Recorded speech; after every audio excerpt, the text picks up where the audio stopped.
Siddhartha by Hermann Hesse, translated by Günter Olsch, Anke Dreyer, Amy Coulter, Stefan Langer and Semyon Chichenets, and read by Adrian Praetzellis in Santa Rosa, California, April 2008. First part. To Romain Roland, my dear friend. Chapter 1. The Son of the Brahman. In the shade of the house, in the sunshine of the river bank near the boats, in the shade of the salwood forest, in the shade of the fig tree is where Siddhartha grew up, the handsome son of the Brahman, the young falcon, together with his friend Govinda, son of a Brahman. The sun tanned his light shoulders by the banks of the river when bathing, performing the sacred ablutions, the sacred offerings. In the mango grove, shade poured into his black eyes, when playing as a boy, when his mother sang, when the sacred offerings were made, when his father, the scholar, taught him, when the wise men talked. For a long time Siddhartha had been partaking in the discussions of the wise men, practicing debate with Govinda, practicing with Govinda the art of reflection, the service of meditation. He already knew how to speak the Om silently, the word of words, to speak it silently into himself while inhaling, to speak it silently out of himself while exhaling, with all the concentration of his soul, the forehead surrounded by the glow of the clear thinking spirit. He already knew to feel Atman in the depths of his being, indestructible, one with the universe. Joy leapt into his father's heart for his son, who was quick to learn, thirsty for knowledge. He saw him growing up to become a great wise man and priest, a priest among the Brahmans. Bliss leapt into his mother's breast when she saw him walking, when she saw him sit down and get up, Siddhartha, strong, handsome, he who was walking on slender legs, greeting her with perfect respect. Love touched the hearts of the Brahman's young daughters when Siddhartha walked through the lanes of the town with the luminous forehead, with the eye of a king, with his slim hips. But more than all the others, he was loved by Govinda, his friend, the son of a Brahman. He loved Siddhartha's eye and sweet voice, he loved his walk and the perfect decency of his movements. He loved everything Siddhartha did and said, and what he loved most was his spirit, his transcendent, fiery thoughts, his ardent will, his high calling. Govinda knew he would not become a common Brahman, not a lazy official in charge of offerings, not a greedy merchant with magic spells, not a vain, vacuous speaker, not a mean, deceitful priest, and also not a decent, stupid sheep in the herd of the many. No, and he, Govinda, as well did not want to become one of these, not one of those tens of thousands of Brahmins. He wanted to follow Siddhartha, the beloved, the splendid. And in days to come, when Siddhartha would become a god, when he would join the glorious, then Govinda wanted to follow him as his friend, his companion, his servant, his spear-carrier, his shadow. Siddhartha was thus loved by everyone. He was a source of joy for everybody, he was a delight for them all. But he, Siddhartha, was not a source of joy for himself, he found no delight in himself. Walking the rosy paths of the fig tree garden, sitting in the bluish shade of the grove of contemplation, washing his limbs daily in the bath of repentance, sacrificing in the dim shade of the mango forest, his gestures of perfect decency, everyone's love and joy, he still lacked all joy in his heart. Dreams and restless thoughts came into his mind, flowing from the water of the river, sparkling from the stars of the night, melting from the beams of the sun, dreams came to him, and a restlessness of the soul, fuming from the sacrifices, breathing forth from the verses of the Rigveda, being infused into him, drop by drop, from the teachings of the old Brahmins. Siddhartha had started to nurse discontent in himself. He had started to feel that the love of his father and the love of his mother, and also the love of his friend Govinda, would not bring him joy forever and ever, would not nurse him, feed him, satisfy him. He had started to suspect that his venerable father and his other teachers, that the wise Brahmins, had already revealed to him the most and best of their wisdom, that they had already filled his expecting vessel with their richness, and the vessel was not full. The spirit was not content, the soul was not calm, the heart was not satisfied. The ablutions were good, but they were water. They did not wash off the sin, they did not heal the spirit's thirst, they did not relieve the fear in his heart. The sacrifices in the invocation of the gods were excellent, but was that all? Did the sacrifices give a happy fortune? And what about the gods? Was it really Prajapati who created the world? Was it not the Atman, he, the only one, the singular one? Were the gods not creations, created like me and you, subject to time, mortal?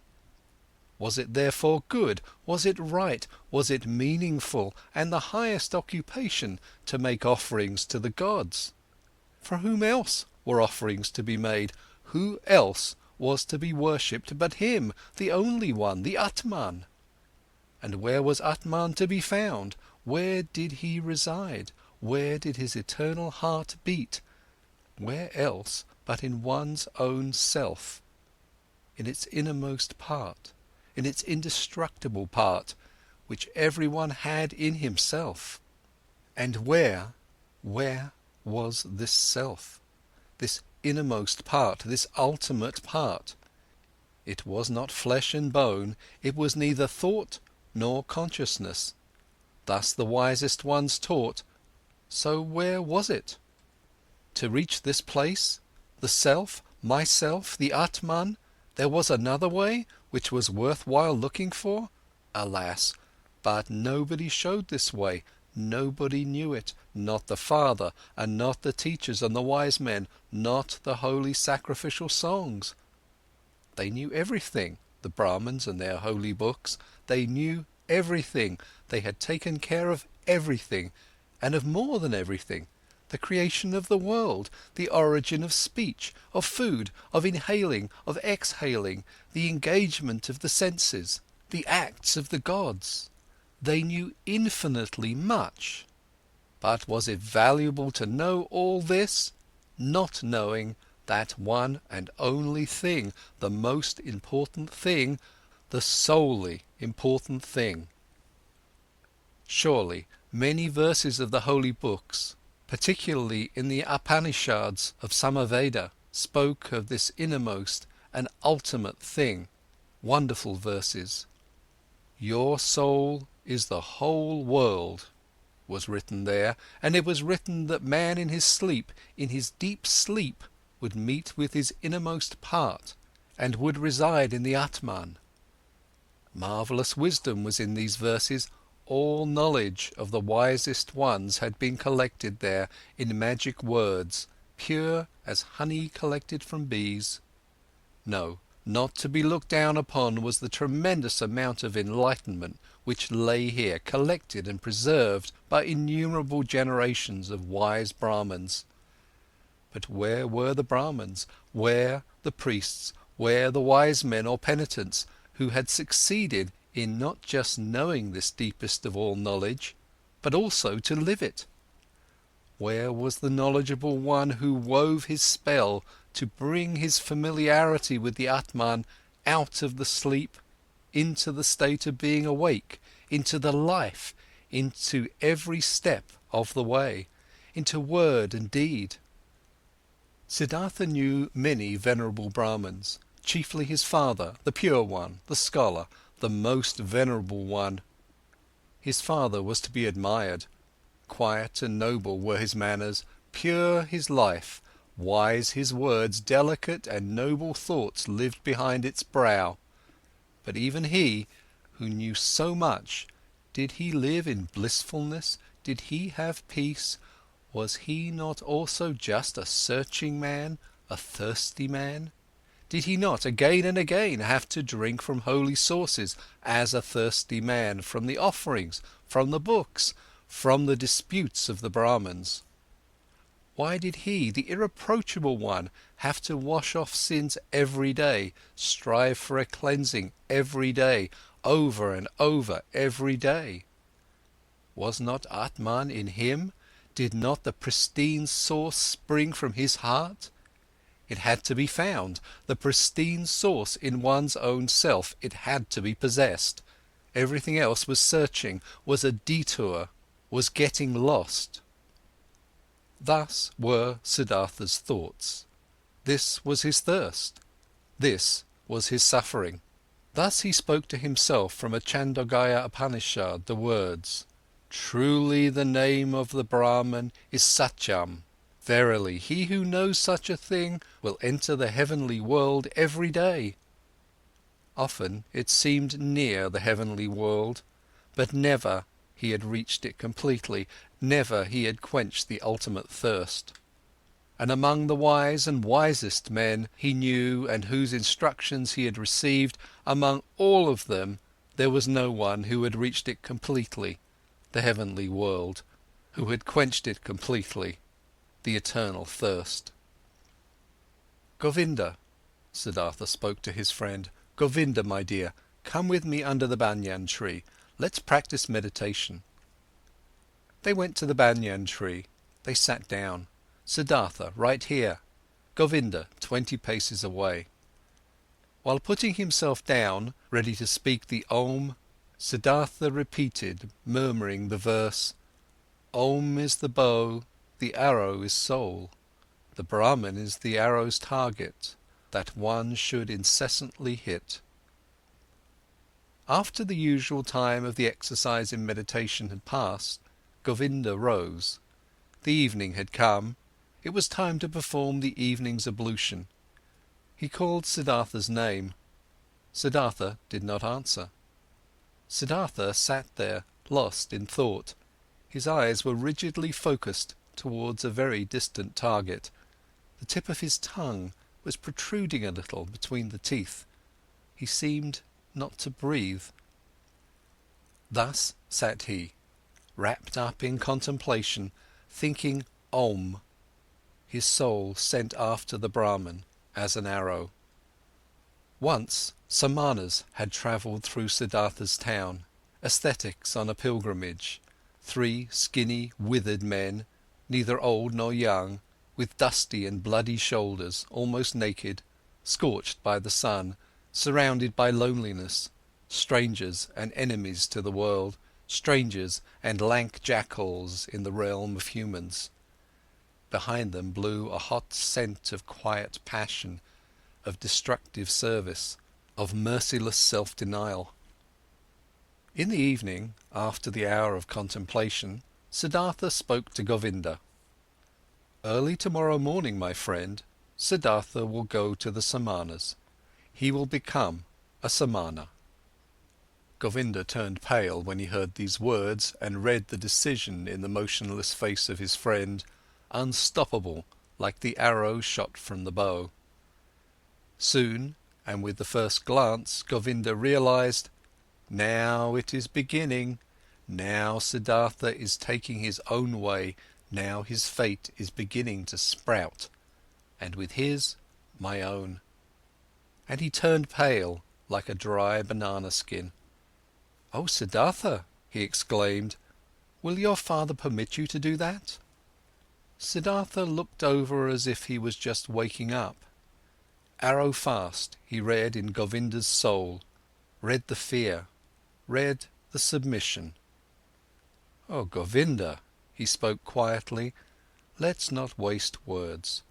Tomorrow at daybreak, I will begin the life of the Samanas. Speak no more of it." Siddhartha entered the chamber where his father was sitting on a mat of bast, and stepped behind his father, and remained standing there until his father felt that someone was standing behind him. Quoth the Brahmin, "Is that you, Siddhartha? Then say what you came to say." Quoth Siddhartha, "With your permission, my father, I came to tell you that it is my longing to leave your house tomorrow and go to the ascetics. My desire is to become a Samana. May my father not oppose this."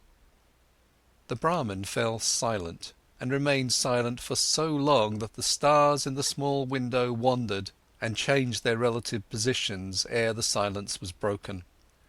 Silent and motionless stood the son with his arms folded, silent and motionless sat the father on the mat, and the stars traced their paths in the sky. Then spoke the father. "Not proper is it for a Brahman to speak harsh and angry words, but indignation is in my heart.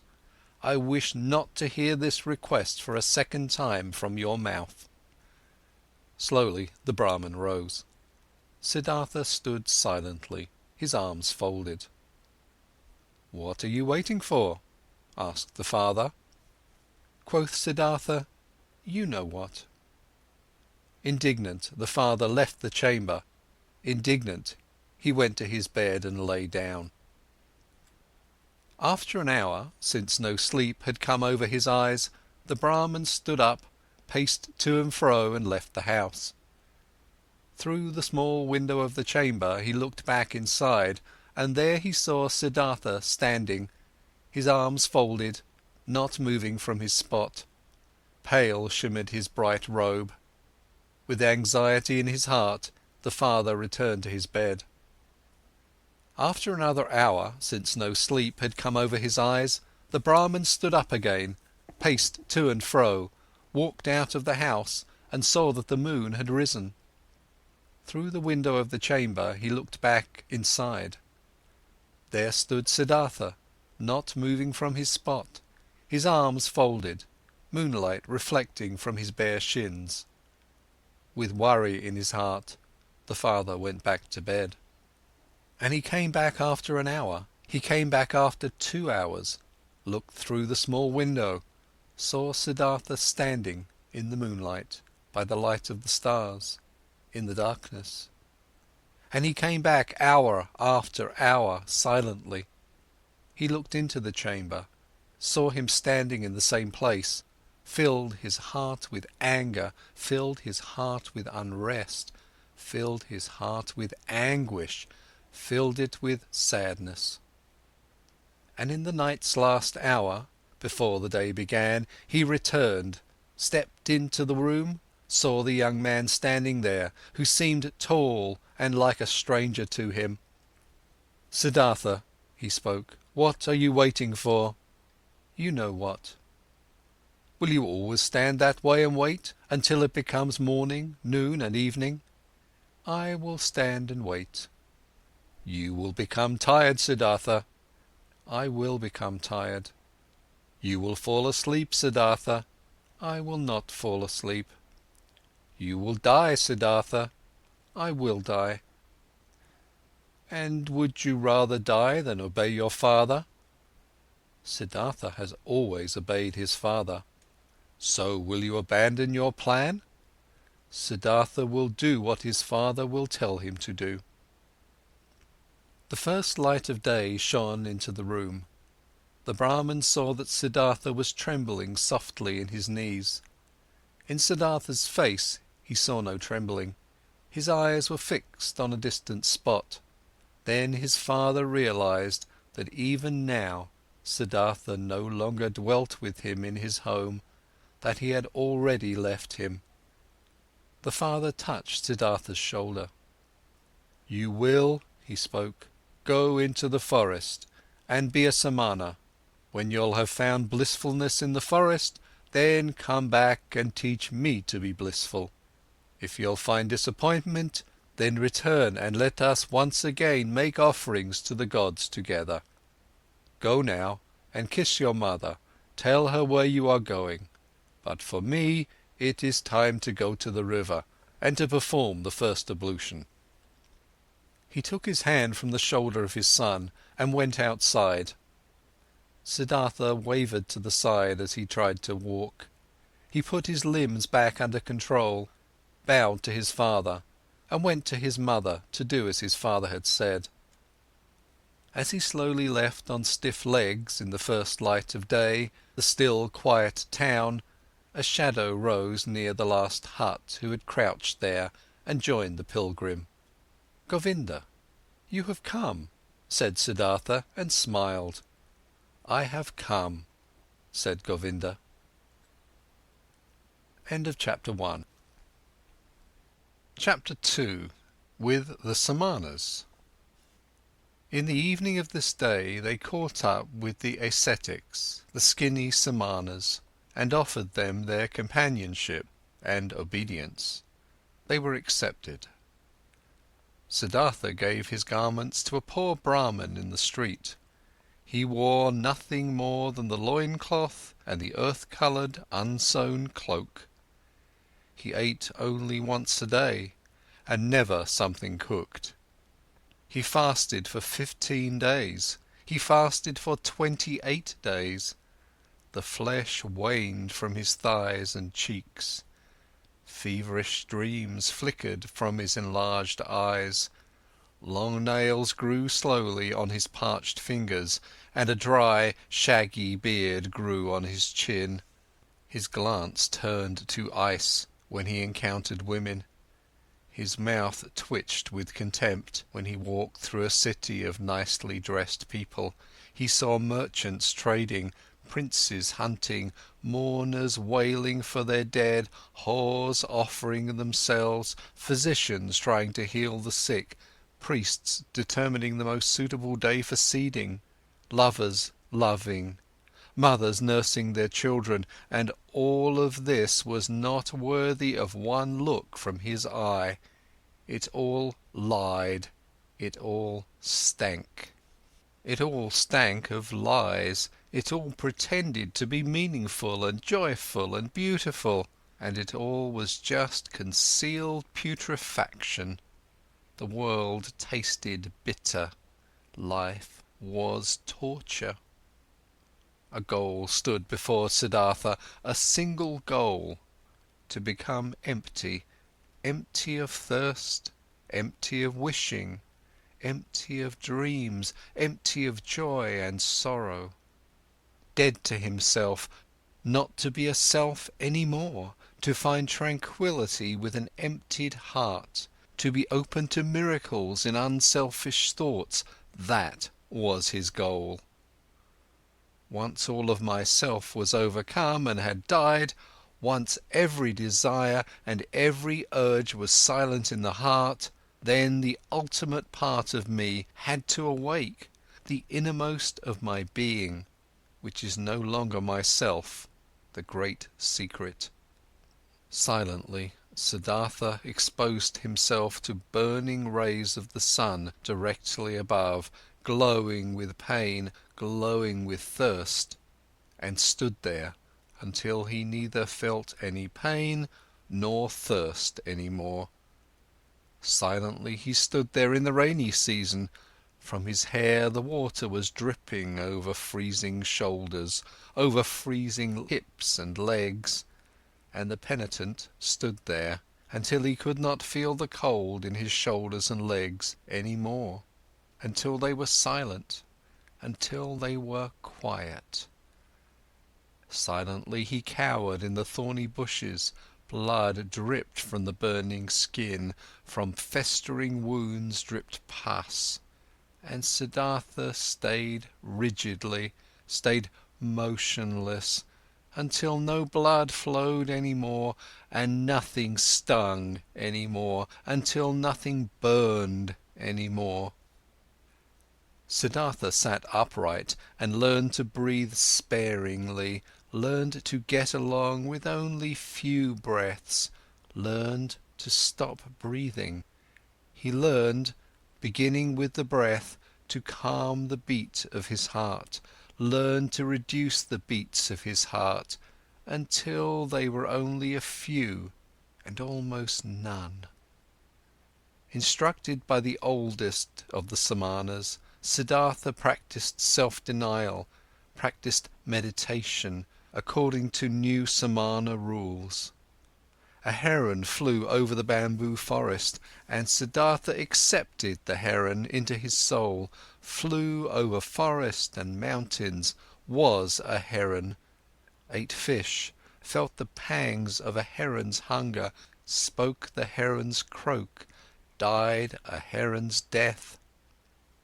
A dead jackal was lying on the sandy bank, and Siddhartha's soul slipped inside the body, was the dead jackal, lay on the banks, got bloated, stank, decayed, and was dismembered by hyenas, was skinned by vultures, turned into a skeleton, turned to dust, was blown across the fields.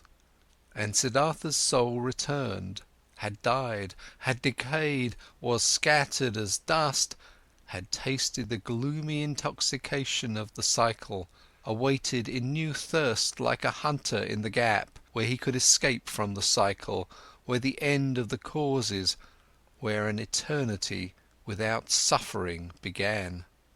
He killed his senses, he killed his memory, he slipped out of his self into thousands of other forms, was an animal, was carrion, was stone, was wood, was water, and awoke every time to find his old self again.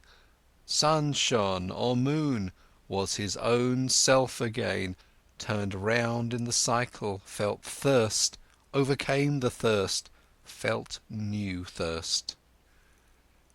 Siddhartha learned a lot when he was with the Samanas, many ways leading away from the self he learned to go. He went the way of self-denial by means of pain, through voluntary suffering and overcoming pain, hunger, thirst, tiredness. He went the way of self-denial by means of meditation, through imagining the mind to be void of all conceptions. These and other ways he learned to go, 1,000 times he left his self, for hours and days he remained in the non-self. But though the ways led away from the self, their end nevertheless always led back to the self. Though Siddhartha fled from the self 1,000 times, stayed in nothingness, stayed in the animal, in the stone, the return was inevitable, inescapable was the hour when he found himself back in the sunshine or in the moonlight, in the shade or in the rain, and was once again his self and Siddhartha, and again felt the agony of the cycle which had been forced upon him. By his side lived Govinda, his shadow, walked the same paths, undertook the same efforts. They rarely spoke to one another than the service of the exercises required. Occasionally the two of them went through the villages to beg for food for themselves and their teachers. "How do you think, Govinda?" Siddhartha spoke one day while begging this way. "How do you think we progress? Do we reach any goals?" Govinda answered, "We have learned and will continue learning. You'll be a great Samana, Siddhartha. Quickly you've learned every exercise. Often the old Samanas have admired you. One day you'll be a holy man, O Siddhartha." Quoth Siddhartha, "I can't help but feel that it is not like this, my friend. What I've learned, being among the Samanas, up to this day, this, O Govinda, I could have learned more quickly and by simpler means. In every tavern of that part of a town where the whorehouses are, my friend, among carters and gamblers I could have learned it." Quoth Govinda, "Siddhartha is putting me on. How could you have learned meditation, holding your breath, insensitivity against hunger and pain, there among these wretched people?" And Siddhartha said quietly, as if he were talking to himself, "What is meditation? What is leaving one's body? What is fasting? What is holding one's breath? It is fleeing from the self. It is a short escape of the agony of being a self. It is a short numbing of the senses against the pain and the pointlessness of life.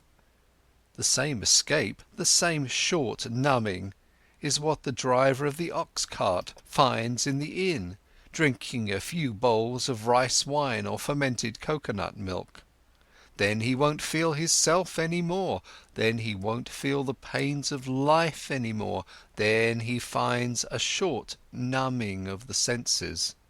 When he falls asleep over his bowl of rice wine, he'll find the same as what Siddhartha and Govinda find when they escape their bodies through long exercises, staying in the non-self. This is how it is, O Govinda." Quoth Govinda, "You say so, O friend, yet you know that Siddhartha is no driver of an ox cart, and a Samana is no drunkard. It's true that a drinker numbs his senses, it's true that he briefly escapes and rests, but he'll return from the delusion, finds everything to be unchanged, has not become wiser, has gathered no enlightenment, has not risen several steps." And Siddhartha spoke with a smile. "I do not know, I have never been a drunkard.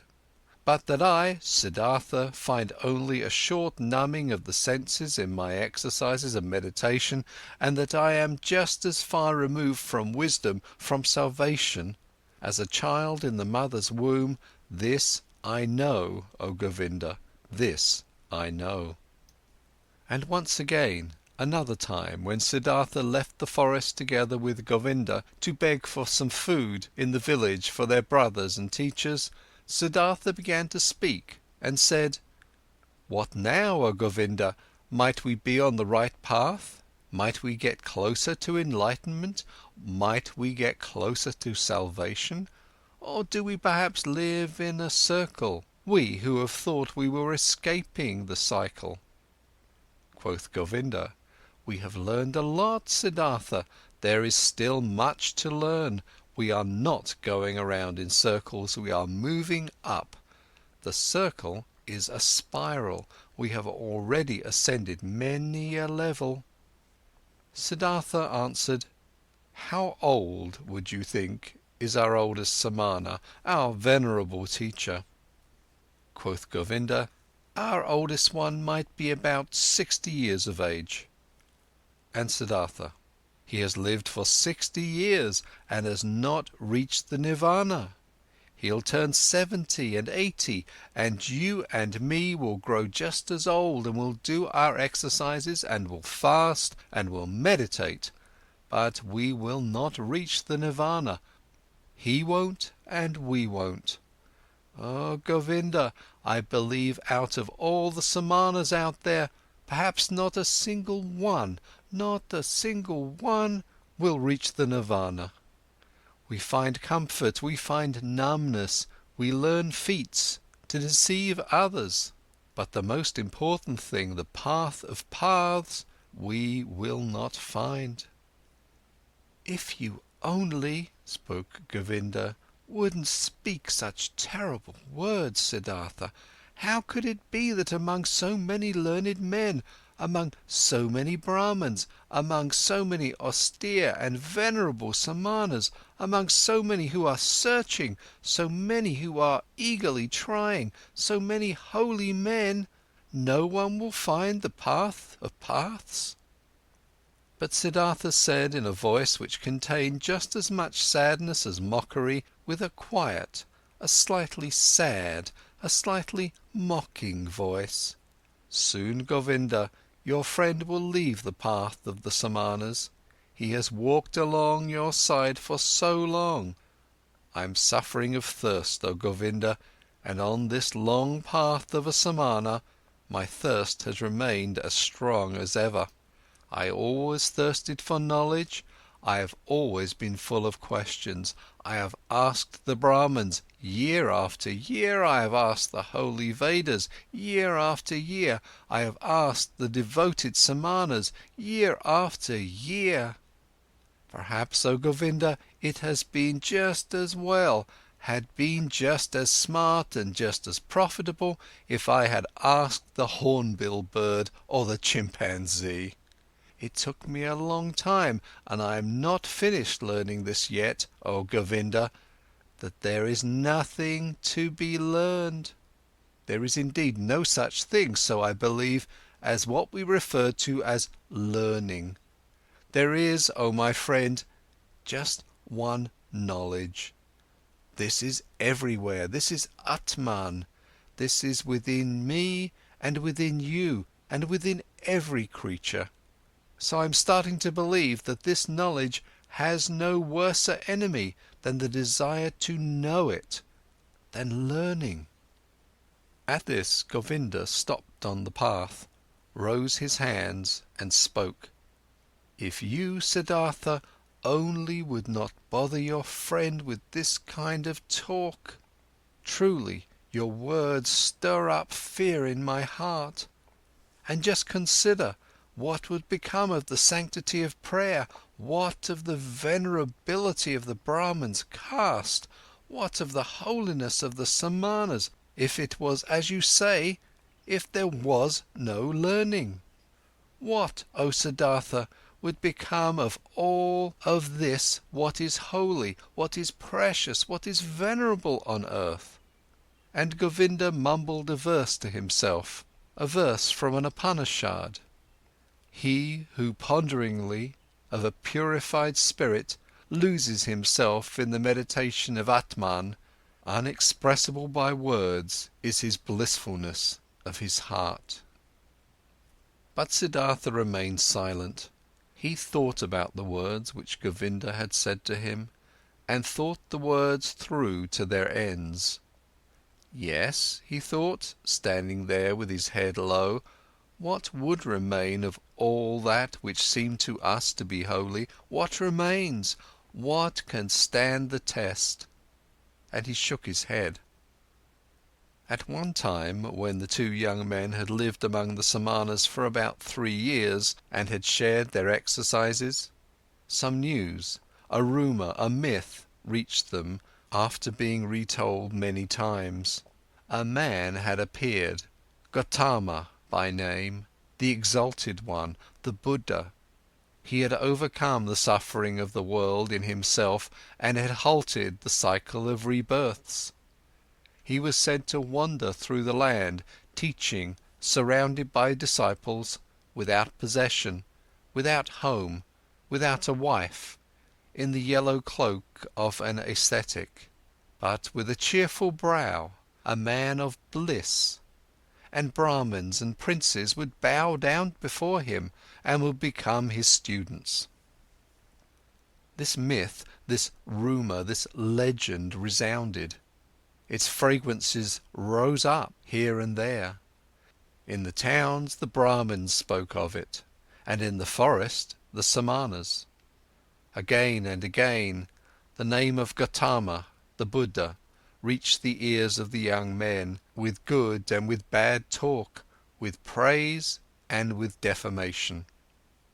It was as if the plague had broken out in a country, and news had been spreading around that in one place or another there was a man, a wise man, a knowledgeable one, whose word and breath was enough to heal everyone who had been infected with the pestilence. And as such news would go through the land, and everyone would talk about it, many would believe, many would doubt, but many would get on their way as soon as possible to seek the wise man, the helper. Just like this myth ran through the land, that fragrant myth of Gotama, the Buddha, the wise man of the family of Sakya. He possessed, so the believers said, the highest enlightenment. He remembered his previous lives, he had reached the nirvana, and never returned into the cycle, was never again submerged in the murky river of physical forms.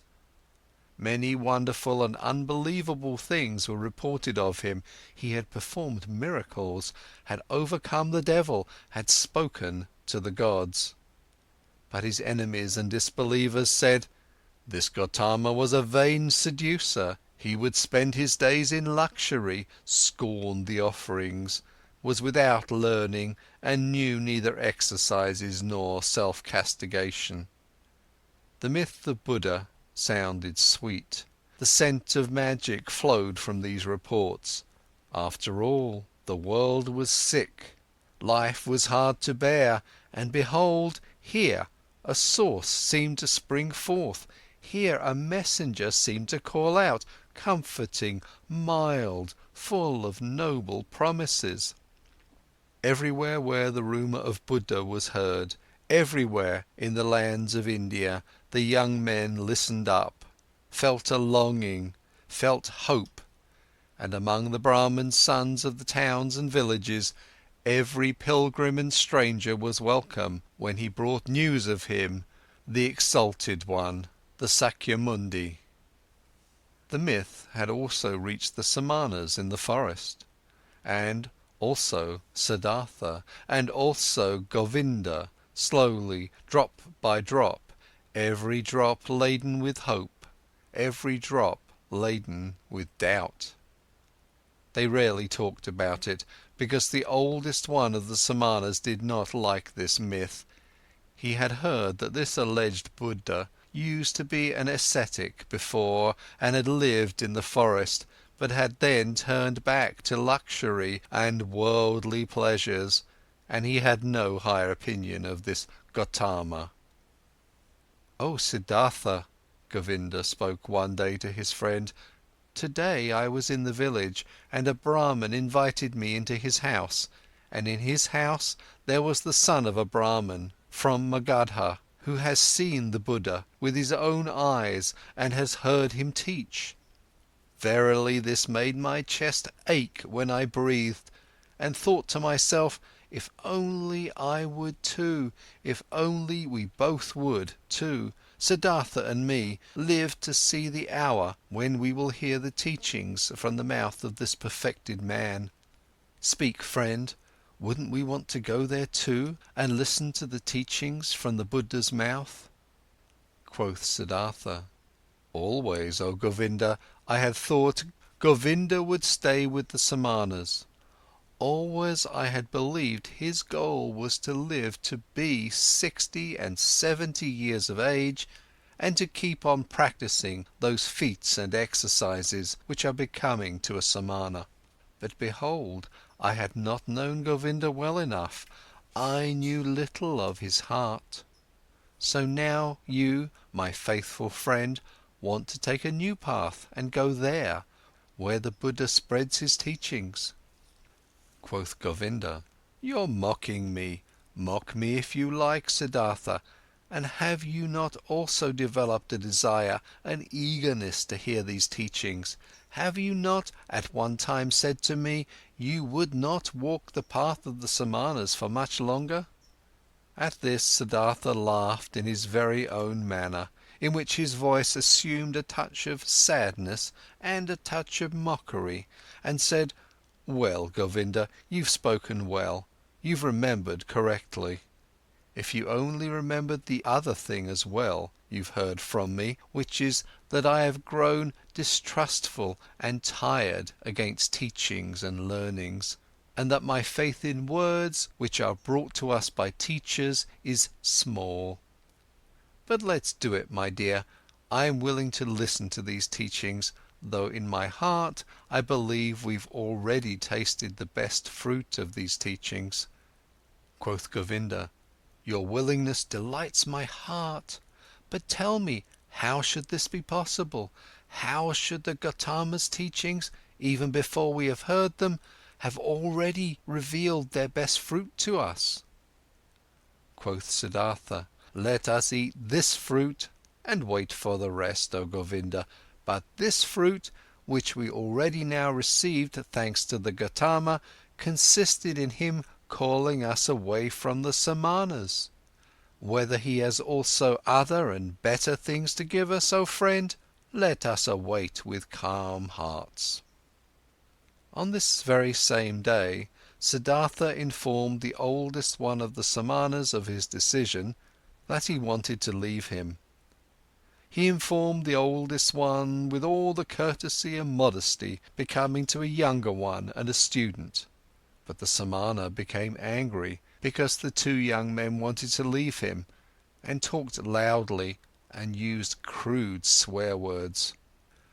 Govinda was startled and became embarrassed, but Siddhartha put his mouth close to Govinda's ear and whispered to him, "Now I want to show the old man that I've learned something from him." Positioning himself closely in front of the Samana, with a concentrated soul, he captured the old man's glance with his glances, deprived him of his power, made him mute, took away his free will, subdued him under his own will, commanded him to do silently whatever he demanded him to do. The old man became mute, his eyes became motionless, his will was paralyzed, his arms were hanging down.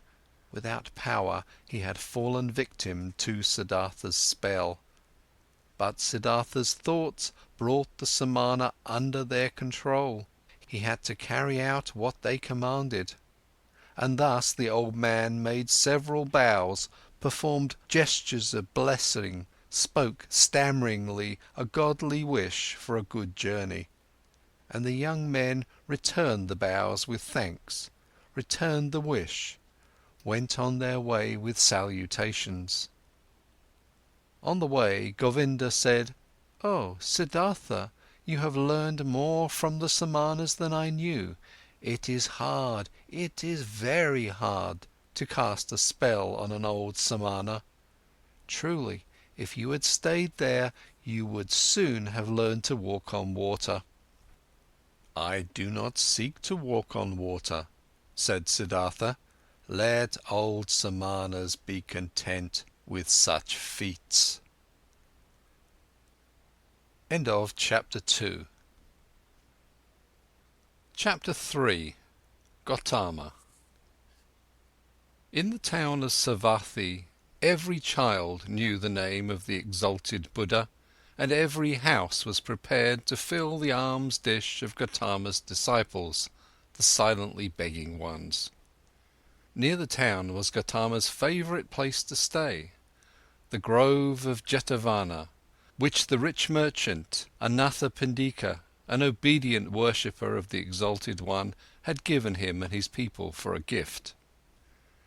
All tales and answers, which the two young ascetics had received in their search for Gotama's abode, had pointed them towards this area, and arriving at Savatthi, in the very first house, before the door of which they stopped to beg, food has been offered to them, and they accepted the food, and Siddhartha asked the woman who handed them the food, "We would like to know, O charitable one, where the Buddha dwells, the most venerable one, for we are two Samanas from the forest, and have come to see him, the perfected one, and to hear the teachings from his mouth." Quoth the woman, "Here you have truly come to the right place, you Samanas from the forest. You should know in Jetavana, in the garden of Anathapindika, is where the exalted one dwells. There you pilgrims shall spend the night, for there is enough space for the innumerable who flock here to hear the teachings from his mouth."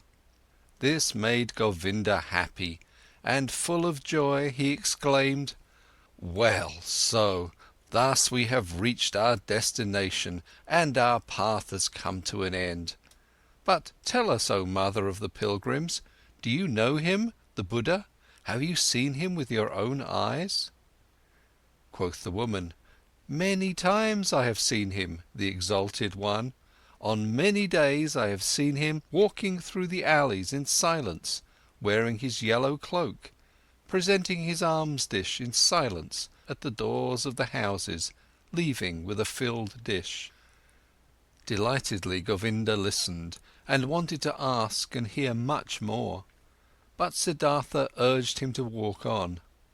They thanked and left, and hardly had to ask for directions, for rather many pilgrims and monks as well from Gotama's community were on their way to the Jetavana, and since they reached it at night, there were constant arrivals, shouts and talk of those who sought shelter and got it. The two Samanas, accustomed to life in the forest, found quickly and without making any noise a place to stay, and rested there until the morning. At sunrise they saw with astonishment what a large crowd of believers and curious people had spent the night here. On all paths of the marvellous grove, monks walked in yellow robes. Under the trees they sat here and there in deep contemplation, or in a conversation about spiritual matters. The shady gardens looked like a city full of people, bustling like bees. The majority of the monks went out with their alms dish to collect food in town for their lunch, the only meal of the day. The Buddha himself, the enlightened one, was also in the habit of taking his walk to beg in the morning. Siddhartha saw him, and he instantly recognized him, as if a god had pointed him out to him. He saw him, a simple man in a yellow robe, bearing the alms dish in his hand, walking silently. "Look here," Siddhartha said quietly to Govinda, "this one is the Buddha." Attentively Govinda looked at the monk in the yellow robe, who seemed to be in no way different from the hundreds of other monks. And soon Govinda also realized, this is the one, and they followed him and observed him. The Buddha went on his way, modestly and deep in his thoughts. His calm face was neither happy nor sad. It seemed to smile gently and inwardly. With a hidden smile, quiet, calm, somewhat resembling a healthy child, the Buddha walked, wore the robe, and placed his feet just as all of his monks did, according to a precise rule. But his face and his walk, his quietly lowered glance, his quietly dangling hand, and even every finger of his quietly dangling hand expressed peace, expressed perfection, did not search, did not imitate, breathed softly, in an unwithering calm, in an unwithering light, an untouchable peace. Thus Gotama walked toward the town to collect alms, and the two Samanas recognized him solely by the perfection of his calm, by the quietness of his appearance, in which there was no searching, no desire, no imitation, no effort to be seen, only light and peace. "Today we'll hear the teachings from his mouth," said Govinda. Siddhartha did not answer. He felt little curiosity for the teachings. He did not believe that they would teach him anything new, but he had, just as Govinda had, heard the contents of this Buddha's teachings again and again, though these reports only represented second or third-hand information. But attentively he looked at Gotama's head, his shoulders, his feet, his quietly dangling hand, and it seemed to him as if every joint of every finger of this hand was of these teachings, spoke of, breathed of, inhaled the fragrance of, glistened of the truth. This man, this Buddha, was truthful down to the gesture of his last finger. This man was holy. Never before Siddhartha had venerated a person so much, never before he had loved a person as much as this one. They both followed the Buddha until they reached the town, and then returned in silence, for they themselves intended to abstain from food on this day. They saw Gotama returning. What he ate could not even have satisfied a bird's appetite, and they saw him retiring into the shade of the mango trees. But in the evening, when the heat cooled down and everyone in the camp started to bustle about and gathered around, they heard the Buddha teaching. They heard his voice, and it was also perfected, was of perfect calmness, was full of peace. Gotama taught the teachings of suffering, of the origin of suffering, of the way to relieve suffering. Calmly and clearly, his quiet speech flowed on. Suffering was life, full of suffering was the world, but salvation from suffering had been found. Salvation was obtained by him who would walk the path of the Buddha. With a soft yet firm voice, the Exalted One spoke, taught the four main doctrines, taught the eightfold path. Patiently he went the usual path of the teachings, of the examples, of the repetitions. Brightly and quietly his voice hovered over the listeners, like a light, like a starry night. When the Buddha, night had already fallen, ended his speech, many a pilgrim stepped forward and asked to be accepted into the community, sought refuge in the teachings. And Gotama accepted them by saying, "You have heard the teachings well, it has come to you well. Thus join us and walk in holiness to put an end to all suffering." Behold then Govinda, the shy one, also stepped forward and spoke. "I also take my refuge in the Exalted One and his teachings." And he asked to be accepted into the community of the disciples, and was accepted. Right afterwards, when the Buddha had retired for the night, Govinda turned to Siddhartha and spoke eagerly. "Siddhartha, it is not my place to scold you. We have both heard the Exalted One, and we have both perceived the teachings. Govinda has heard the teachings, he has taken refuge in it. But you, my honoured friend, don't you also want to walk the path of salvation? Would you want to hesitate? Do you want to wait any longer?" Siddhartha awakened as if he had been asleep when he heard Govinda's words. For a long time he looked into Govinda's face. Then he spoke quietly in a voice without mockery. "Govinda, my friend, now you have taken this step, now you have chosen this path. Always, oh Govinda, you've been my friend, you've always walked one step behind me. Often I have thought, won't Govinda for once also take a step by himself, without me, out of his own soul? Behold, now you've turned into a man and are choosing your path for yourself. I wish that you would go it up to its end, oh my friend, that you shall find salvation." Govinda, not completely understanding it yet, repeated his question in an impatient tone. "Speak up, I beg you, my dear. Tell me, since it could not be any other way, that you also, my learned friend, will take your refuge with the exalted Buddha." Siddhartha placed his hand on Govinda's shoulder. "You failed to hear my good wish for you, O Govinda. I am repeating it. I wish that you would go this path up to its end, that you shall find salvation."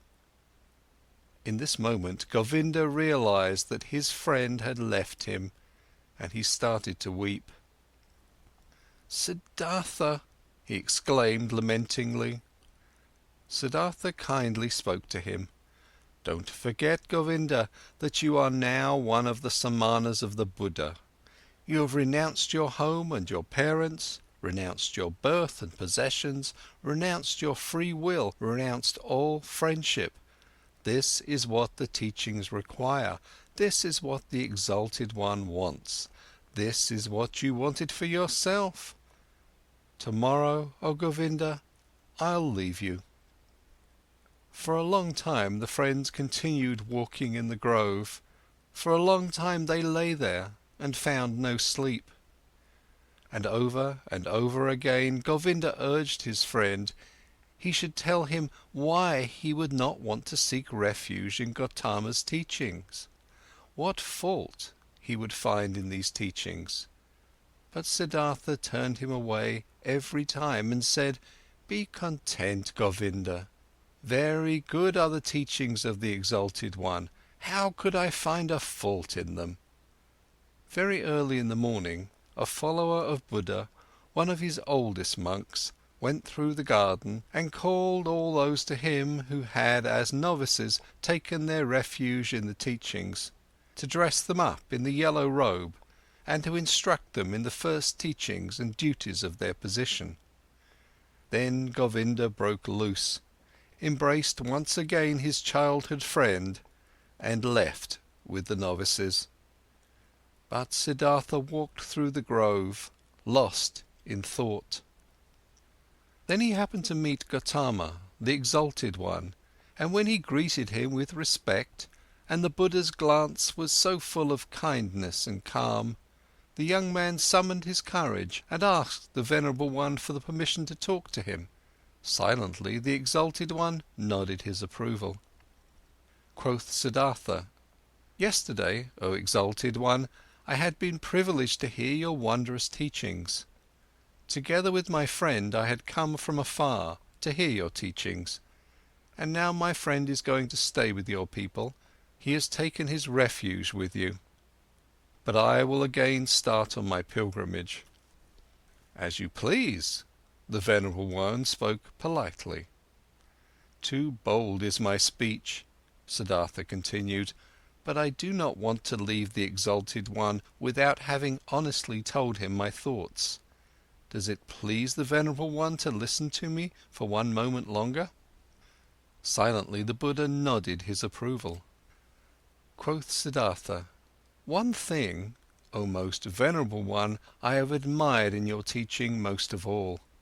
Everything in your teachings is perfectly clear, is proven. You are presenting the world as a perfect chain, a chain which is never and nowhere broken, an eternal chain, the links of which are causes and effects.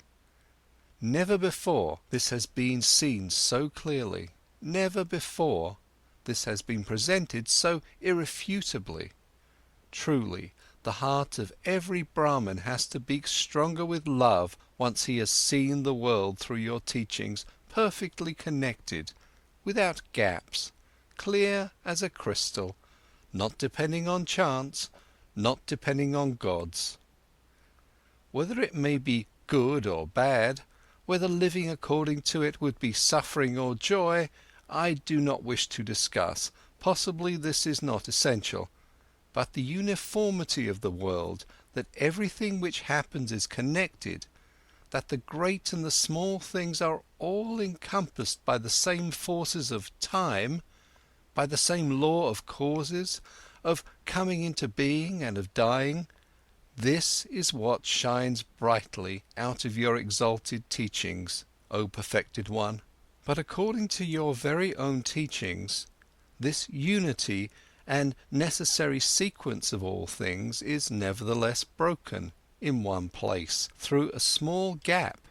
This world of unity is invaded by something alien, something new, something which had not been there before and which cannot be demonstrated and cannot be proven. These are your teachings of overcoming the world, of salvation. But with this small gap, with this small breach, the entire eternal and uniform law of the world is breaking apart again and becomes void.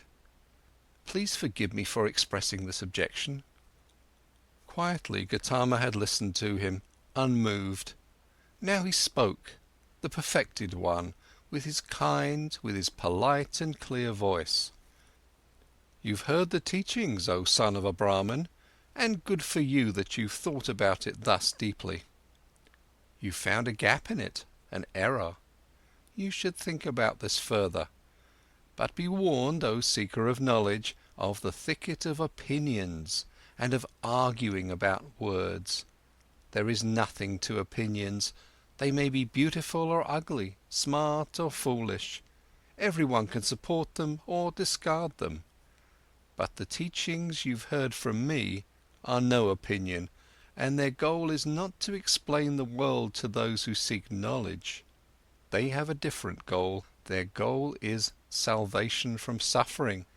This is what Gotama teaches, nothing else.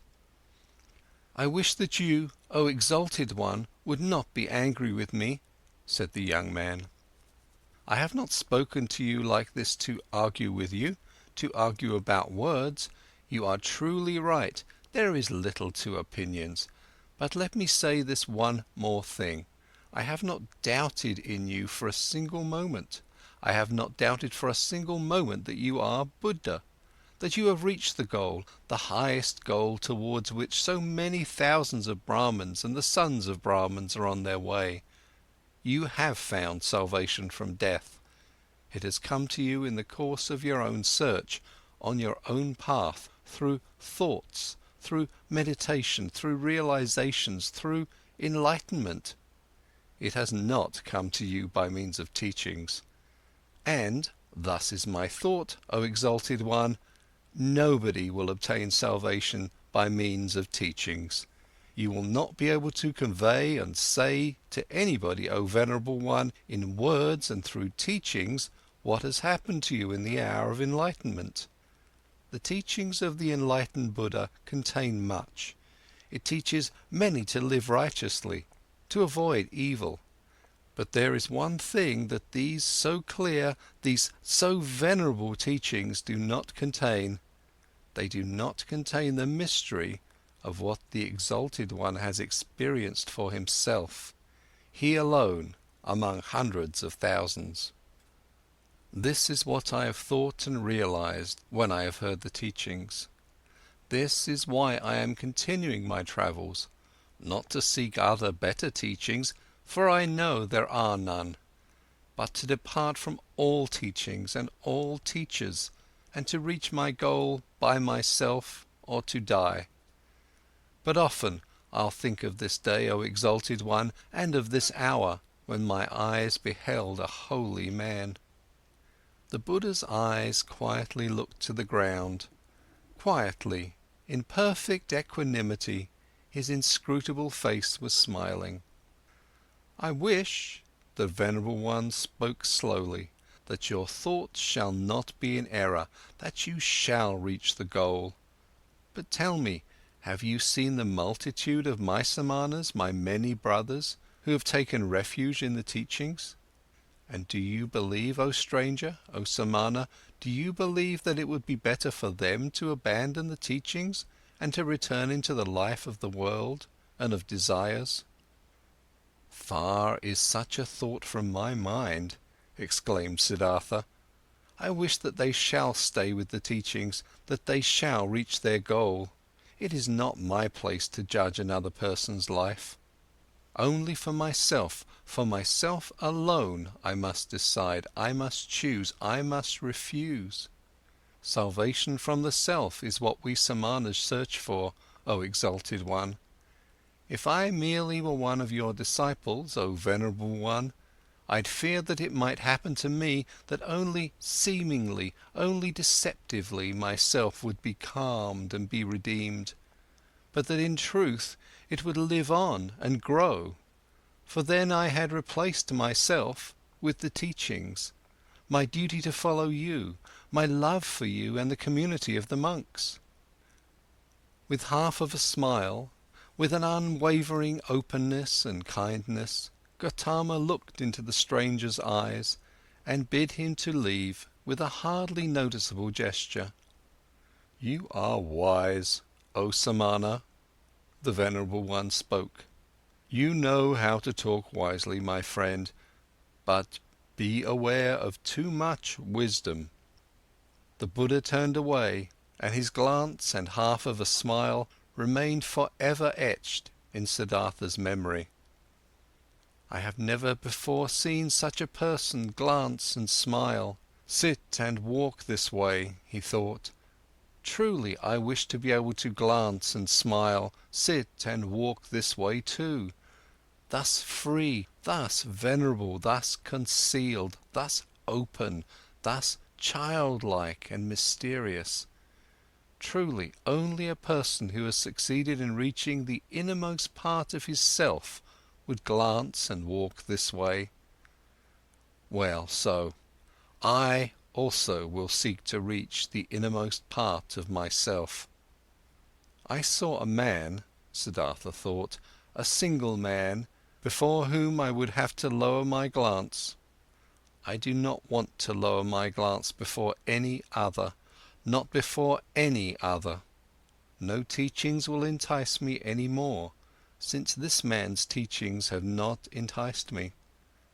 I am deprived by the Buddha, thought Siddhartha, I am deprived, and even more, he has given to me. He has deprived me of my friend, the one who had believed in me and now believes in him, who had been my shadow and is now Gotama's shadow. But he has given me Siddhartha, myself. End of chapter 3. Chapter 4. Awakening. When Siddhartha left the grove, where the Buddha, the perfected one, stayed behind, where Govinda stayed behind, then he felt that in this grove his past life also stayed behind and parted from him. He pondered about the sensation which filled him completely as he was slowly walking along. He pondered deeply, like diving into a deep water. He let himself sink down to the ground of the sensation, down to the place where the causes lie, because to identify the causes, so it seemed to him, is the very essence of thinking. And by this alone sensations turn into realizations and are not lost, but become entities and start to emit like rays of light what is inside of them. Slowly walking along, Siddhartha pondered. He realized that he was no youth anymore, but had turned into a man. He realized that one thing had left him, as a snake is left by its old skin. That one thing no longer existed in him, which had accompanied him throughout his youth and used to be a part of him, the wish to have teachers and to listen to teachings.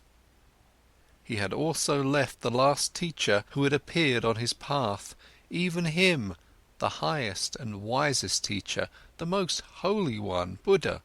He had left him, had to part with him, was not able to accept his teachings.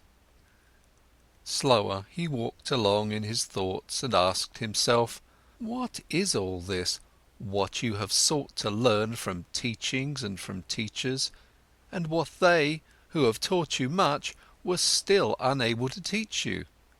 And he found, it was the self, the purpose and essence of which I sought to learn. It was the self I wanted to free myself from, which I sought to overcome. But I was not able to overcome it, could only deceive it, could only flee from it, only hide from it.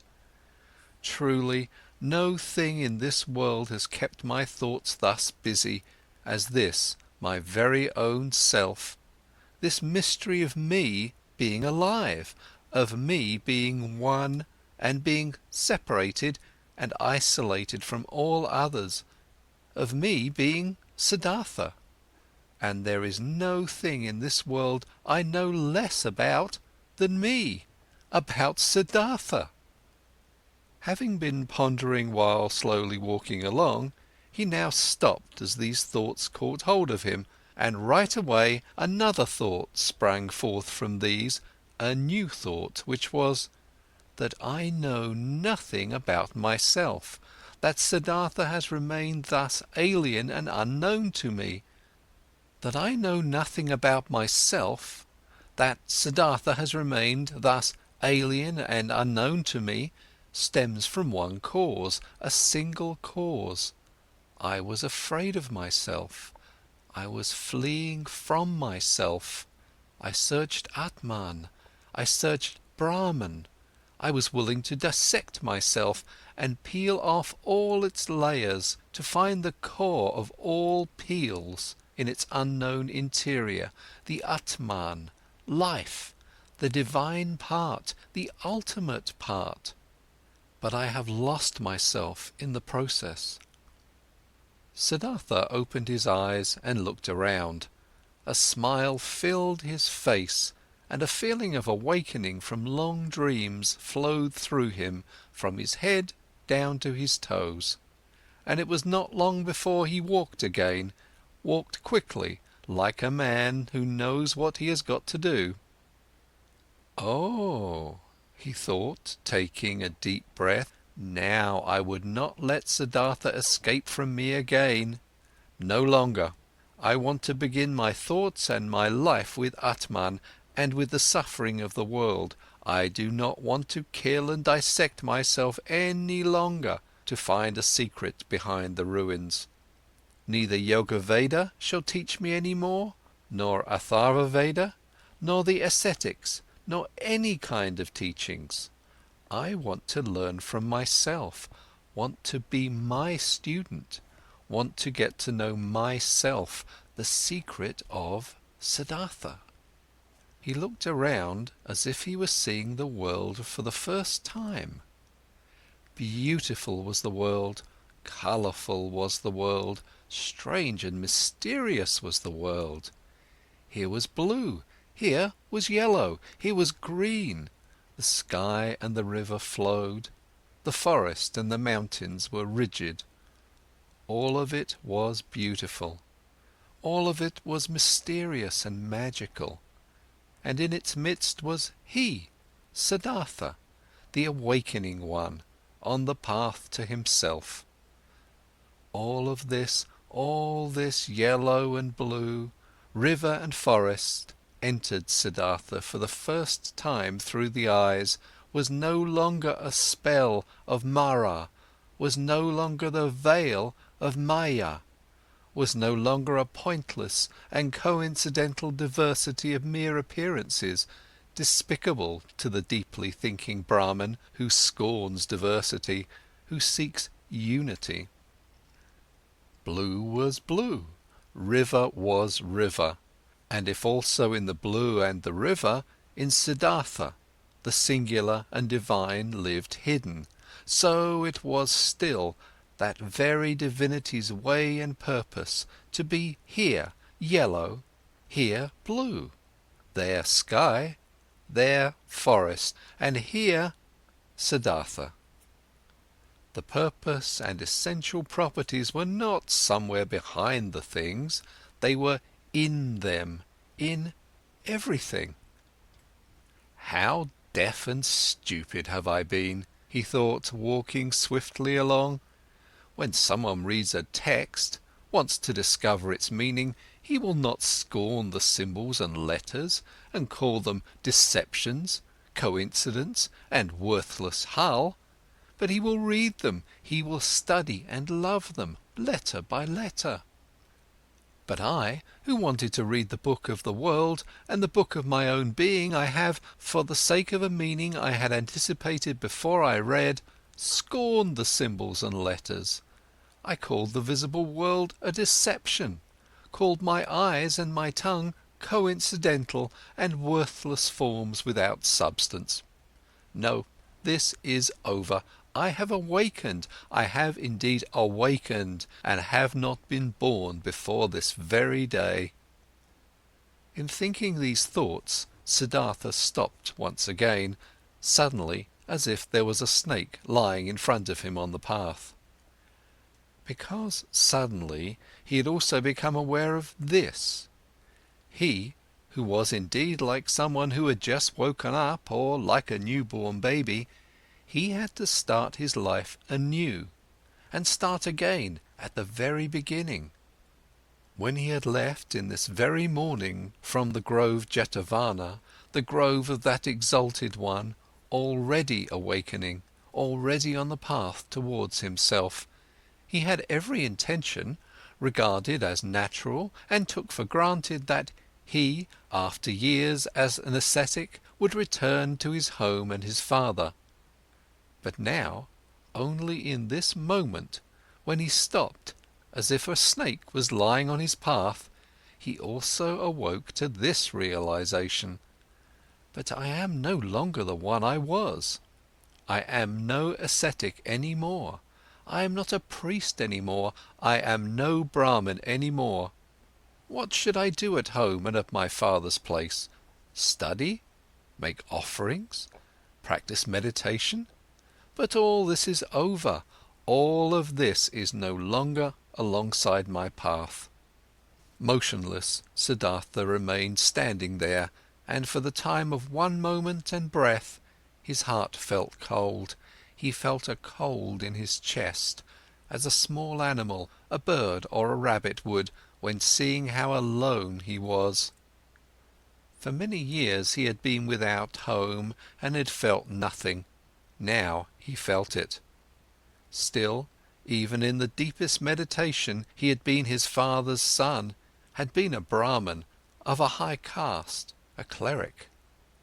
Now he was nothing but Siddhartha, the awoken one, nothing else was left. Deeply he inhaled, and for a moment he felt cold and shivered. Nobody was thus alone as he was. There was no nobleman who did not belong to the noblemen, no worker that did not belong to the workers, and found refuge with them, shared their life, spoke their language. No Brahmin who would not be regarded as Brahmins and lived with them. No ascetic who would not find his refuge in the caste of the Samanas, and even the most forlorn hermit in the forest was not just one and alone. He was also surrounded by a place he belonged to. He also belonged to a caste in which he was at home. Govinda had become a monk, and 1,000 monks were his brothers, wore the same robe as he, believed in his faith, spoke his language. But he, Siddhartha, where did he belong to? With whom would he share his life? Whose language would he speak? Out of this moment, when the world melted away all around him, when he stood alone like a star in the sky, out of this moment of cold and despair, Siddhartha emerged, more a self than before, more firmly concentrated. He felt this had been the last tremor of the awakening, the last struggle of this birth. And it was not long until he walked again in long strides, started to proceed swiftly and impatiently, heading no longer for home, no longer to see his father, no longer back. End of chapter 4. Second part, chapter 5. Dedicated to Wilhelm Gundert, my cousin in Japan. Chapter 5. Kamala. Siddhartha learned something new on every step of his path, for the world was transformed, and his heart was enchanted. He saw the sun rising over the mountains with their forests, and setting over the distant beach with its palm trees. At night he saw the stars in the sky, in their fixed positions, and the crescent of the moon floating like a boat in the blue. He saw trees, stars, animals, clouds, rainbows, rocks, herbs, flowers, stream and river, the glistening dew in the bushes in the morning, distant high mountains which were blue and pale, birds sang and bees, wind silverishly blew through the rice field. All of this, 1,000-fold and colourful, had always been there. Always the sun and the moon had shone, always the rivers had roared and the bees had buzzed, but in former times all of this had been nothing more to Siddhartha than a fleeting, deceptive veil before his eyes, looked upon in distrust, destined to be penetrated and destroyed by thought, since it was not the essential existence, since this essence lay beyond, on the other side of the visible. But now his liberated eyes stayed on this side, he saw and became aware of the visible, sought to be at home in this world, did not seek for the true essence, did not aim at a world beyond. Beautiful was this world, looking at it thus, without searching, thus simply, thus childlike. Beautiful were the moon and the stars, beautiful was the stream and the banks, the forest and the rocks, the goat and the gold beetle, the flower and the butterfly.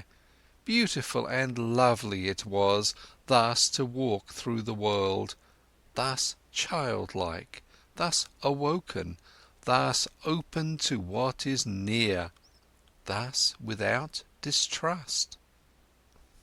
Differently the sun burnt the head, differently the shade of the forest cooled him down, differently the stream and the cistern, the pumpkin and the banana tasted. Short were the days, short the nights, every hour sped away like a sail on the sea, and under the sail was a ship of treasures, full of joy. Siddhartha saw a group of apes moving through the high canopy of the forest, high in the branches, and heard their savage, greedy song. Siddhartha saw a male sheep following a female one and mating with her. In a lake of reeds, he saw the pike hungrily hunting for its dinner, propelling themselves away from it, in fear, wriggling and sparkling. The young fish jumped in droves out of the water. The scent of strength and passion came forcefully out of the hasty eddies of the water, which the pike stirred up, impetuously hunting. All of this had always existed, and he had not seen it, he had not been with it. Now he was with it, he was part of it. Light and shadow ran through his eyes, stars and moon ran through his heart. On the way, Siddhartha also remembered everything he had experienced in the garden Jetavana, the teaching he had heard there, the divine Buddha, the farewell to Govinda, the conversation with the exalted one. Again, he remembered his own words he had spoken to the exalted one, every word, and with astonishment he became aware of the fact that there he had said things which he had not really known yet at this time. What he had said to Gotama, his, the Buddha's treasure and secret, was not the teaching, but the unexpressible and not teachable, which he had experienced in the hour of his enlightenment. It was nothing but this very thing, what he now began to experience. Now he had to experience his self. It is true that he had already known for a long time that his self was Atman, in its essence bearing the same eternal characteristics as Brahman. But never had he really found this self, because he had wanted to capture it in the net of thought. With the body definitely not being the self, and not the spectacle of the senses, so it also was not the thought, not the rational mind, not the learned wisdom, not the learned ability to draw conclusions and to develop previous thoughts into new ones. No, this world of thought was also still on this side, and nothing could be achieved by killing the random self of the senses, if the random self of the thoughts and learned knowledge was fattened on the other hand. Both the thoughts as well as the senses were pretty things. The ultimate meaning was hidden behind both of them. Both had to be listened to, both had to be played with, both neither had to be scorned nor overestimated. From both, the secret voices of the innermost truth had to be attentively perceived. He wanted to strive for nothing, except for what the voice commanded him to strive for, dwell on nothing except where the voice would advise him to do so. Why had Gotama, at that time in the hour of all hours, sat down under the bow tree where the enlightenment hit him? He had heard a voice in his own heart, which had commanded him to seek rest under this tree, and he had neither preferred self-castigation, offerings, ablutions, nor prayer, neither food nor drink, neither sleep nor dream. He had obeyed the voice. To obey like this, not to an external command, only to the voice, to be ready like this was good, this was necessary, nothing else was necessary. In the night when he slept in the straw hut of a ferryman by the river, Siddhartha had a dream. Govinda was standing in front of him, dressed in the yellow robe of an ascetic. Sad was how Govinda looked like. Sadly he asked, "Why have you forsaken me?" At this he embraced Govinda, wrapped his arms around him, and as he was pulling him close to his chest and kissed him, it was not Govinda any more, but a woman. And a full breast popped out of the woman's dress, at which Siddhartha lay and drank, sweetly and strongly tasted the milk from this breast. It tasted of woman and man, of sun and forest, of animal and flower, of every fruit, of every joyful desire. It intoxicated him and rendered him unconscious. When Siddhartha woke up, the pale river shimmered through the door of the hut, and in the forest a dark call of an owl resounded deeply and pleasantly.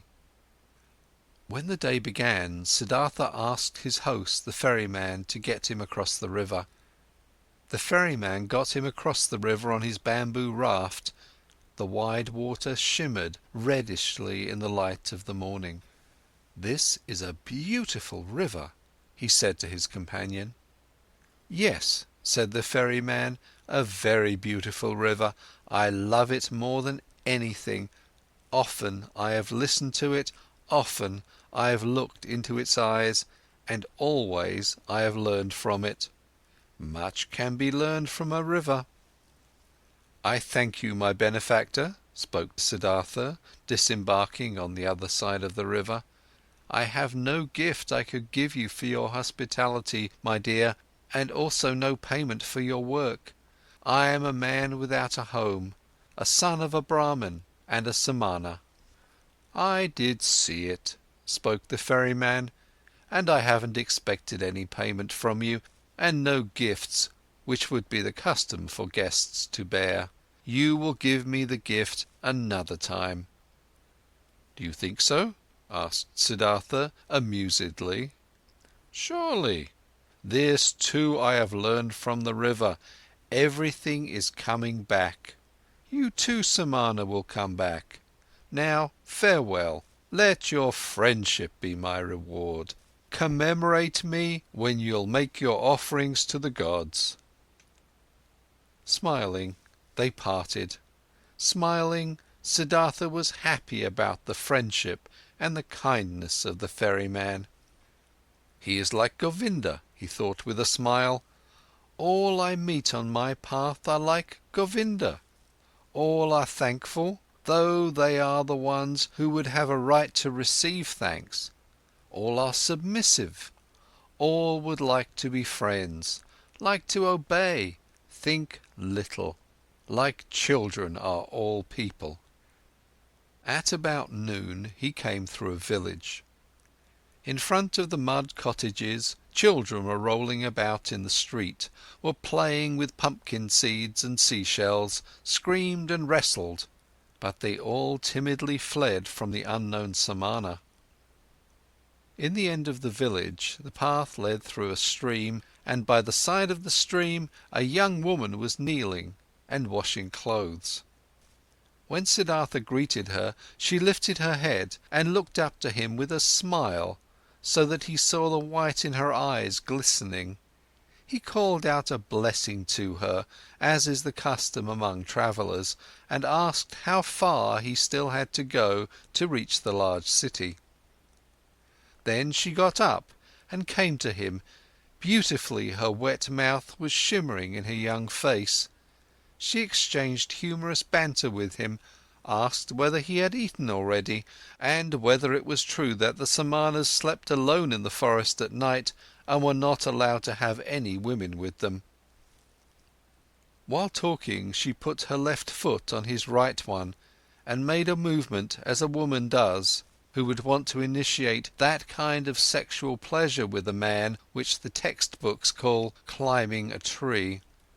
Siddhartha felt his blood heating up, and since in this moment he had to think of his dream again, he bent slightly down to the woman and kissed with his lips the brown nipple of her breast.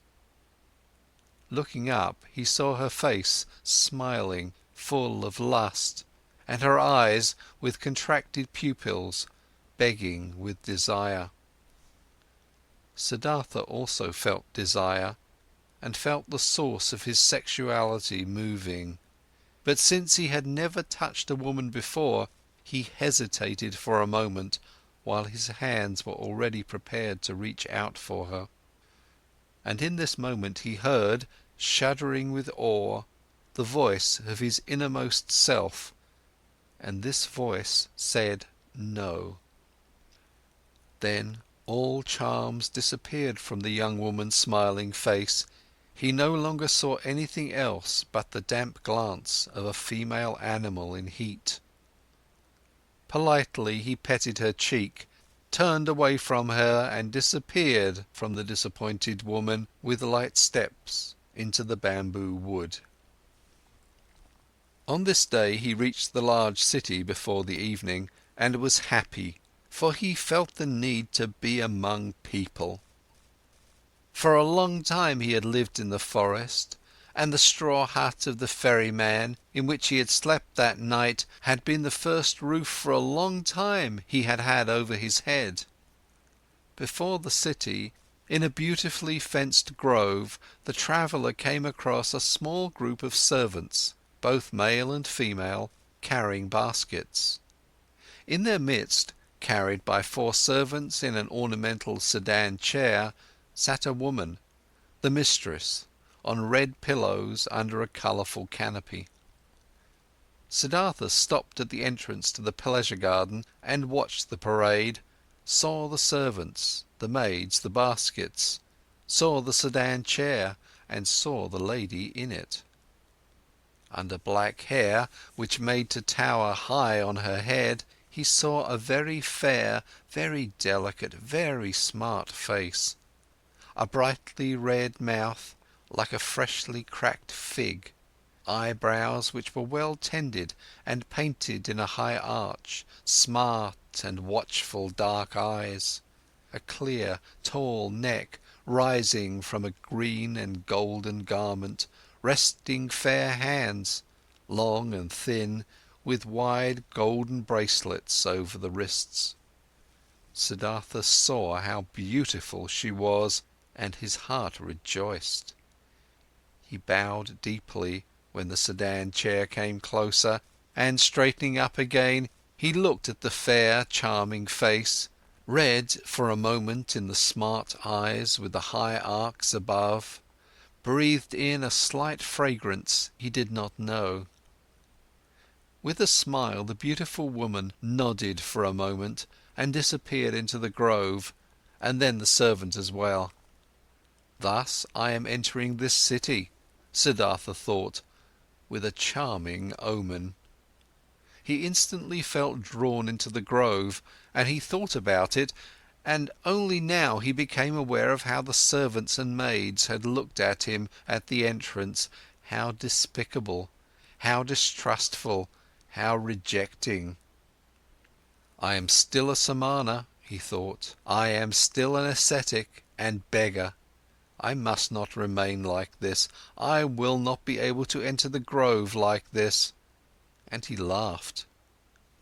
The next person who came along this path, he asked about the grove and for the name of the woman, and was told that this was the grove of Kamala, the famous courtesan, and that, aside from the grove, she owned a house in the city. Then he entered the city. Now he had a goal. Pursuing his goal, he allowed the city to suck him in, drifted through the flow of the streets, stood still on the squares, rested on the stairs of stone by the river. When the evening came, he made friends with a barber's assistant, whom he had seen working in the shade of an arch in a building, whom he had found again praying in a temple of Vishnu, whom he had told about stories of Vishnu and the Lakshmi. Among the boats by the river he slept this night, and early in the morning, before the first customers came into his shop, he had the barber's assistant shave his beard and cut his hair, comb his hair and anoint it with fine oil. Then he went to take his bath in the river. When, late in the afternoon, beautiful Kamala approached her grove in her sedan chair, Siddhartha was standing at the entrance, made a bow, and received the courtesan's greeting. But that servant who walked at the very end of her train, he motioned to him and asked him to inform his mistress that a young Brahman would wish to talk to her. After a while the servant returned, asked him, who had been waiting, to follow him, conducted him, who was following him, without a word into a pavilion where Kamala was lying on a couch, and left him alone with her. "Weren't you already standing out there yesterday, greeting me?" asked Kamala.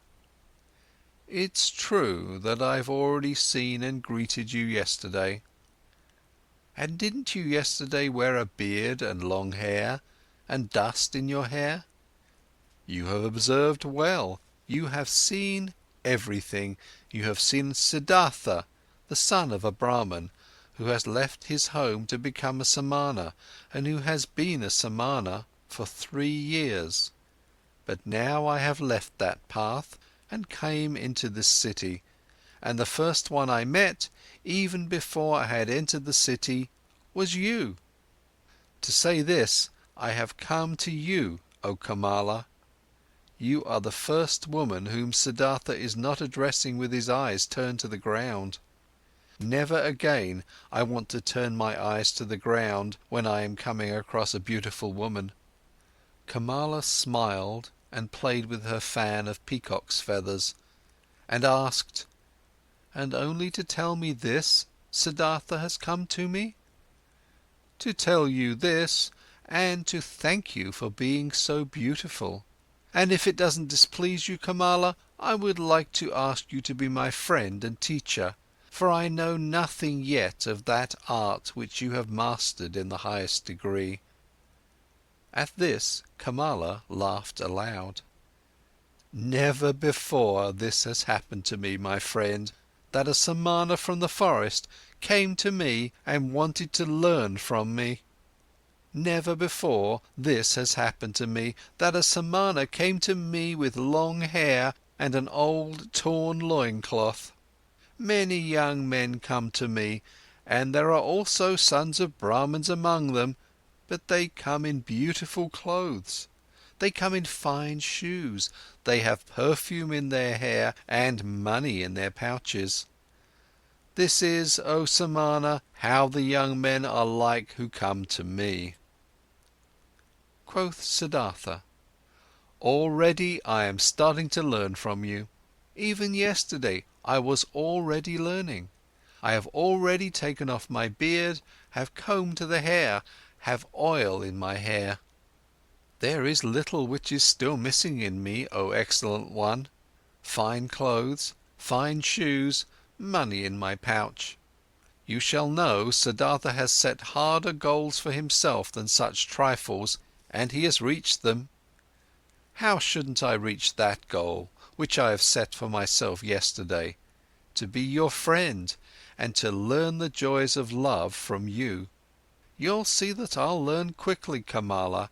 I have already learned harder things than what you're supposed to teach me. And now, let's get to it. You aren't satisfied with Siddhartha as he is, with oil in his hair, but without clothes, without shoes, without money." Laughing, Kamala exclaimed, "No, my dear, he doesn't satisfy me yet. Clothes are what he must have, pretty clothes, and shoes, pretty shoes, and lots of money in his pouch, and gifts for Kamala. Do you know it now, Samana from the forest? Do you mark my words?" "Yes, I have marked your words," Siddhartha exclaimed. "How should I not mark words which are coming from such a mouth? Your mouth is like a freshly cracked fig, Kamala. My mouth is red and fresh as well. It will be a suitable match for yours, you'll see.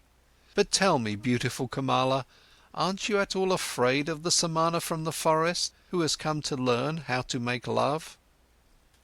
"Whatever should I be afraid of a Samana, a stupid Samana from the forest, who is coming from the jackals and doesn't even know yet what women are?" "Oh, he's strong, the Samana, and he isn't afraid of anything. He could force you, beautiful girl, he could kidnap you, he could hurt you."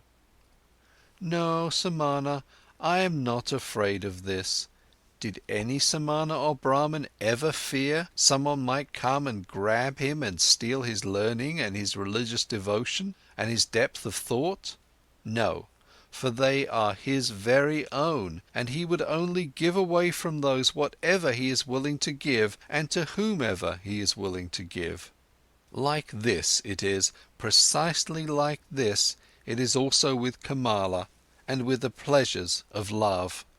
Beautiful and red is Kamala's mouth, but just try to kiss it against Kamala's will, and you will not obtain a single drop of sweetness from it, which knows how to give so many sweet things.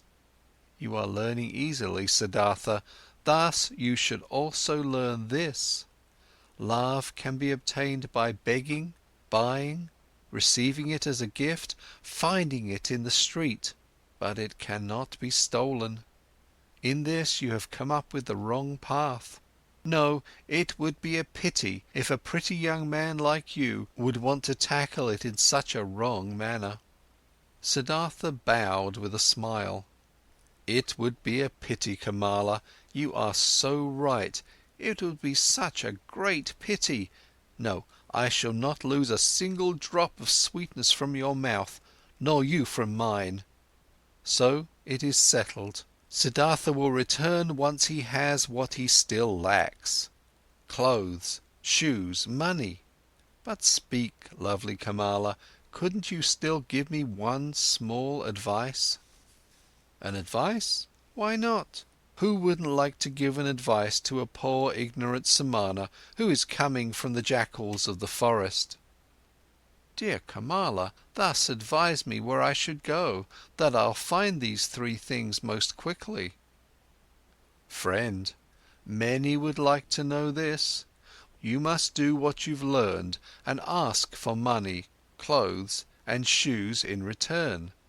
There is no other way for a poor man to obtain money. What might you be able to do?" "I can think, I can wait, I can fast." "Nothing else?" "Nothing. But yes, I can also write poetry. Would you like to give me a kiss for a poem?" "I would like to, if I like your poem. What would be its title?"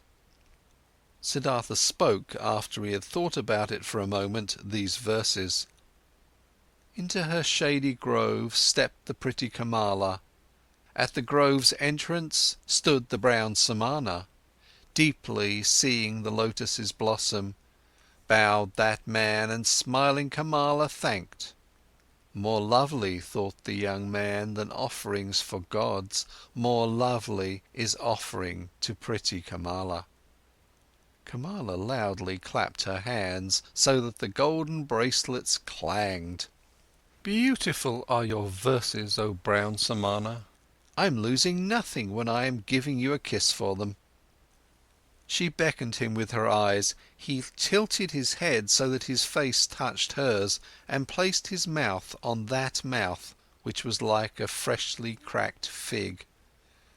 For a long time Kamala kissed him, and with a deep astonishment Siddhartha felt how she taught him, how wise she was, how she controlled him, rejected him, lured him, and how, after this first one, there was to be a long, a well-ordered, well-tested sequence of kisses, every one different from the others, he was still to receive. Breathing deeply, he remained standing where he was, and was in this moment astonished, like a child about a cornucopia of knowledge and things worth learning, which revealed itself before his eyes. "Very beautiful are your verses," exclaimed Kamala. "If I was rich, I would give you pieces of gold for them. But it will be difficult for you to earn thus much money with verses as you need, for you need a lot of money if you want to be Kamala's friend." "The way you're able to kiss, Kamala," stammered Siddhartha. "Yes, this I am able to do, therefore I do not lack clothes, shoes, bracelets and all beautiful things. But what will become of you? Aren't you able to do anything else but thinking, fasting, making poetry?" "I also know the sacrificial songs," said Siddhartha, "but I do not want to sing them any more. I also know magic spells, but I do not want to speak them any more. I have read the scriptures—" "Stop!" Kamala interrupted him. "You're able to read and write?" "Certainly I can do this. Many people can do this." "Most people can't. I also can't do it. It is very good that you're able to read and write, very good. You will also still find use for the magic spells." In this moment a maid came running in and whispered a message into her mistress's ear. "There's a visitor for me," exclaimed Kamala. "Hurry and get yourself away, Siddhartha. Nobody may see you in here, remember this. Tomorrow I'll see you again." But to the maid she gave the order to give the pious Brahmin white upper garments. Without fully understanding what was happening to him, Siddhartha found himself being dragged away by the maid, brought into a garden house avoiding the direct path, being given upper garments as a gift, led into the bushes and urgently admonished to get himself out of the grove as soon as possible without being seen. Contentedly he did as he had been told. Being accustomed to the forest, he managed to get out of the grove and over the hedge without making a sound. Contentedly he returned to the city, carrying the rolled up garments under his arm. At the inn where travellers stay, he positioned himself by the door. Without words he asked for food. Without a word he accepted a piece of rice cake. Perhaps as soon as tomorrow, he thought, I will ask no one for food any more. Suddenly pride flared up in him. He was a Samana no more. It was no longer becoming to him to beg. He gave the rice cake to a dog and remained without food. Simple is the life which people lead in this world here, thought Siddhartha. It presents no difficulties. Everything was difficult, toilsome and ultimately hopeless when I was still a Samana. Now everything is easy, easy like that lessons in kissing which Kamala is giving me. I need clothes and money, nothing else. This is a small near goal. They won't make a person lose any sleep. He had already discovered Kamala's house in the city long before. There he turned up the following day.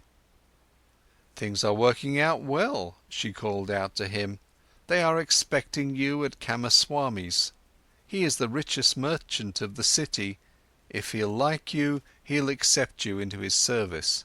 Be smart, brown Samana. I had others tell him about you. Be polite towards him, he is very powerful, but don't be too modest.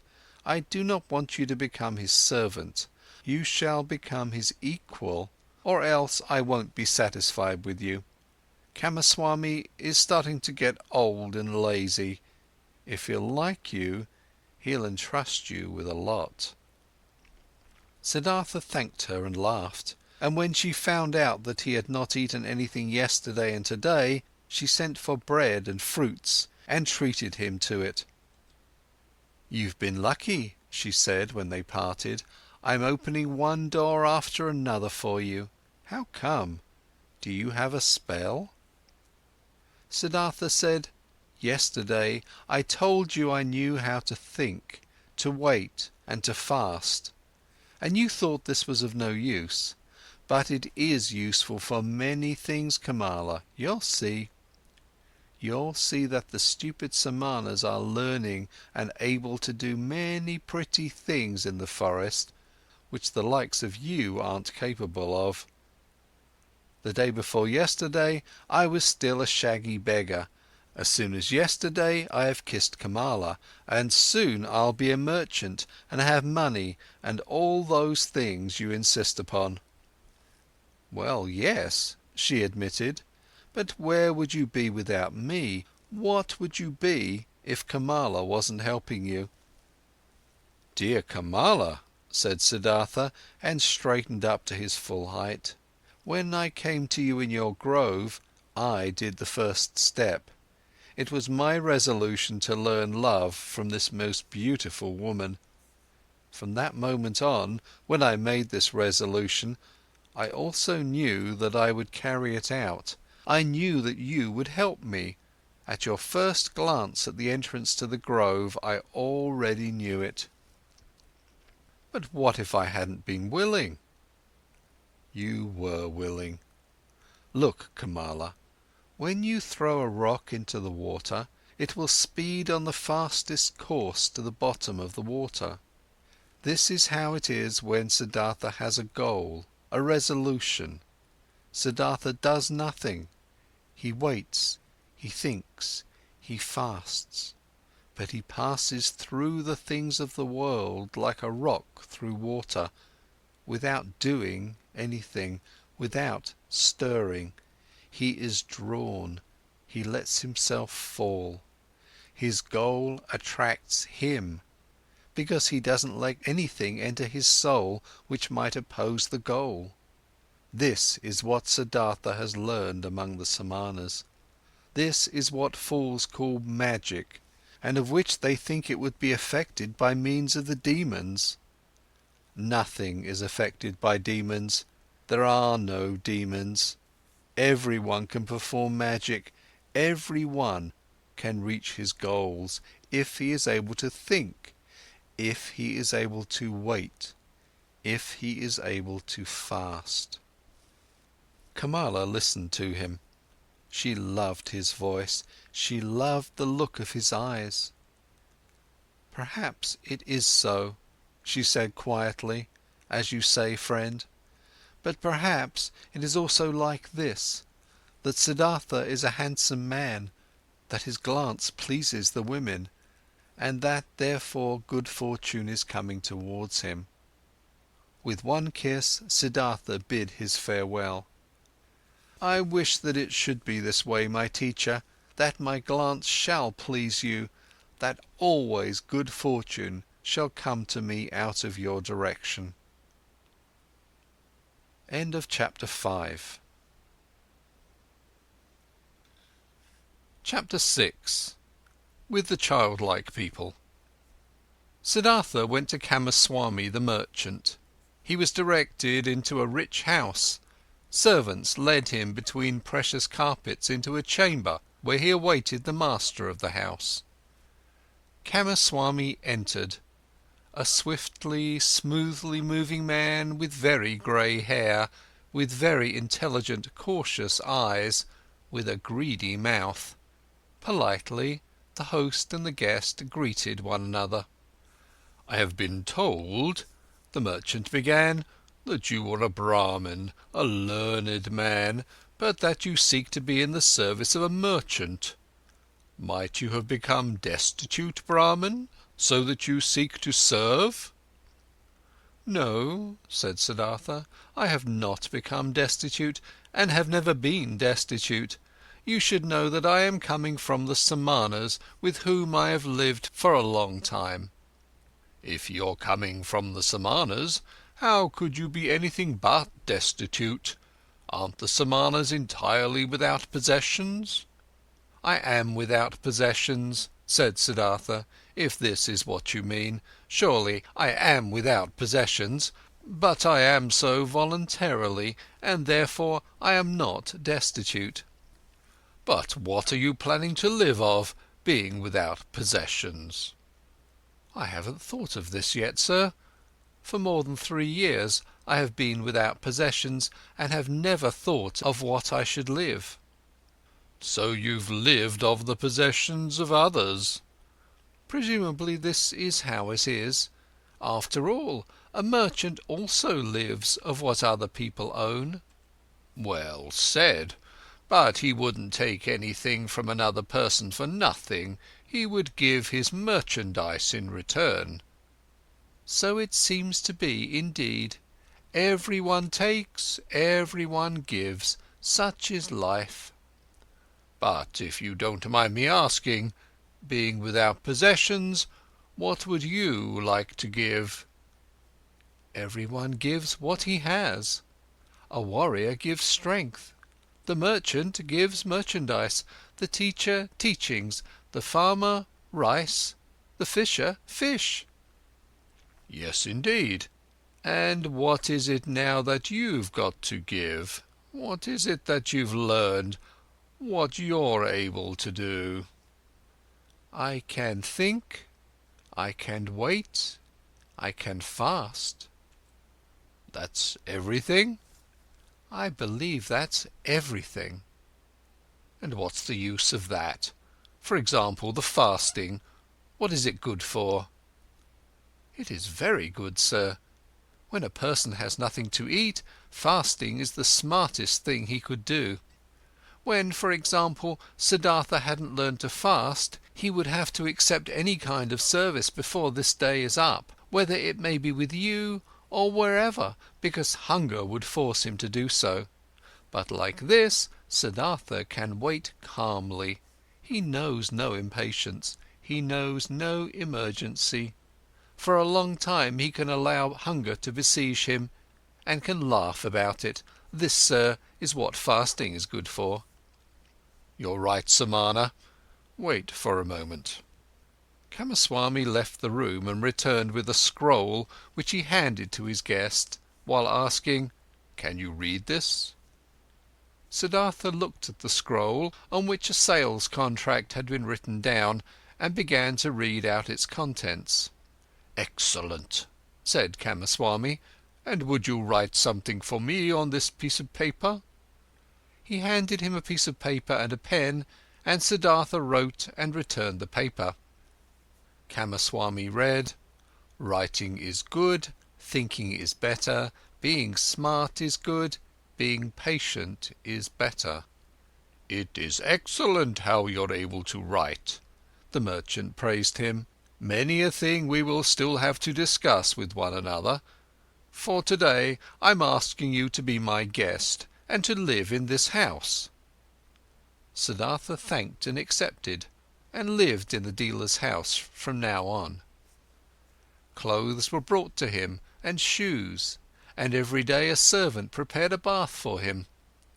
Twice a day a plentiful meal was served, but Siddhartha only ate once a day, and ate neither meat nor did he drink wine. Kamaswami told him about his trade, showed him the merchandise and storage rooms, showed him calculations. Siddhartha got to know many new things. He heard a lot and spoke little.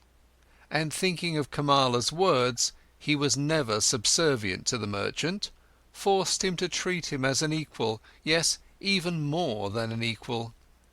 Kamaswami conducted his business with care and often with passion, But Siddhartha looked upon all this as if it was a game, the rules of which he tried hard to learn precisely, but the contents of which did not touch his heart.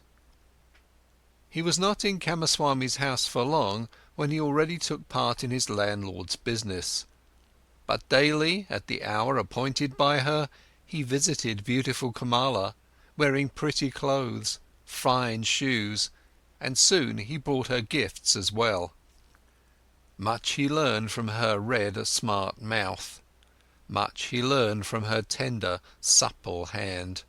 Him, who was regarding love still a boy, and had a tendency to plunge blindly and insatiably into lust, like into a bottomless pit, him she taught thoroughly, starting from the basics, about that school of thought which teaches that pleasure cannot be taken without giving pleasure, and that every gesture, every caress, every touch, every look, every spot of the body, however small it was, had its secret, which would bring happiness to those who knew about it and unleash it.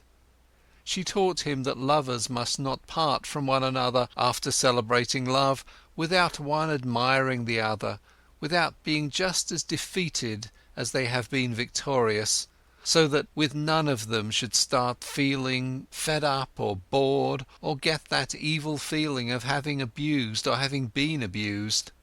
Wonderful hours he spent with the beautiful and smart artist, became her student, her lover, her friend. Here with Kamala was the worth and purpose of his present life, knit with the business of Kamaswami. The merchant passed to duties of writing important letters and contracts onto him, and got into the habit of discussing all important affairs with him.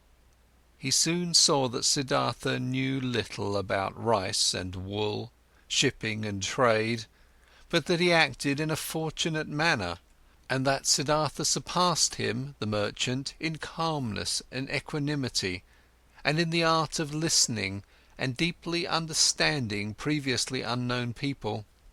"This Brahman," he said to a friend, "is no proper merchant, and will never be one.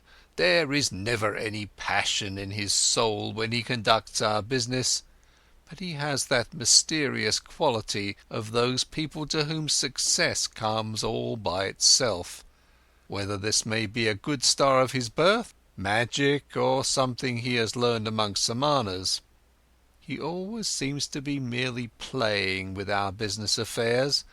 They never fully become a part of him, they never rule over him, he is never afraid of failure, he is never upset by a loss."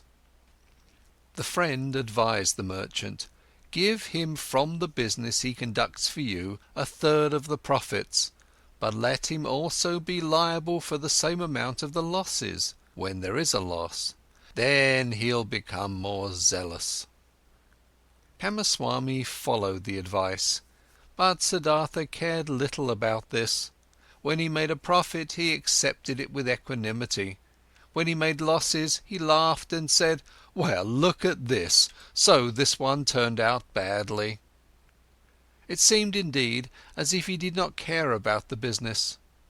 At one time he travelled to a village to buy a large harvest of rice there, but when he got there, the rice had already been sold to another merchant.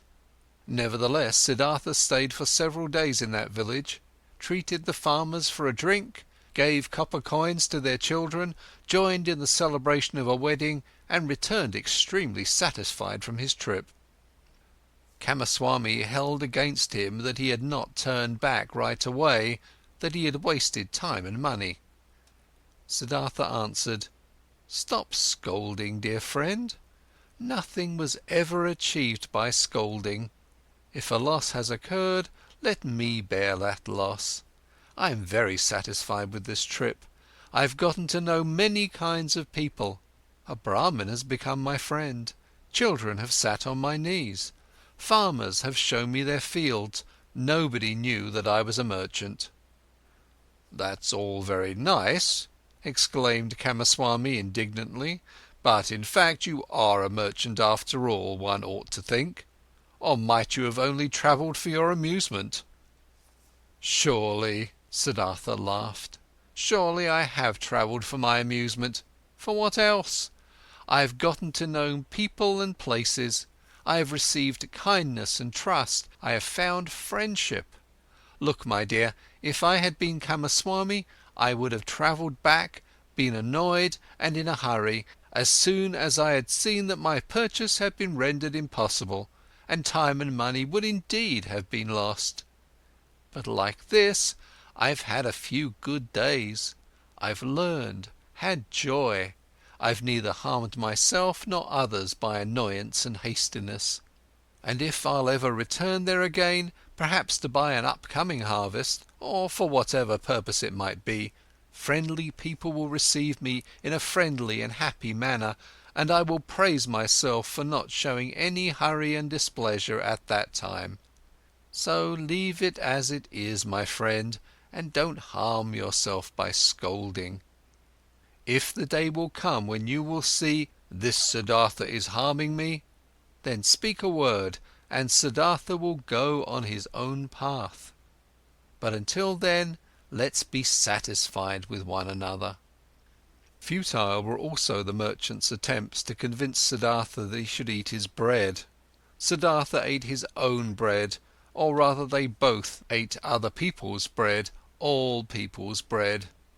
Siddhartha never listened to Kamaswami's worries, and Kamaswami had many worries.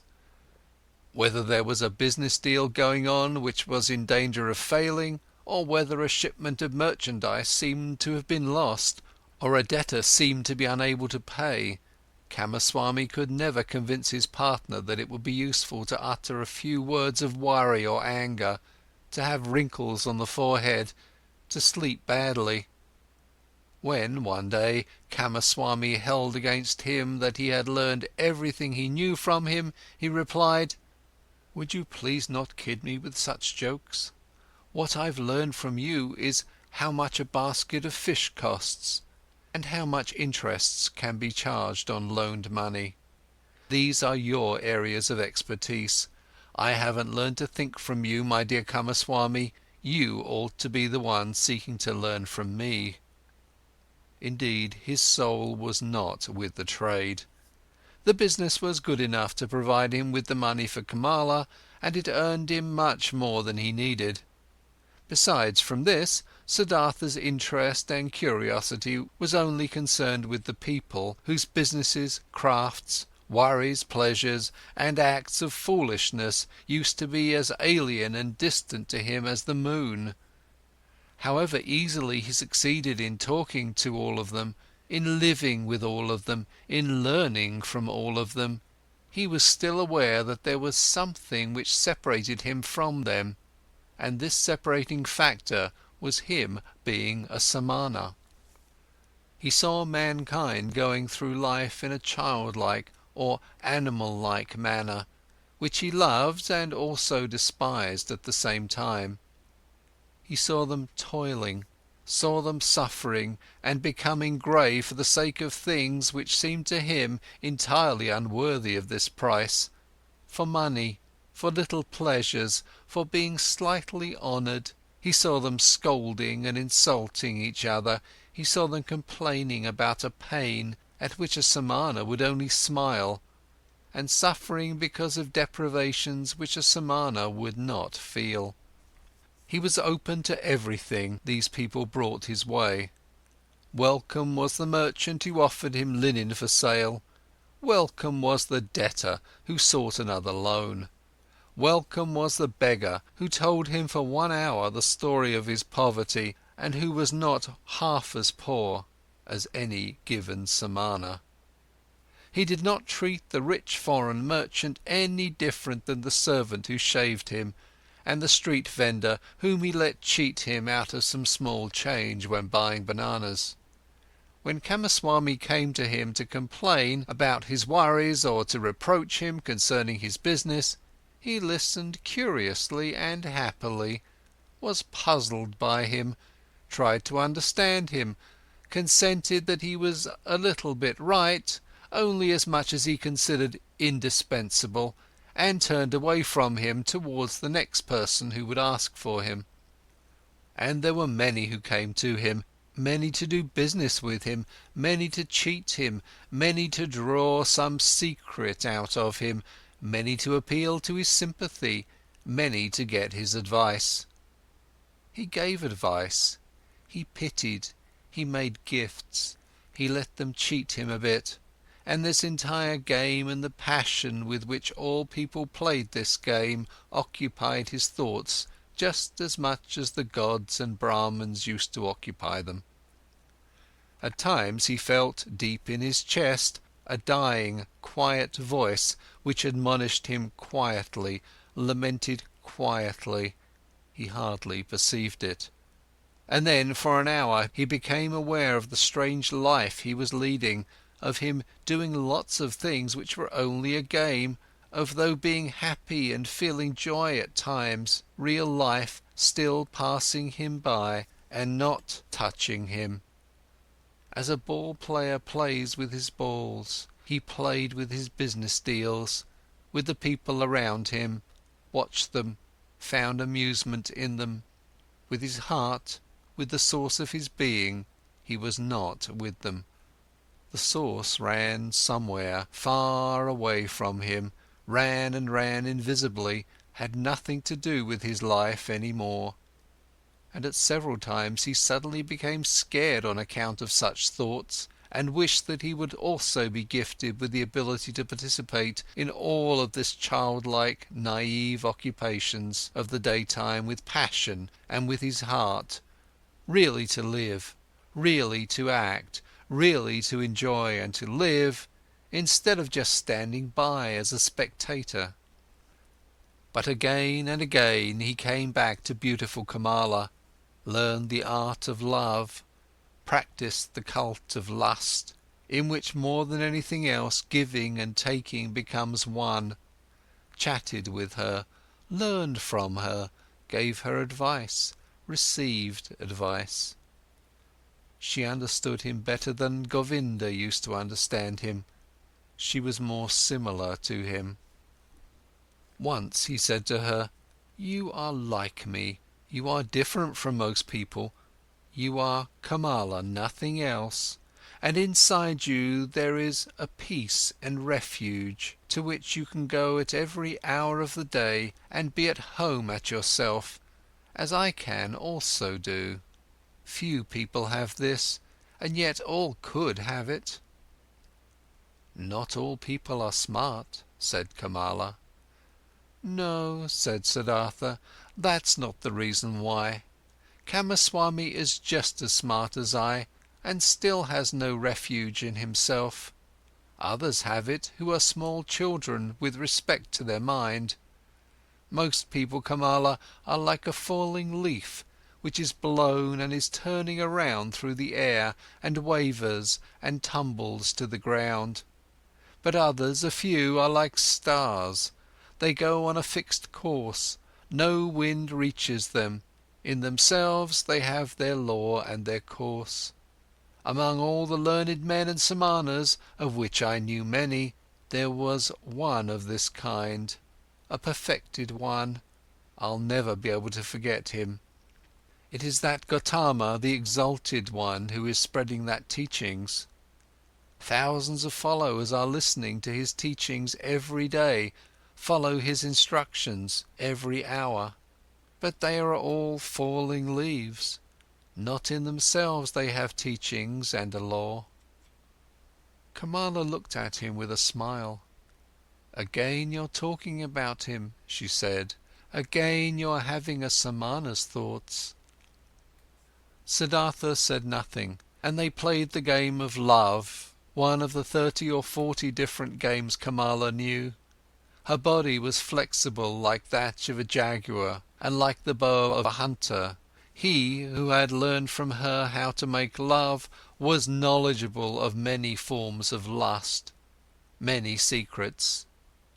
For a long time she played with Siddhartha, enticed him, rejected him, forced him, embraced him, enjoyed his masterful skills, until he was defeated and rested exhausted by her side. The courtesan bent over him, took a long look at his face, at his eyes which had grown tired. "You are the best lover," she said thoughtfully, "I ever saw. You're stronger than others, more supple, more willing. You've learned my art well, Siddhartha. At some time, when I'll be older, I'll want to bear your child. And yet, my dear, you've remained a Samana. And yet you do not love me. You love nobody. Isn't it so?" "It might very well be so," Siddhartha said tiredly. "I am like you. You also do not love. How else could you practice love as a craft? Perhaps people of our kind can't love. The childlike people can. That's their secret." End of chapter 6. Chapter 7. Sansara. For a long time Siddhartha had lived the life of the world and of lust, though without being a part of it. His senses, which he had killed off in hot years as a Samana, had awoken again. He had tasted riches, had tasted lust, had tasted power. Nevertheless, he had still remained in his heart for a long time a Samana. Kamala, being smart, had realized this quite right. It was still the art of thinking, of waiting, of fasting, which guided his life. Still, the people of the world, the childlike people, had remained alien to him as he was alien to them. Years passed. Surrounded by the good life, Siddhartha hardly felt them fading away. He had become rich. For quite a while he possessed a house of his own and his own servants, and a garden before the city by the river. The people liked him. They came to him whenever they needed money or advice, but there was no one close to him except Kamala. That high, bright state of being awake, which he had experienced that one time at the height of his youth, in those days after Gotama's sermon, after the separation from Govinda, that tense expectation, that proud state of standing alone without teachings and without teachers, that supple willingness to listen to the divine voice in his own heart, had slowly become a memory, had been fleeting. Distant and quiet the holy source murmured, which used to be near, which used to murmur within himself. Nevertheless, many things he had learned from the Samanas, he had learned from Gotama, he had learned from his father, the Brahman, had remained within him for a long time afterwards. Moderate living, joy of thinking, hours of meditation, secret knowledge of the self and of his eternal entity, which is neither body nor consciousness. Many a part of this he still had, but one part after another had been submerged and had gathered dust. Just as a potter's wheel, once it has been set in motion, will keep on turning for a long time and only slowly lose its vigour and come to a stop, thus Siddhartha's soul had kept on turning the wheel of asceticism, the wheel of thinking, the wheel of differentiation for a long time, still turning, but it turned slowly and hesitantly and was close to coming to a standstill. Slowly, like humidity entering the dying stem of a tree, filling it slowly and making it rot, the world and sloth had entered Siddhartha's soul.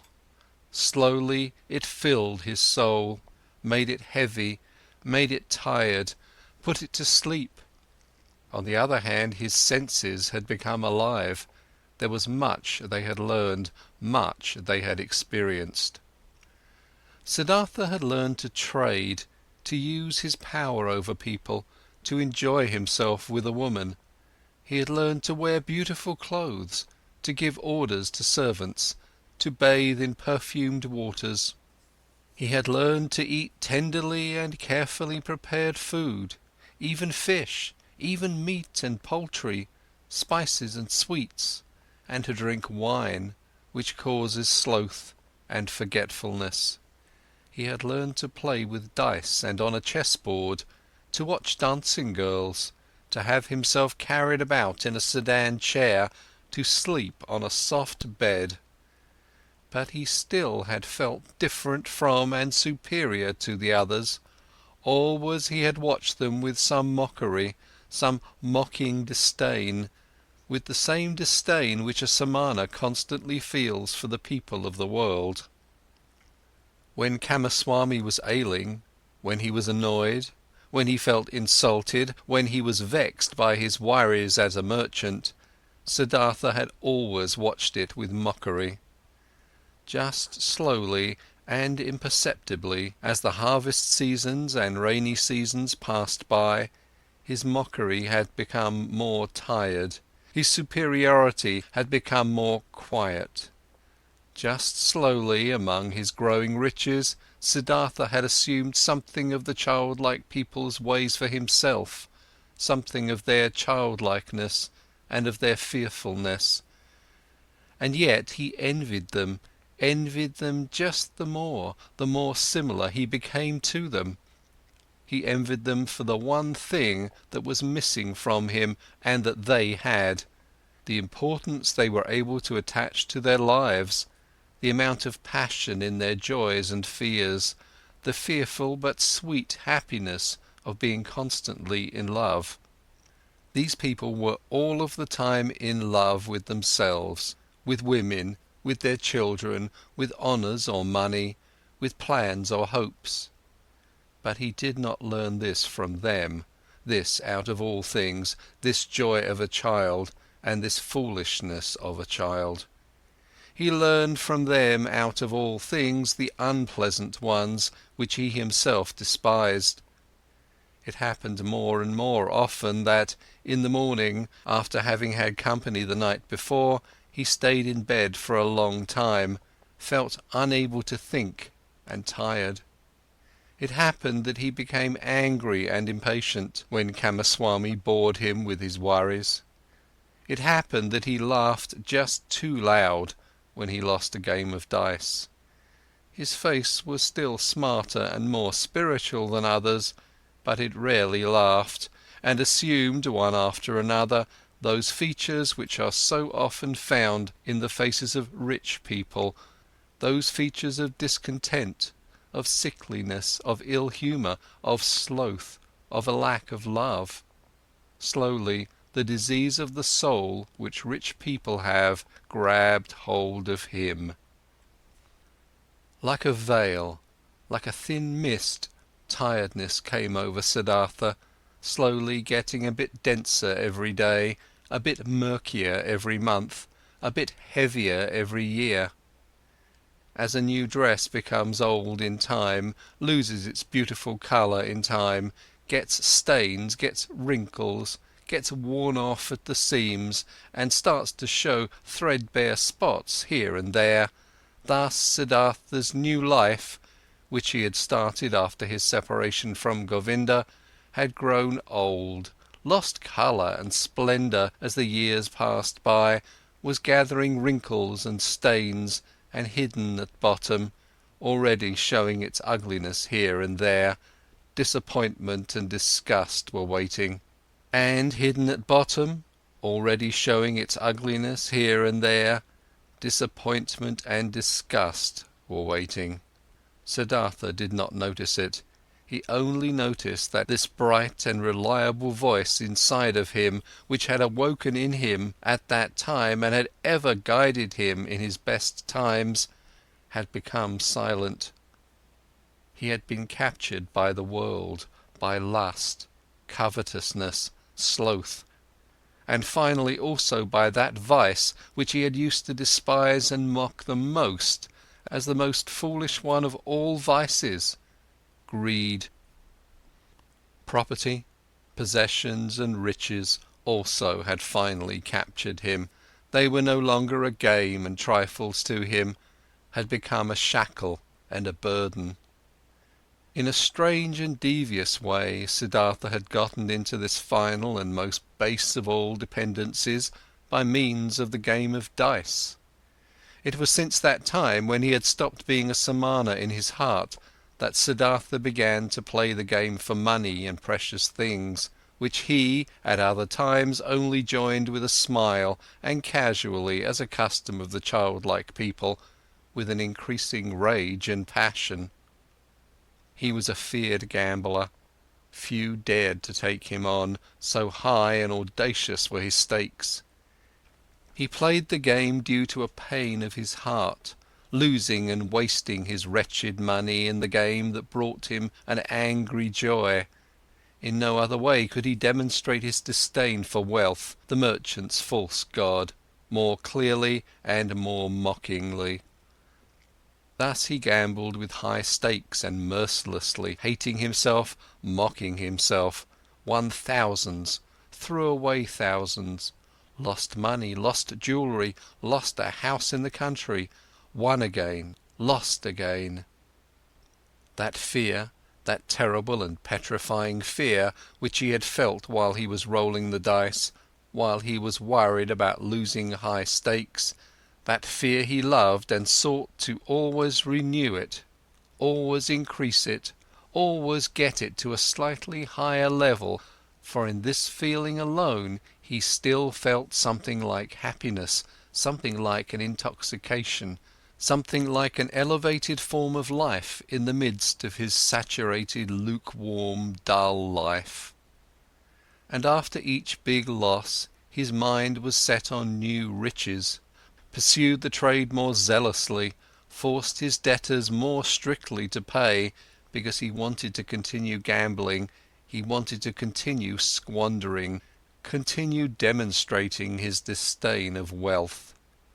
Siddhartha lost his calmness when losses occurred, lost his patience when he was not paid on time, lost his kindness towards beggars, lost his disposition for giving away and loaning money to those who petitioned him. He, who gambled away tens of thousands at one roll of the dice and laughed at it, became more strict and more petty in his business, occasionally dreaming at night about money. And whenever he woke up from this ugly spell, whenever he found his face in the mirror at the bedroom's wall to have aged and become more ugly, whenever embarrassment and disgust came over him, he continued fleeing, fleeing into a new game, fleeing into a numbing of his mind brought on by sex, by wine, and from there he fled back into the urge to pile up and obtain possessions. In this pointless cycle he ran, growing tired, growing old, growing ill. Then the time came when a dream warned him. He had spent the hours of the evening with Kamala in her beautiful pleasure garden. They had been sitting under the trees talking, and Kamala had said thoughtful words, words behind which a sadness and a tiredness lay hidden. She had asked him to tell her about Gotama, and could not hear enough of him, how clear his eyes, how still and beautiful his mouth, how kind his smile, how peaceful his walk had been. For a long time he had to tell her about the exalted Buddha, and Kamala had sighed and had said, "One day, perhaps soon, I'll also follow that Buddha. I'll give him my pleasure garden for a gift and take my refuge in his teachings." But after this she had aroused him and had tied him to her in the act of making love with painful fervour, biting and in tears, as if, once more, she wanted to squeeze the last sweet drop out of this vain, fleeting pleasure. Never before it had become so strangely clear to Siddhartha how closely lust was akin to death. Then he had lain by her side, and Kamala's face had been close to him, and under her eyes and next to the corners of her mouth he had, as clearly as never before, read a fearful inscription, an inscription of small lines, of slight grooves. an inscription reminiscent of autumn and old age, just as Siddhartha himself, who was only in his 40s, had already noticed here and there grey hairs among his black ones. Tiredness was written on Kamala's beautiful face, tiredness from walking a long path which has no happy destination, tiredness and the beginning of withering and concealed, still unsaid, perhaps not even conscious anxiety, fear of old age, fear of the autumn, fear of having to die. With a sigh, he had bid his farewell to her, the soul full of reluctance and full of concealed anxiety.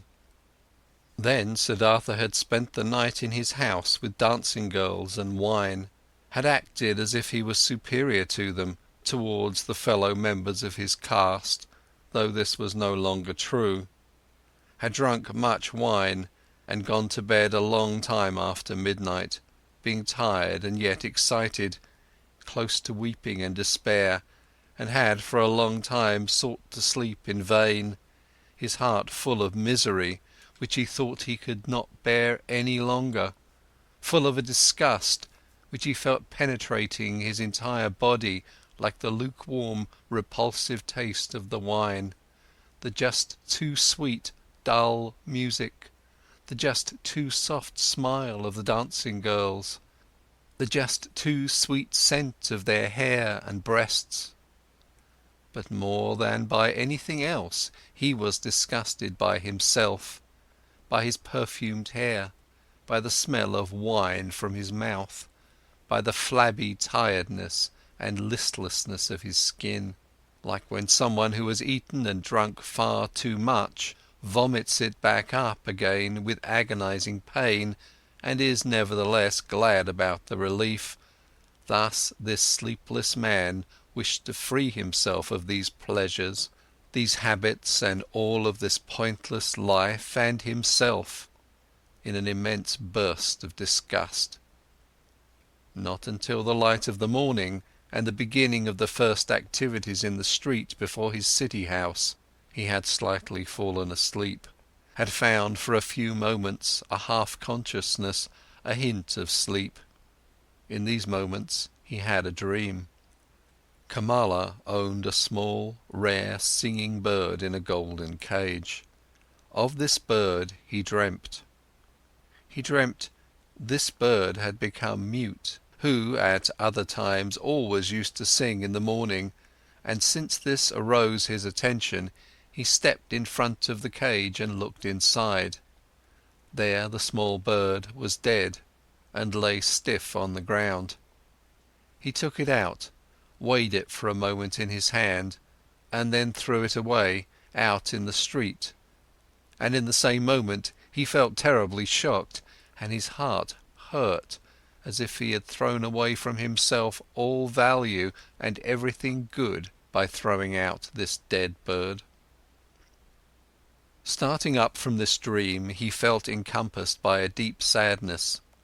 Worthless, so it seemed to him, worthless and pointless was the way he had been going through life. Nothing which was alive, nothing which was in some way delicious or worth keeping, he had left in his hands. Alone he stood there, and empty like a castaway on the shore. With a gloomy mind, Siddhartha went to the pleasure garden he owned, locked the gate, sat down under a mango tree, felt death in his heart and horror in his chest, sat and sensed how everything died in him, withered in him, came to an end in him. By and by he gathered his thoughts, and in his mind he once again went the entire path of his life, starting with the first days he could remember.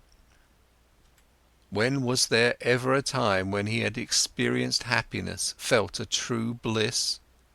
Oh yes, several times he had experienced such a thing. In his years as a boy he has had a taste of it. When he had obtained praise from the Brahmins, he had felt it in his heart. There is a path in front of the one who has distinguished himself in the recitation of the holy verses. in the dispute with the learned ones, as an assistant in the offerings. Then he had felt it in his heart. There is a path in front of you, you are destined for, the gods are awaiting you. And again, as a young man, when the ever-rising, upward-fleeing goal of all thinking had ripped him out of and up from the multitude of those seeking the same goal, when he wrestled in pain for the purpose of Brahman, when every obtained knowledge only kindled new thirst in him, then again he had, in the midst of the thirst, in the midst of the pain, felt this very same thing. Go on, you are called upon. He had heard this voice when he had left his home and had chosen the life of a Samana, and again when he had gone away from the Samanas to that perfected one, and also when he had gone away from him to the uncertain. For how long had he not heard this voice any more? For how long had he reached no height any more? How even and dull was the manner in which his path had passed through life for many long years, without a high goal, without thirst, without elevation, content with small, lustful pleasures, and yet never satisfied. For all of these many years, without knowing it himself, he had tried hard and long to become a man like those many, like those children. And in all this, his life had been much more miserable and poorer than theirs, and their goals were not his, nor their worries.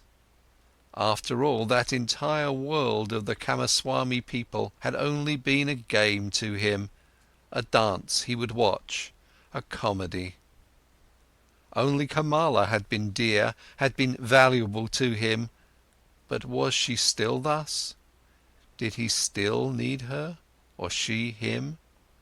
Did they not play a game without ending? Was it necessary to live for this? No, it was not necessary. The name of this game was Sansara, a game for children, a game which was perhaps enjoyable to play once, twice, 10 times, but for ever and ever over again? Then Siddhartha knew that the game was over, that he could not play it any more. Shivers ran over his body, inside of him, so he felt something had died. That entire day he sat under the mango tree, thinking of his father, thinking of Govinda, thinking of Gotama. Did he have to leave them to become a Kamaswami? He still sat there when the night had fallen. When looking up, he caught sight of the stars. He thought, here I'm sitting under my mango tree, in my pleasure garden. He smiled a little. Was it really necessary? Was it right? Was it not a foolish game that he owned a mango tree, that he owned a garden? He also put an end to this. This also died in him. He rose, bid his farewell to the mango tree, his farewell to the pleasure garden. Since he had been without food this day, he felt strong hunger, and thought of his house in the city, of his chamber and bed, of the table with the meals on it. He smiled tiredly, shook himself, and bid his farewell to these things. In the same hour of the night, Siddhartha left his garden, left the city, and never came back. For a long time Kamaswami had people look for him, thinking that he had fallen into the hands of robbers. Kamala had no one look for him. When she was told that Siddhartha had disappeared, she was not astonished. Did she not always expect it? Was he not a Samana, a man who was at home nowhere, a pilgrim? And most of all, she had felt this the last time they had been together, and she was happy, in spite of all the pain of the loss, that she had pulled him so affectionately to her heart for this last time, that she had felt one more time to be so completely possessed and penetrated by him. When she received the first news of Siddhartha's disappearance, she went to the window, where she held a rare singing bird captive in a golden cage. She opened the door of the cage, took the bird out and let it fly. For a long time she gazed after it, the flying bird. From this day on, she received no more visitors and kept her house locked. But after some time, she became aware that she was pregnant from the last time she was together with Siddhartha. End of Chapter 7. Chapter 8. By the River. Siddhartha walked through the forest, was already far from the city, and knew nothing but that one thing, that there was no going back for him, that this life, as he had lived it for many years until now, was over and done away with, and that he had tasted all of it, sucked everything out of it, until he was disgusted with it. Dead was the singing bird he had dreamt of, dead was the bird in his heart.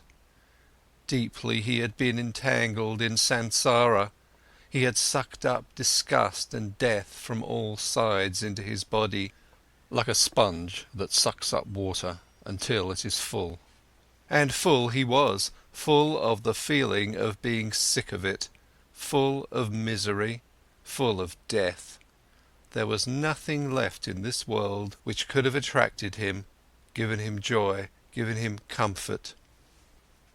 Passionately he wished to know nothing about himself any more, to have rest, to be dead. If there was only a lightning bolt to strike him dead, if there was only a tiger to devour him, if there was only a wine, a poison which could numb his senses, bring him forgetfulness and sleep, and no awakening from that. Was there still any kind of filth he had not soiled himself with, a sin or foolish act he had not committed, a dreariness of the soul he had not brought upon himself? Was it still at all possible to be alive? Was it possible to breathe in again and again, to breathe out, to feel hunger, to eat again, to sleep with a woman again? Was this cycle not exhausted and brought to a conclusion for him? Siddhartha reached the large river in the forest, the same river over which a long time ago, when he had still been a young man and came from the town of Gotama, the ferryman had conducted him. By this river he stopped. Hesitatingly he stood at the bank. Tiredness and hunger had weakened him, and whatever he should walk on, wherever to whichever goal. No, there were no more goals, there was nothing left but the deep, painful yearning to shake off this whole desolate dream, to spit out this stale wine, to put an end to this miserable and shameful life. A hang bent over the bank of the river, a coconut tree. Siddhartha leaned against its trunk with his shoulder, embraced the trunk with one arm, and looked down into the green water, which ran and ran under him, looked down and found himself to be entirely filled with the wish to go and to drown in these waters. A frightening emptiness was reflected back at him by the water, answering to the terrible emptiness in his soul. Yes, he had reached the end. There was nothing left for him, except to annihilate himself, except to smash the failure into which he had shaped his life, to throw it away before the feet of mockingly laughing gods. This was the great vomiting he had longed for, death, the smashing to bits of the form he hated. Let him be food for fishes, this dog Siddhartha, this lunatic, this depraved and rotten body, this weakened and abused soul. Let him be food for fishes and crocodiles, let him be chopped to bits by the demons. With a distorted face he stared into the water, saw the reflection of his face and spit at it. In deep tiredness he took his arm away from the trunk of the tree and turned a bit, in order to let himself fall straight down, in order to finally drown. With his eyes closed he slipped towards death. Then, out of remote areas of his soul, out of past times of his now weary life, a sound stirred up. It was a word, a syllable, which he, without thinking, with a slurred voice, spoke to himself, the old word, which is the beginning and the end of all prayers of the Brahmins, the holy Om, which roughly means that what is perfect, or the completion. And in the moment when the sound of Om touched Siddhartha's ear, his dormant spirit suddenly woke up and realized the foolishness of his actions. Siddhartha was deeply shocked. So this was how things were with him. So doomed was he, so much had he lost his way and was forsaken by all knowledge, that he had been able to seek death, that this wish of a child, had been able to grow up in him, to find rest by annihilating his body. What all agony of these recent times, all sobering realizations, all desperation had not brought about, this was brought on by this moment, when the Om entered his consciousness. He became aware of himself in his misery and in his error. Om, he spoke to himself, Om. And again he knew about Brahman, knew about the indestructibility of life, knew about all that is divine, which he had forgotten. But this was only a moment, flash. By the foot of the coconut tree, Siddhartha collapsed, struck down by tiredness, mumbling Om, placed his head on the root of the tree and fell into a deep sleep. Deep was his sleep, and without dreams. For a long time he had not known such a sleep any more. When he woke up after many hours, he felt as if 10 years had passed. He heard the water quietly flowing, did not know where he was and who had brought him there, opened his eyes, saw with astonishment that there were trees and the sky above him, and he remembered where he was and how he got there. But it took him a long while for this, and the past seemed to him as if it had been covered by a veil, infinitely distant, infinitely far away, infinitely meaningless. He only knew that his previous life, in the first moment when he thought about it, this past life seemed to him like a very old, previous incarnation, like an early pre-birth of his present self, that this previous life had been abandoned by him, that, full of disgust and wretchedness, he had even intended to throw his life away, but that, by a river, under a coconut tree, he has come to his senses, the holy word Om on his lips, that he had fallen asleep and had now woken up and was looking at the world as a new man. Quietly, he spoke the word Om to himself, speaking which he had fallen asleep, and it seemed to him as if his entire long sleep had been nothing but a long meditative recitation of Om, a thinking of Om, a submergence and complete entering into Om, into the nameless, the perfected.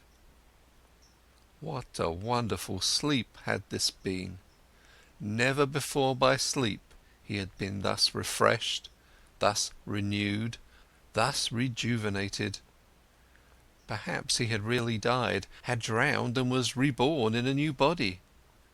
But no, he knew himself, he knew his hand and his feet, knew the place where he lay, knew this self in his chest, this Siddhartha, the eccentric, the weird one.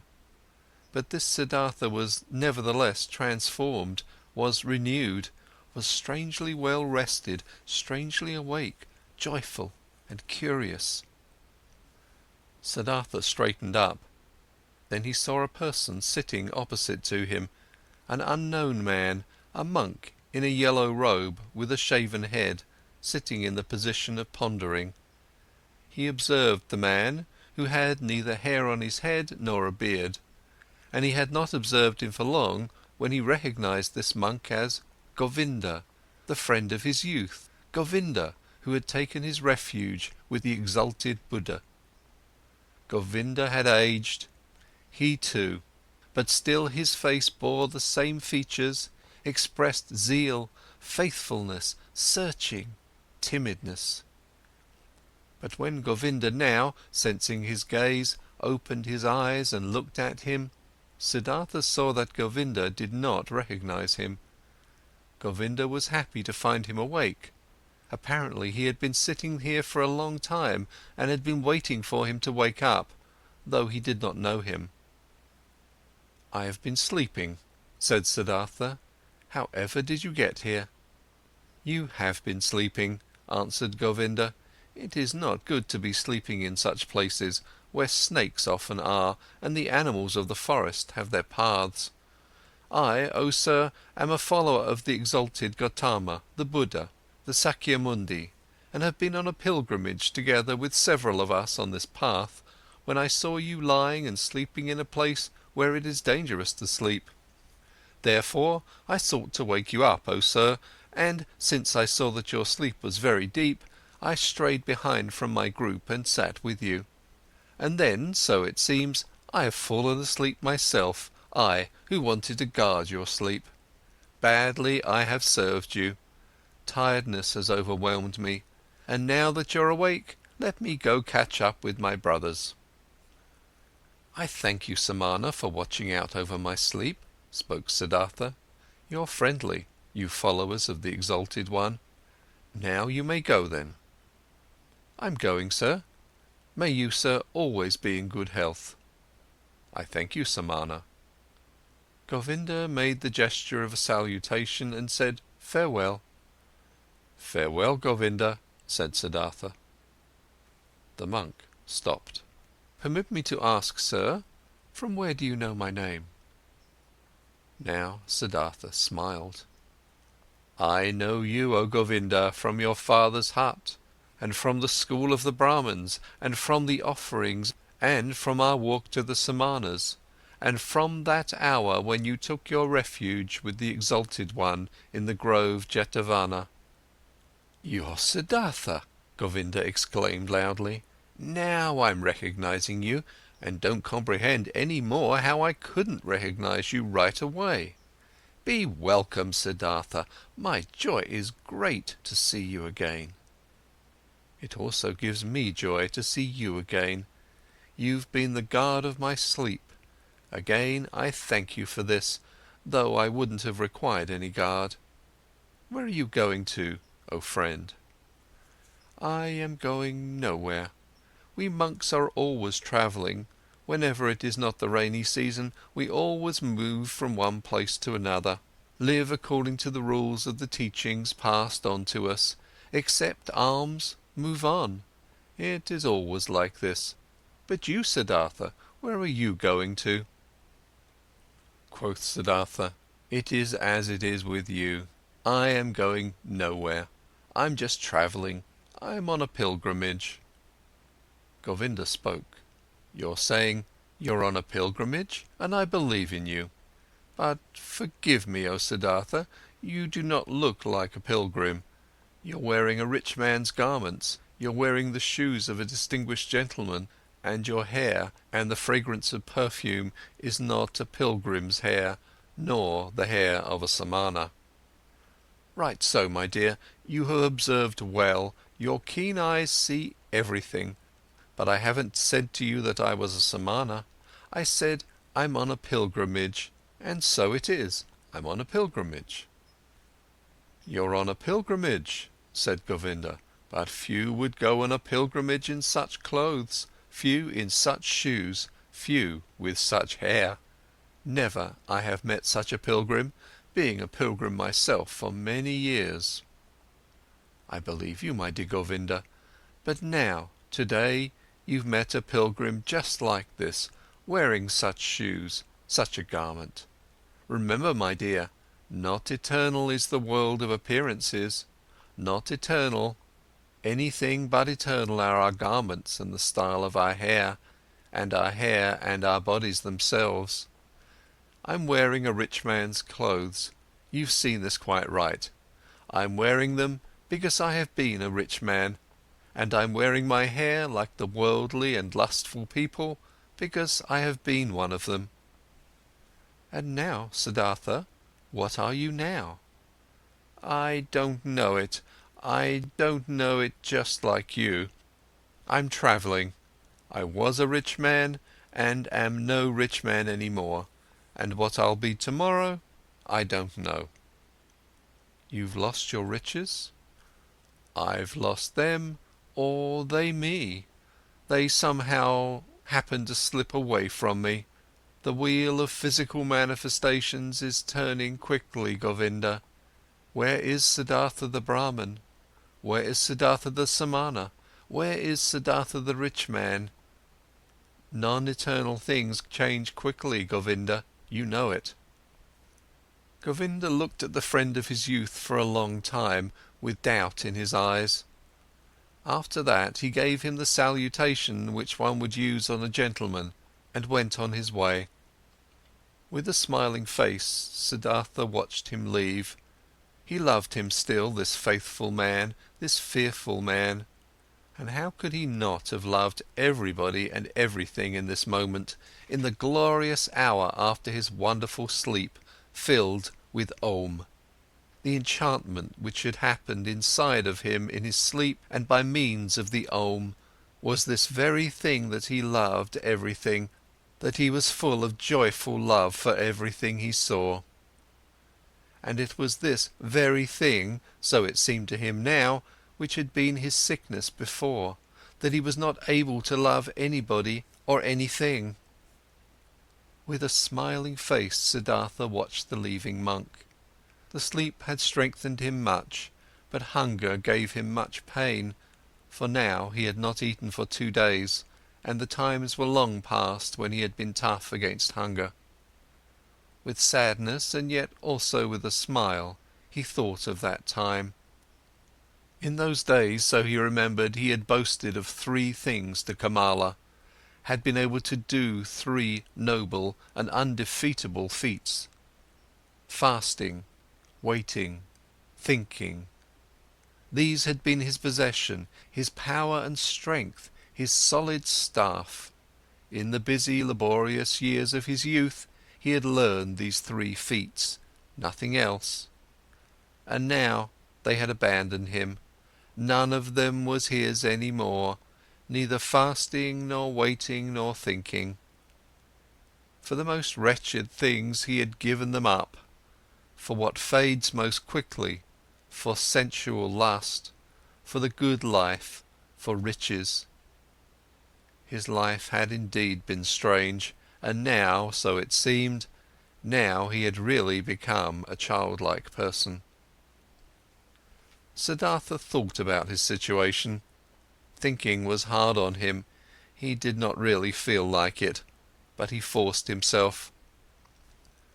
Now, he thought, since all these most easily perishing things have slipped from me again, now I'm standing here under the sun again, just as I have been standing here a little child.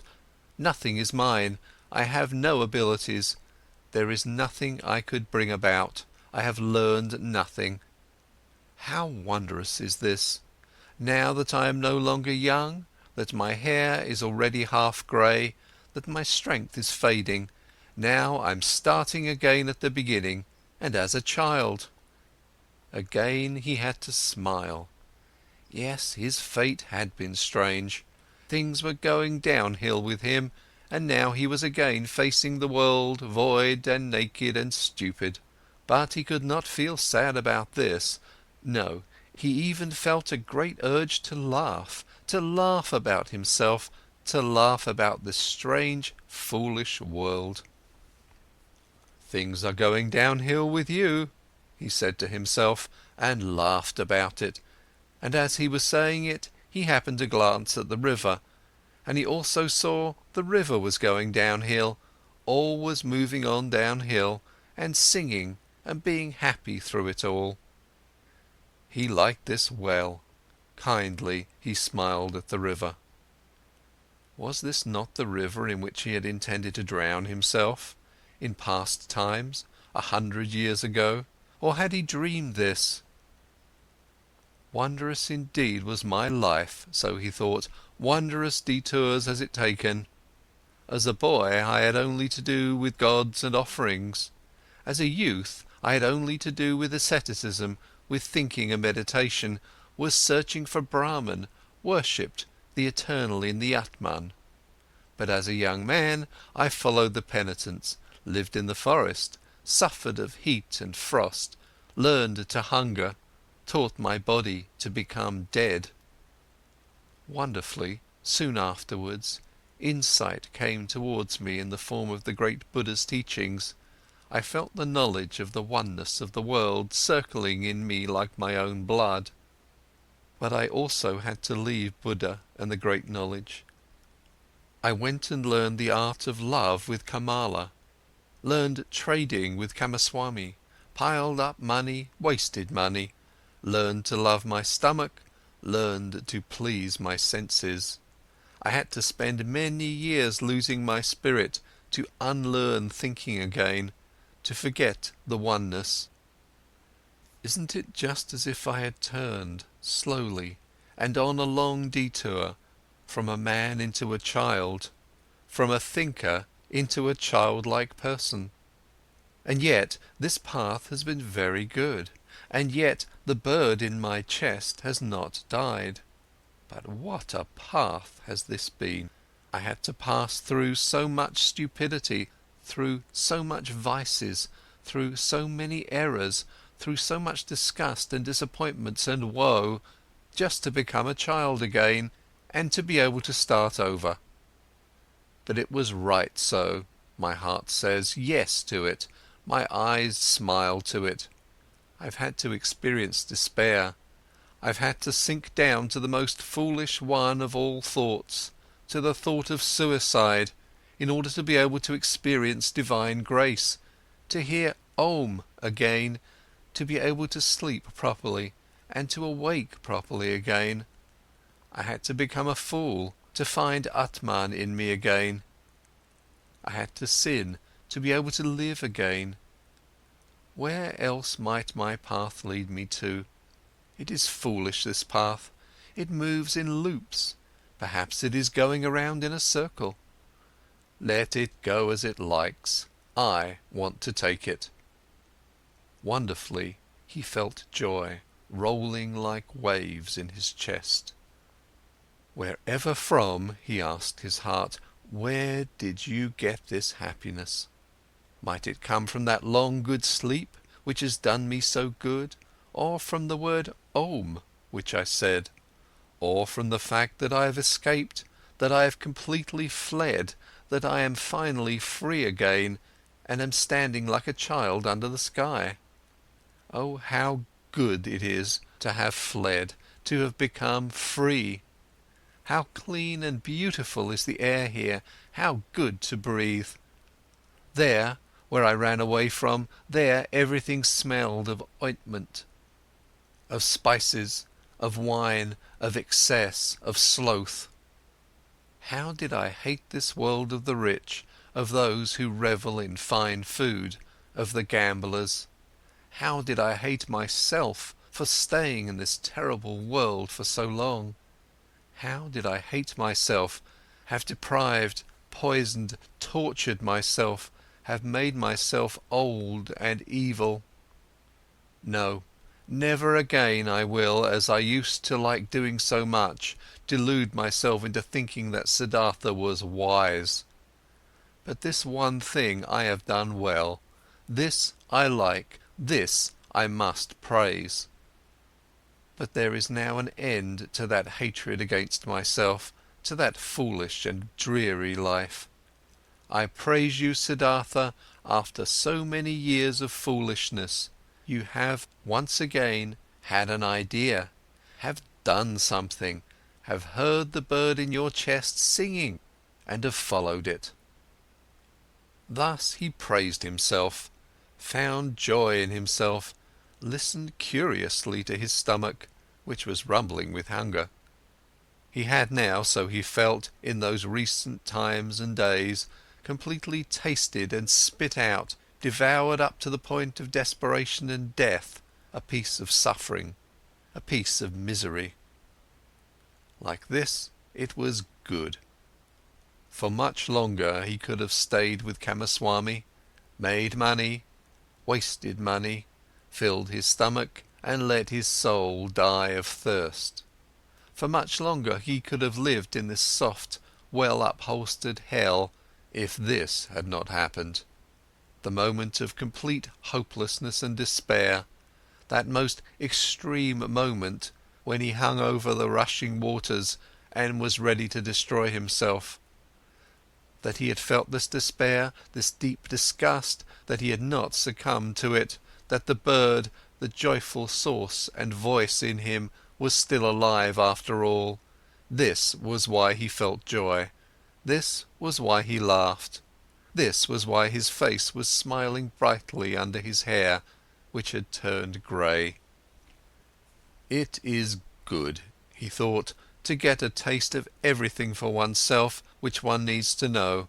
That lust for the world and riches do not belong to the good things I have already learned as a child. I have known it for a long time, but I have experienced only now. And now I know it.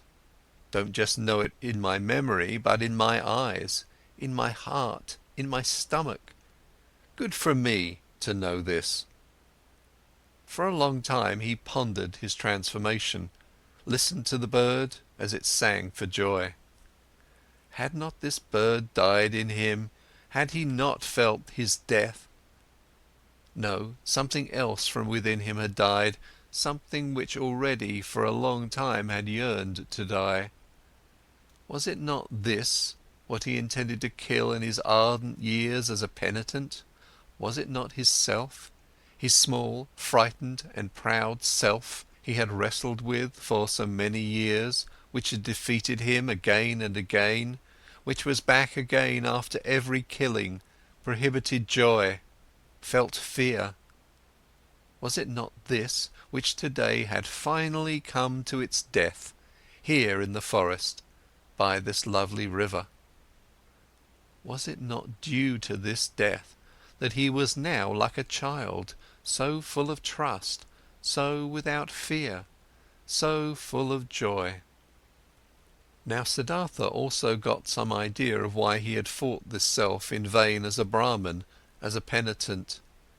Too much knowledge had held him back, too many holy verses, too many sacrificial rules, too much self-castigation, so much doing and striving for that goal. Full of arrogance he had been, always the smartest, always working the most, always one step ahead of all others, always the knowing and spiritual one, always the priest or wise one. Into being a priest, into this arrogance, into this spirituality, his self had retreated. There it sat firmly and grew, while he thought he would kill it by fasting and penance. Now he saw it, and saw the secret voice had been right, that no teacher would ever have been able to bring about his salvation. Therefore he had to go out into the world, lose himself to lust and power, to women and money, had to become a merchant, a dice gambler, a drinker and a greedy person, until the priest and Samana in him was dead. Therefore he had to continue bearing these ugly years, bearing the disgust, the teachings, the pointlessness of a dreary and wasted life up to the end, up to bitter despair, until Siddhartha the lustful, Siddhartha the greedy, could also die. He had died. A new Siddhartha had woken up from the sleep. He would also grow old. He would also eventually have to die. Mortal was Siddhartha. Mortal was every physical form. But today he was young, was a child, the new Siddhartha, and was full of joy. He thought these thoughts, listened with a smile to his stomach, listened gratefully to a buzzing bee. Cheerfully he looked into the rushing river.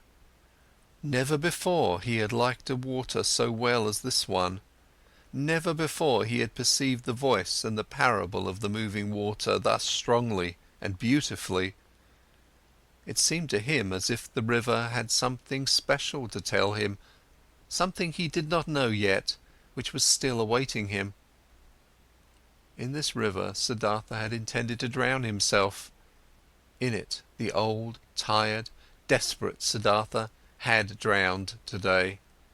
But the new Siddhartha felt a deep love for this rushing water and decided for himself not to leave it very soon. End of chapter 8. Chapter 9. The Ferryman. By this river I want to stay, thought Siddhartha. It is the same which I have crossed a long time ago on my way to the Childlike people.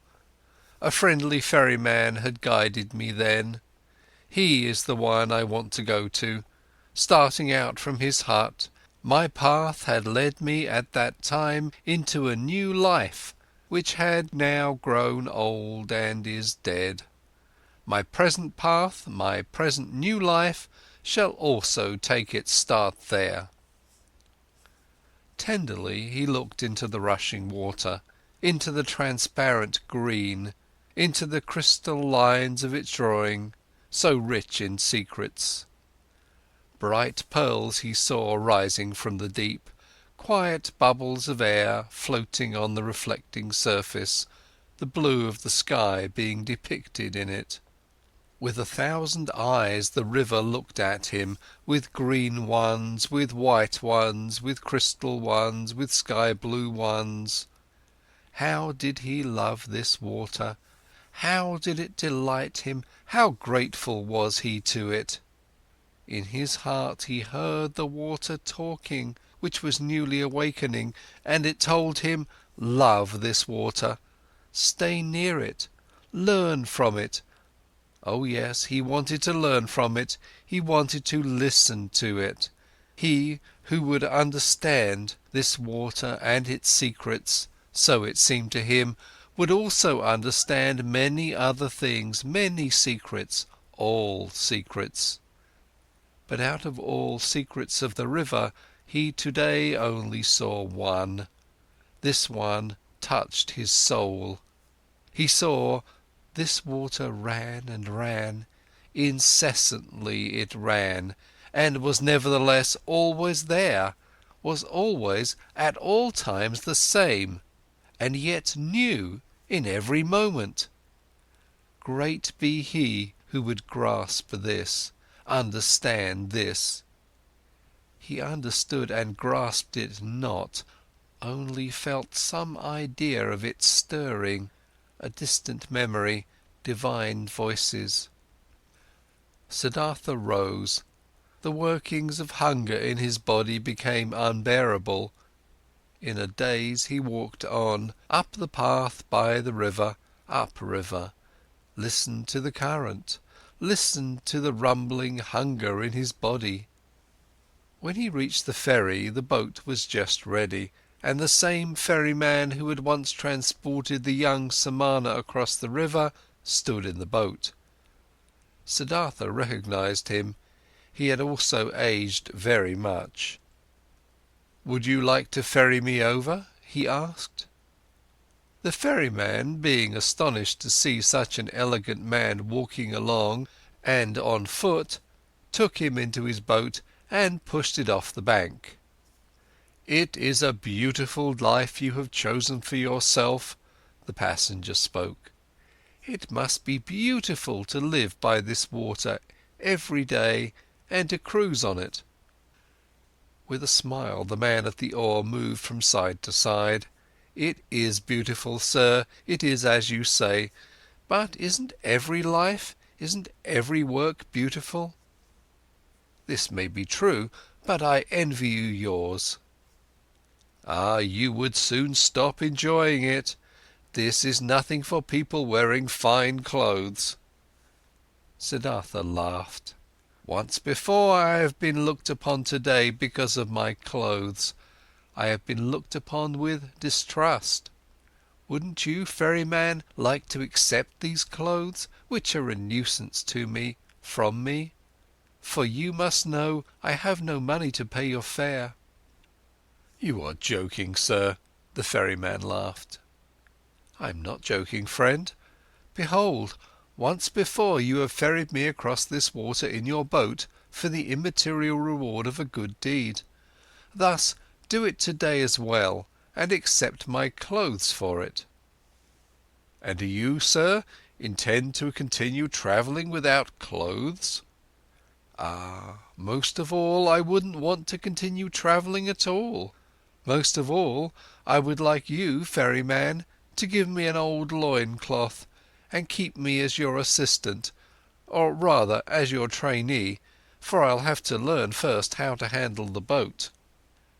For a long time the ferryman looked at the stranger, searching. "Now I recognize you," he finally said. "At one time you slept in my hut. This was a long time ago, possibly more than 20 years ago. And you've been ferried across the river by me, and we parted like good friends. Haven't you been a Samana? I can't think of your name anymore." "My name is Siddhartha, and I was a Samana when you last saw me." "So be welcome, Siddhartha. My name is Vasudeva. You will, so I hope, be my guest today as well and sleep in my hut, and tell me where you're coming from and why these beautiful clothes are such a nuisance to you." They had reached the middle of the river, and Vasudeva pushed the oar with more strength in order to overcome the current. He worked calmly, his eyes fixed on the front of the boat with brawny arms.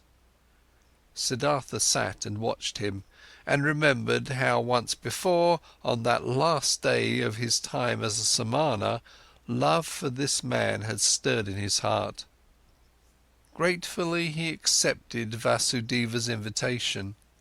When they had reached the bank, he helped him to tie the boat to the stakes. After this, the ferryman asked him to enter the hut, offered him bread and water, and Siddhartha ate with eager pleasure, and also ate with eager pleasure of the mango fruits Vasudeva offered him.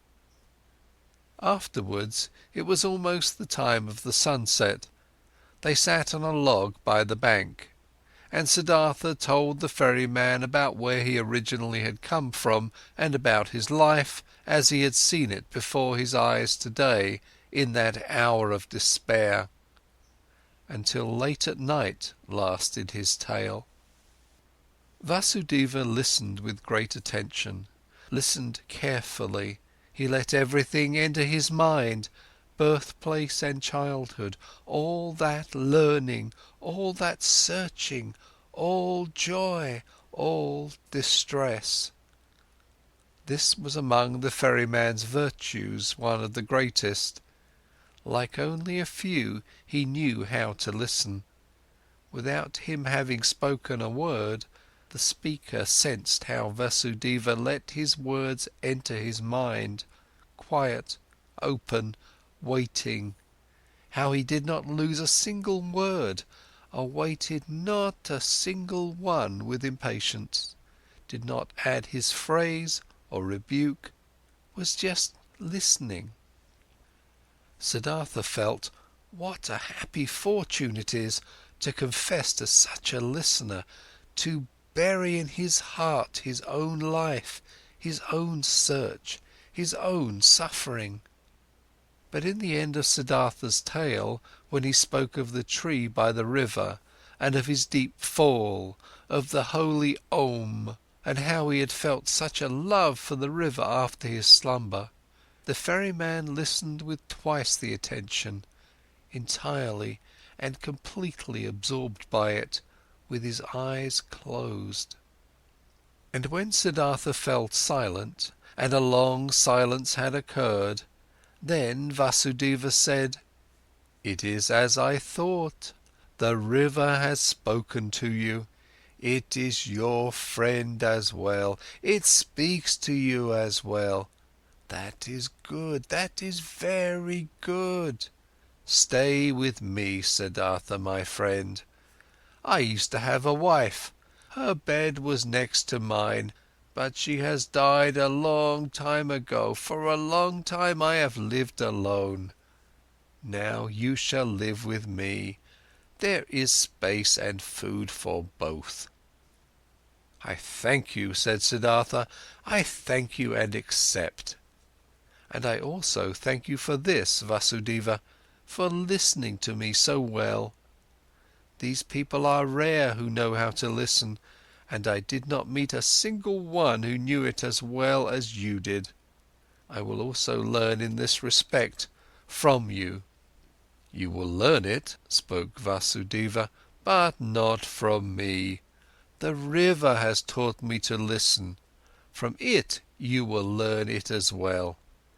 It knows everything, the river. Everything can be learned from it. See, you've already learned this from the river too, that it is good to strive downwards, to sink, to seek depth.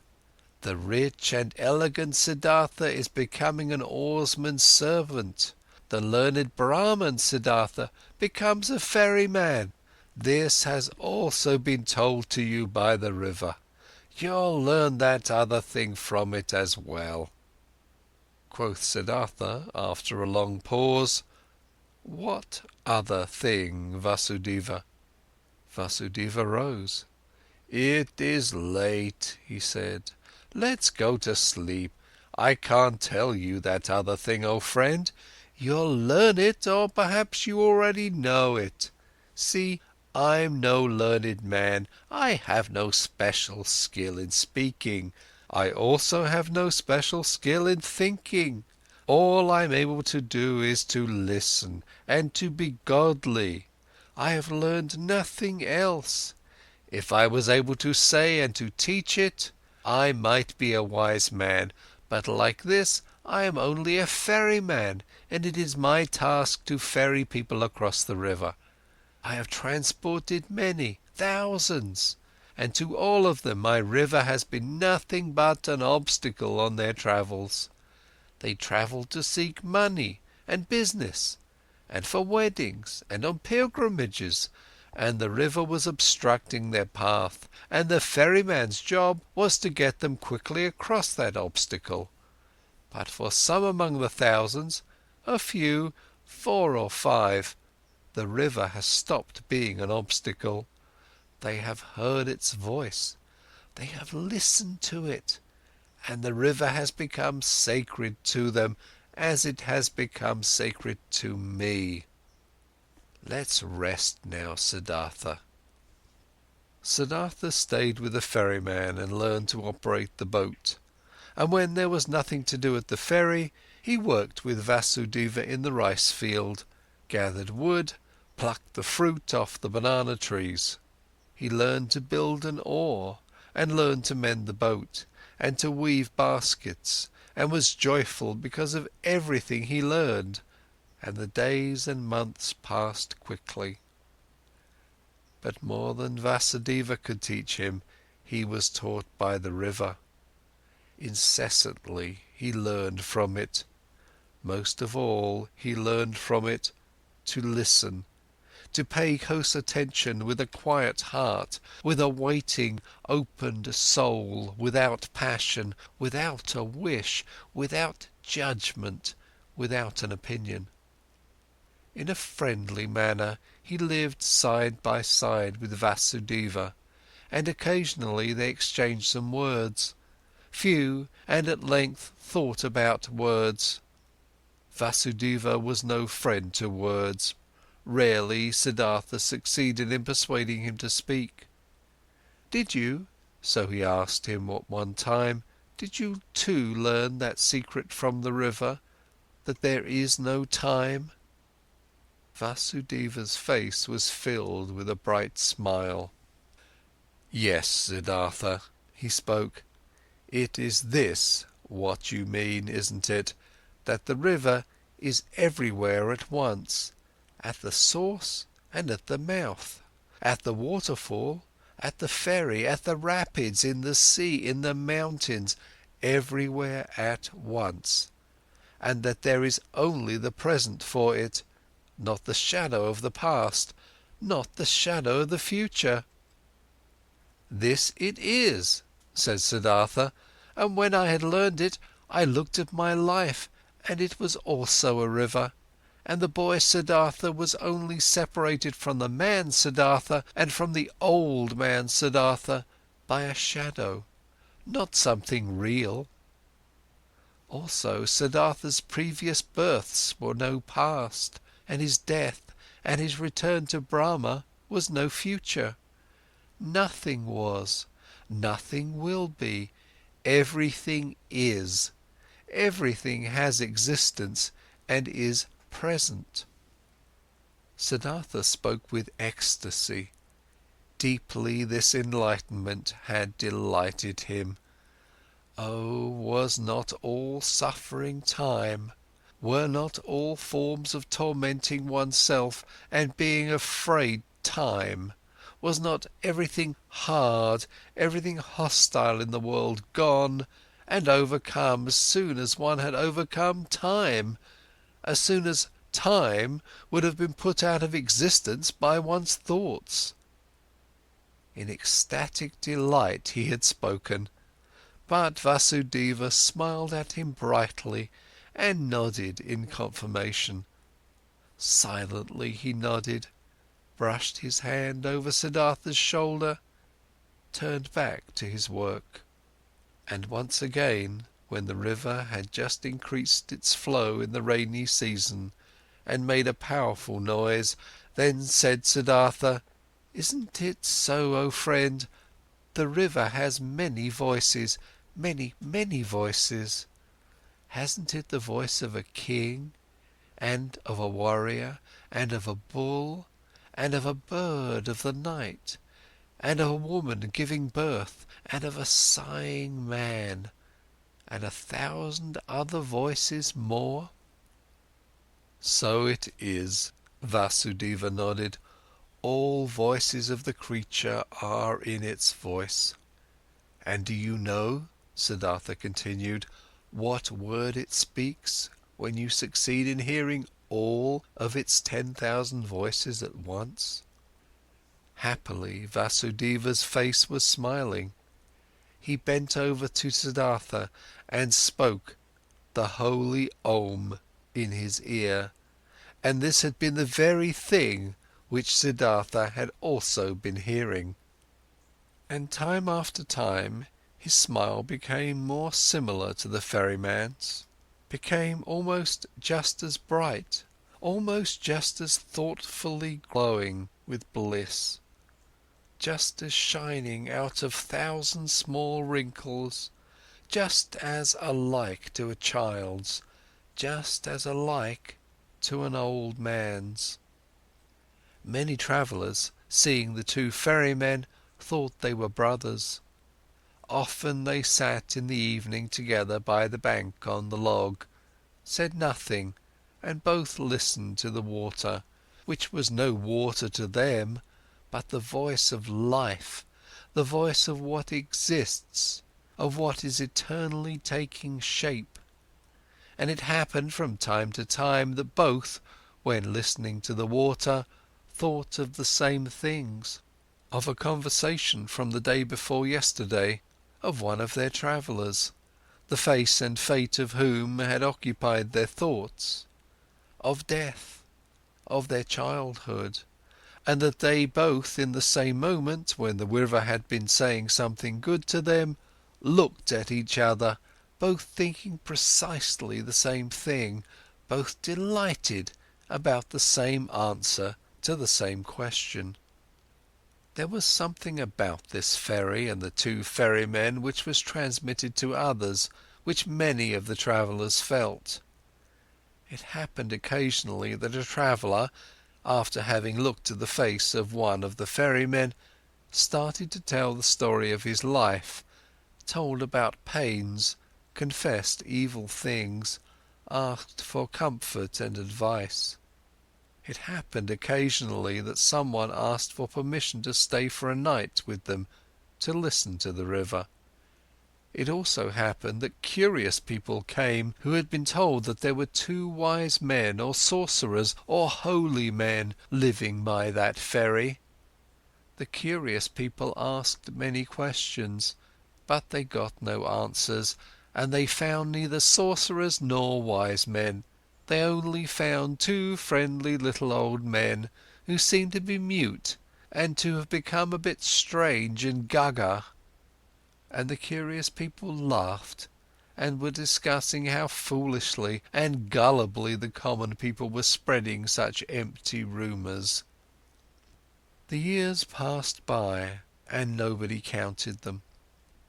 Then, at one time, monks came by on a pilgrimage, followers of Gotama the Buddha, who were asking to be ferried across the river, and by then the ferrymen were told that they were most hurriedly walking back to their great teacher, for the news had spread, the exalted one was deadly sick and would soon die his last human death in order to become one with the salvation.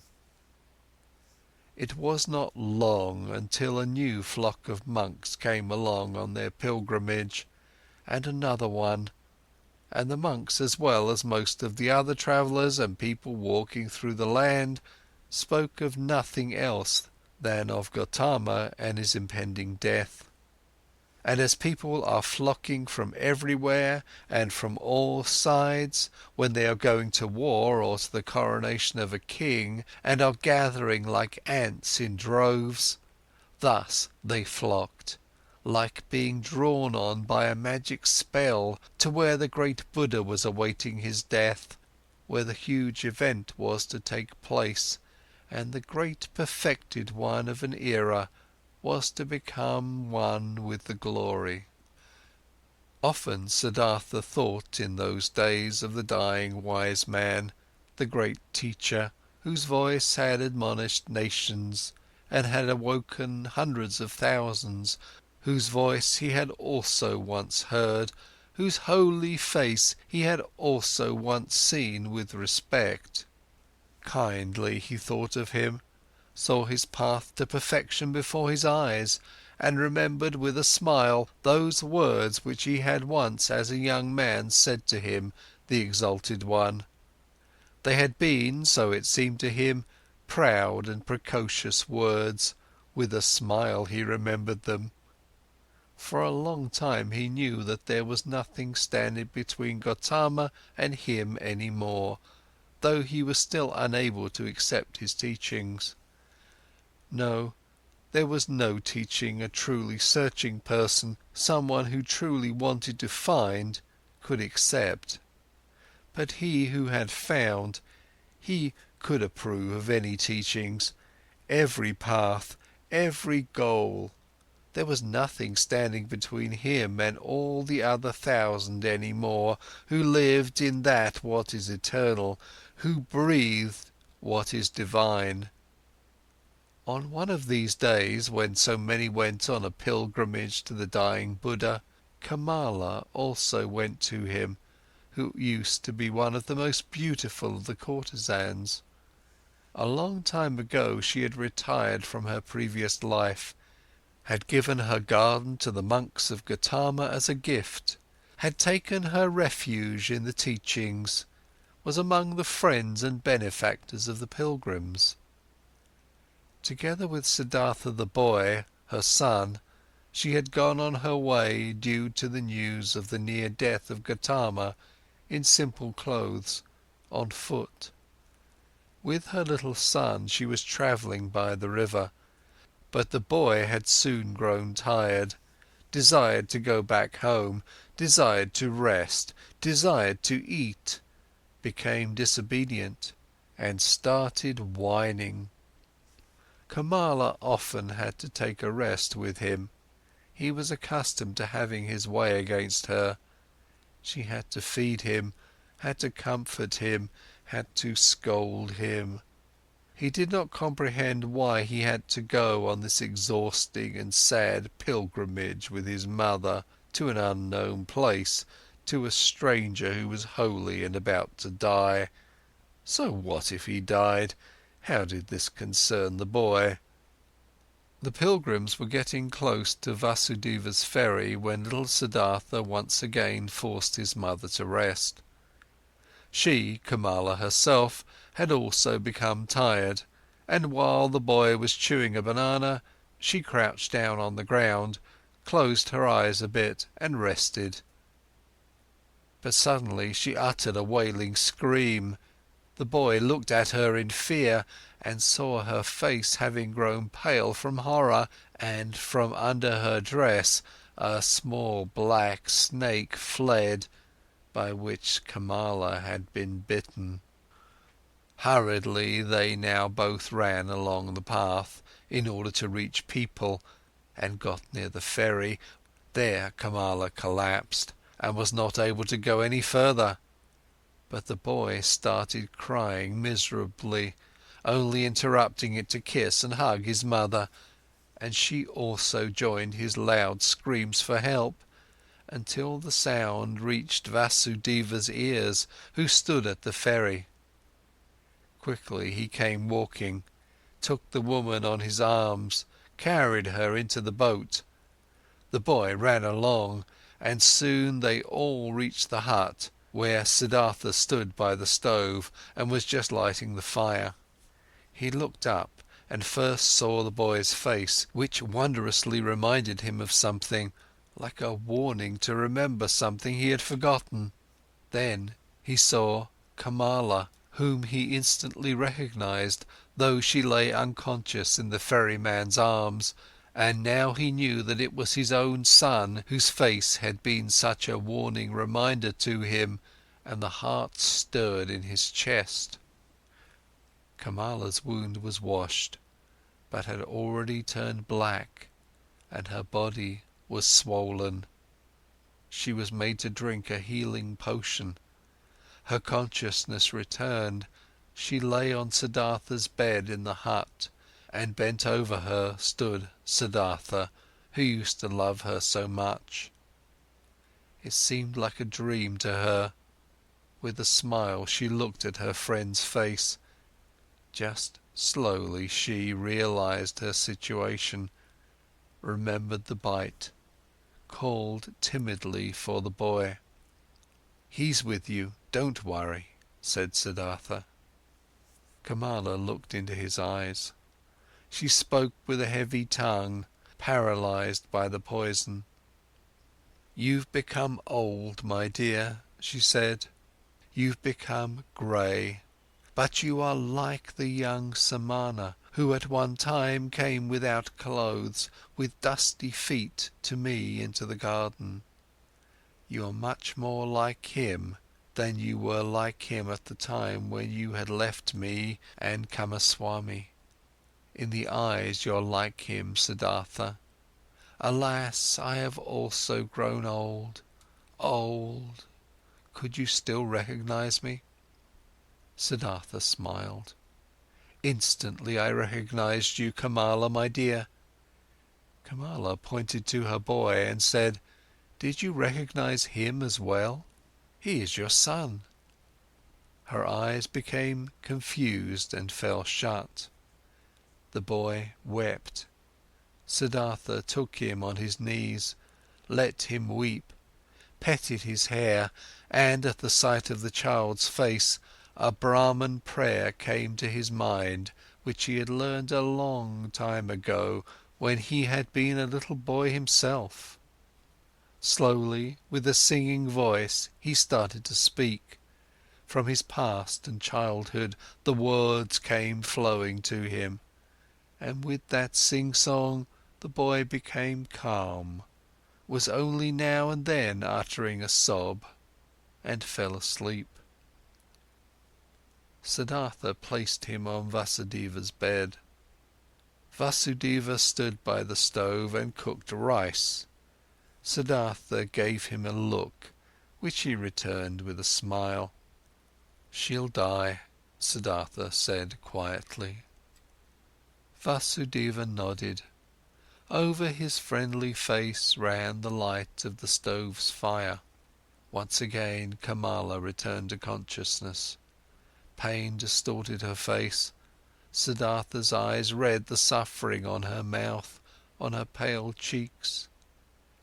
Quietly he read it, attentively waiting, his mind becoming one with her suffering. Kamala felt it, her gaze sought his eyes. Looking at him, she said, "Now I see that your eyes have changed as well, they've become completely different. But what do I still recognize that you're Siddhartha? It's you, and it's not you." Siddhartha said nothing. Quietly his eyes looked at hers. "You have achieved it?" she asked. "You have found peace?" He smiled and placed his hand on hers. "I'm seeing it," she said. "I'm seeing it. I too will find peace." "You have found it," Siddhartha spoke in a whisper. Kamala never stopped looking into his eyes. She thought about her pilgrimage to Gotama, which wanted to take, in order to see the face of the perfected one, to breathe his peace, and she thought that she had now found him in his place, and that it was good, just as good as if she had seen the other one. She wanted to tell this to him, but the tongue no longer obeyed her will. Without speaking, she looked at him, and he saw the life fading from her eyes. When the final pain filled her eyes and made them grow dim, when the final shiver ran through her limbs, his finger closed her eyelids. For a long time he sat and looked at her peacefully dead face. For a long time he observed her mouth, her old, tired mouth, with those lips which had become thin, and he remembered that he used to, in the spring of his years, compare this mouth with a freshly cracked fig.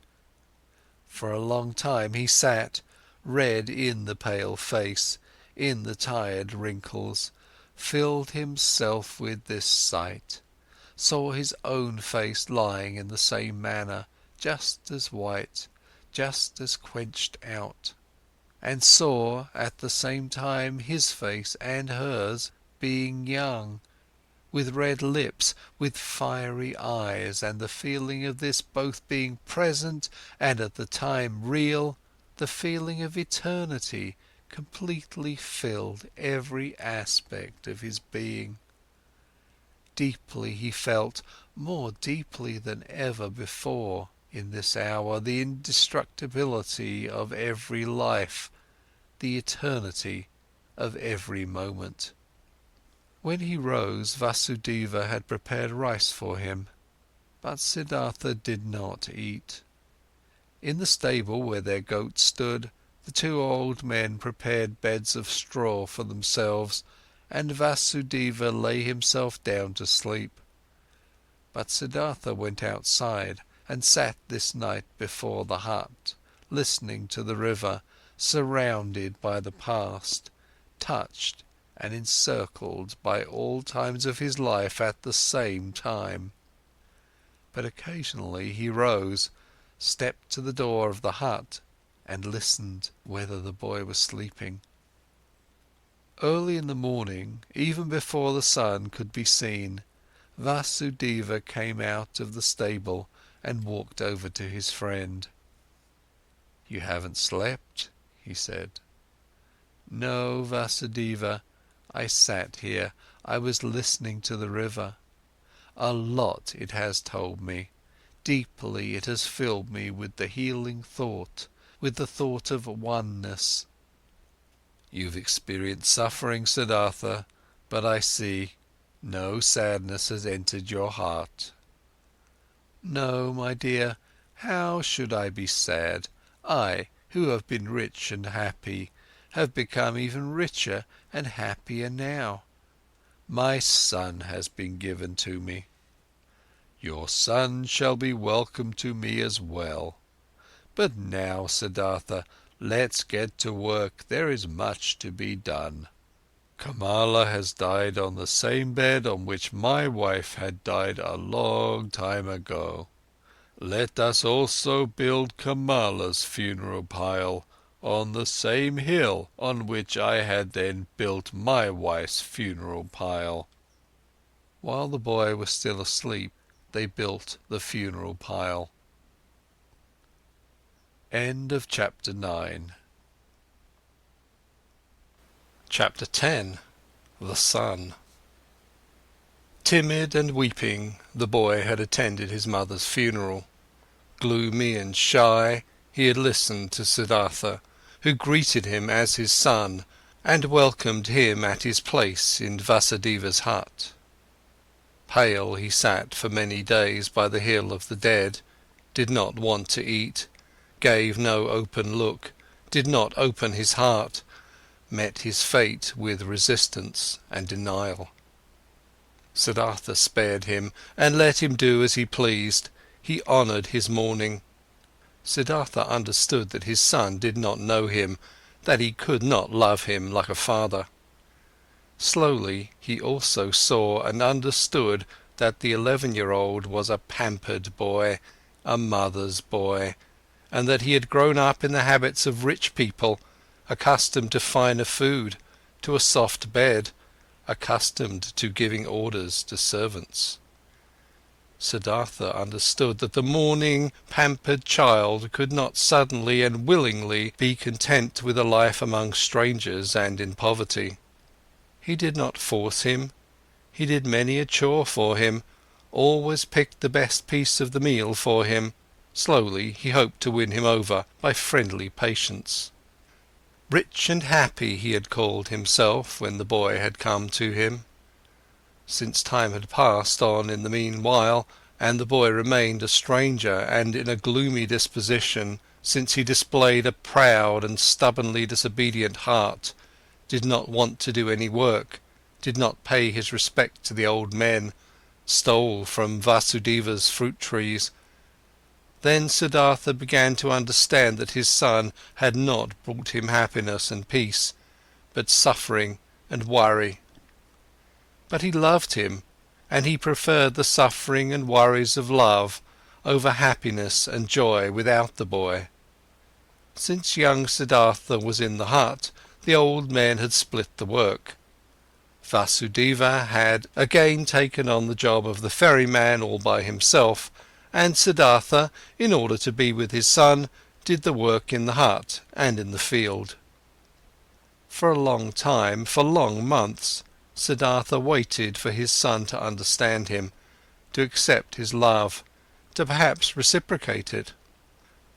For long months Vasudeva waited, watching, waited and said nothing. One day, when Siddhartha the younger had once again tormented his father very much with spite and an unsteadiness in his wishes, and had broken both of his rice bowls, Vasudeva took in the evening his friend aside and talked to him. "Pardon me," he said, "from a friendly heart I am talking to you. I am seeing that you are tormenting yourself, I am seeing that you're in grief. Your son, my dear, is worrying you, and he is also worrying me. That young bird is accustomed to a different life, to a different nest. He has not, like you, run away from riches and the city, being disgusted and fed up with it. Against his will he had to leave all this behind. I asked the river, O friend, many times I have asked it.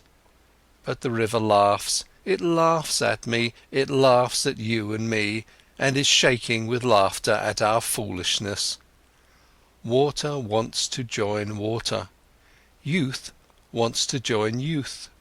Your son is not in the place where he can prosper. You too should ask the river, you too should listen to it." Siddhartha looked into his friendly face, in the many wrinkles of which there was an incessant cheerfulness. How could I part with him? He said quietly, ashamed. Give me some more time, my dear. See, I'm fighting for him. I'm seeking to win his heart. With love and with friendly patience, I intend to capture it. One day, the river shall also talk to him. He also is called upon. Vasudeva's smile flourished more warmly. Oh yes, he too is called upon. He too is of the eternal life. But do we, you and me, know what he is called upon to do? What path to take? What actions to perform? What pain to endure? Not a small one his pain will be. After all, his heart is proud and hard. People like this have to suffer a lot, err a lot, do much injustice, burden themselves with much sin. Tell me, my dear, you're not taking control of your son's upbringing? You don't force him, you don't beat him, you don't punish him? No, Vasudeva, I don't do anything of this. I knew it. You don't force him, don't beat him, don't give him orders, because you know that soft is stronger than hard. Water stronger than rocks, love stronger than force. Very good, I praise you. But aren't you mistaken in thinking that you wouldn't force him, wouldn't punish him? Don't you shackle him with your love? Don't you make him feel inferior every day? And don't you make it even harder on him with your kindness and patience? Don't you force him, the arrogant and pampered boy, to live in a hut with 2 old banana-eaters, to whom even rice is a delicacy, whose thoughts can't be his, whose hearts are old and quiet, and beats in a different pace than his? Isn't forced, isn't he punished by all this? Troubled, Siddhartha looked to the ground. Quietly he asked, "What do you think I should do?" Quoth Vasudeva, "Bring him into the city, bring him into his mother's house. There'll still be servants around, give him to them. And when there aren't any around anymore, bring him to a teacher, not for the teaching's sake, but so that he shall be among other boys, and among girls, and in the world which is his own. Have you never thought of this?" "You're seeing into my heart," Siddhartha spoke sadly. "Often I have thought of this. But look, how shall I put him, who had no tender heart anyhow, into this world? Won't he become exuberant? Won't he lose himself to pleasure and power? Won't he repeat all of his father's mistakes? Won't he perhaps get entirely lost in Sansara?" Brightly the ferryman's smile lit up. Softly he touched Siddhartha's arm and said, "Ask the river about it, my friend. Hear it laugh about it. Would you actually believe that you had committed your foolish acts in order to spare your son from committing them too? And could you, in any way, protect your son from Sansara? How could you? By means of teachings, prayer, admonition? My dear, have you entirely forgotten that story containing so many lessons, that story about Siddhartha, a Brahman's son, which you once told me here on this very spot? Who has kept the Samana Siddhartha safe from Sansara, from sin, from greed, from foolishness? Were his father's religious devotion, his teacher's warnings, his own knowledge, his own search able to keep him safe? Which father, which teacher had been able to protect him from living his life for himself, from soiling himself with life, from burdening himself with guilt, from drinking the bitter drink for himself, from finding his path for himself? Would you think, my dear, anybody might perhaps be spared from taking this path? That perhaps your little son would be spared, because you love him, because you would like to keep him safe, because you would like to keep him from suffering and pain and disappointment? But even if you would die 10 times for him, you would not be able to take the slightest part of his destiny upon yourself." Never before Vasudeva had spoken so many words. Kindly Siddhartha thanked him, went troubled into the hut, could not sleep for a long time. Vasudeva had told him nothing he had not already thought and known for himself, but this was a knowledge he could not act upon. Stronger than the knowledge was his love for the boy, stronger was his tenderness, his fear to lose him. Had he ever lost his heart so much to something? Had he ever loved any person thus blindly, thus sufferingly, thus unsuccessfully, and yet thus happily? Siddhartha could not heed his friend's advice, he could not give up the boy. He let the boy give him orders, he let him disregard him, he said nothing and waited. Daily he began the mute struggle of friendliness, the silent war of patience. Vasudeva said nothing and waited, friendly, knowing, patient. They were both masters of patience. At one time, when the boy's face reminded him very much of Kamala, Siddhartha suddenly had to think of a line which Kamala, a long time ago, in the days of their youth, had once said to him. "You cannot love," she had said to him, and he had agreed with her and had compared himself to a star, while comparing the childlike people with falling leaves. And nevertheless he had also sensed an accusation in that line. Indeed, he had never been able to lose or devote himself completely to another person, to forget himself, to commit foolish acts for the love of another person. Never he had been able to do this, and this was, as it seemed to him at that time, the great distinction which set him apart from the childlike people.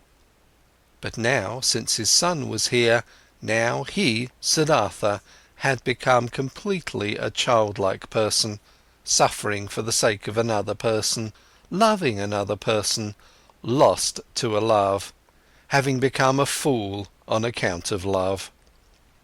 Now he too felt, late, once in his lifetime, this strongest and strangest of all passions, suffered from it, suffered miserably, and was nevertheless in bliss, was nevertheless renewed in one respect, enriched by the one thing. He did sense very well that his love, this blind love for his son, was a passion, something very human, that it was Sansara, a murky source, dark waters. Nevertheless, he felt at the same time it was not worthless, it was necessary, came from the essence of his own being. This pleasure also had to be atoned for, this pain also had to be endured, these foolish acts also had to be committed. Through all this the son let him commit his foolish acts, let him court for his affection, let him humiliate himself every day by giving in to his moods. This father had nothing which could have delighted him and nothing which he would have feared. He was a good man, this father, a good, kind, soft man, perhaps a very devout man, perhaps a saint. All these were no attributes which could win the boy over. He was bored by his father, who kept him prisoner here in this miserable hut of his.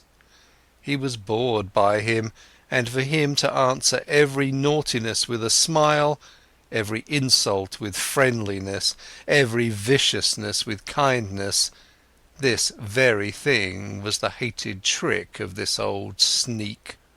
Much more the boy would have liked it if he had been threatened by him, if he had been abused by him. A day came when what young Siddhartha had on his mind came bursting forth, and he openly turned against his father. The latter had given him a task. He had told him to gather brushwood, but the boy did not leave the hut. In stubborn disobedience and rage he stayed where he was, thumped on the ground with his feet, clenched his fists and screamed in a powerful outburst his hatred and contempt into his father's face. "Get the brushwood for yourself," he shouted, foaming at the mouth. "I'm not your servant. I do know that you won't hit me, you don't dare. I do know that you constantly want to punish me and put me down with your religious devotion and your indulgence. You want me to become like you, just as devout, just as soft, just as wise.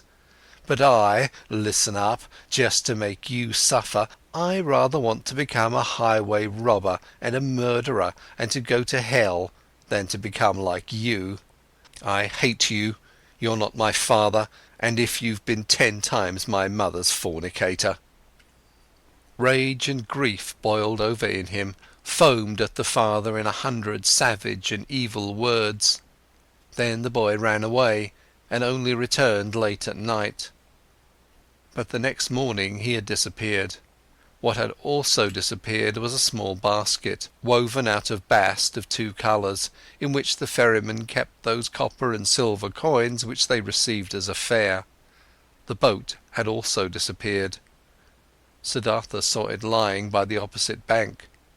The boy had run away. "I must follow him," said Siddhartha, who had been shivering with grief since those ranting speeches the boy had made yesterday. "A child can't go through the forest all alone. He'll perish. We must build a raft, Vasudeva, to get over the water."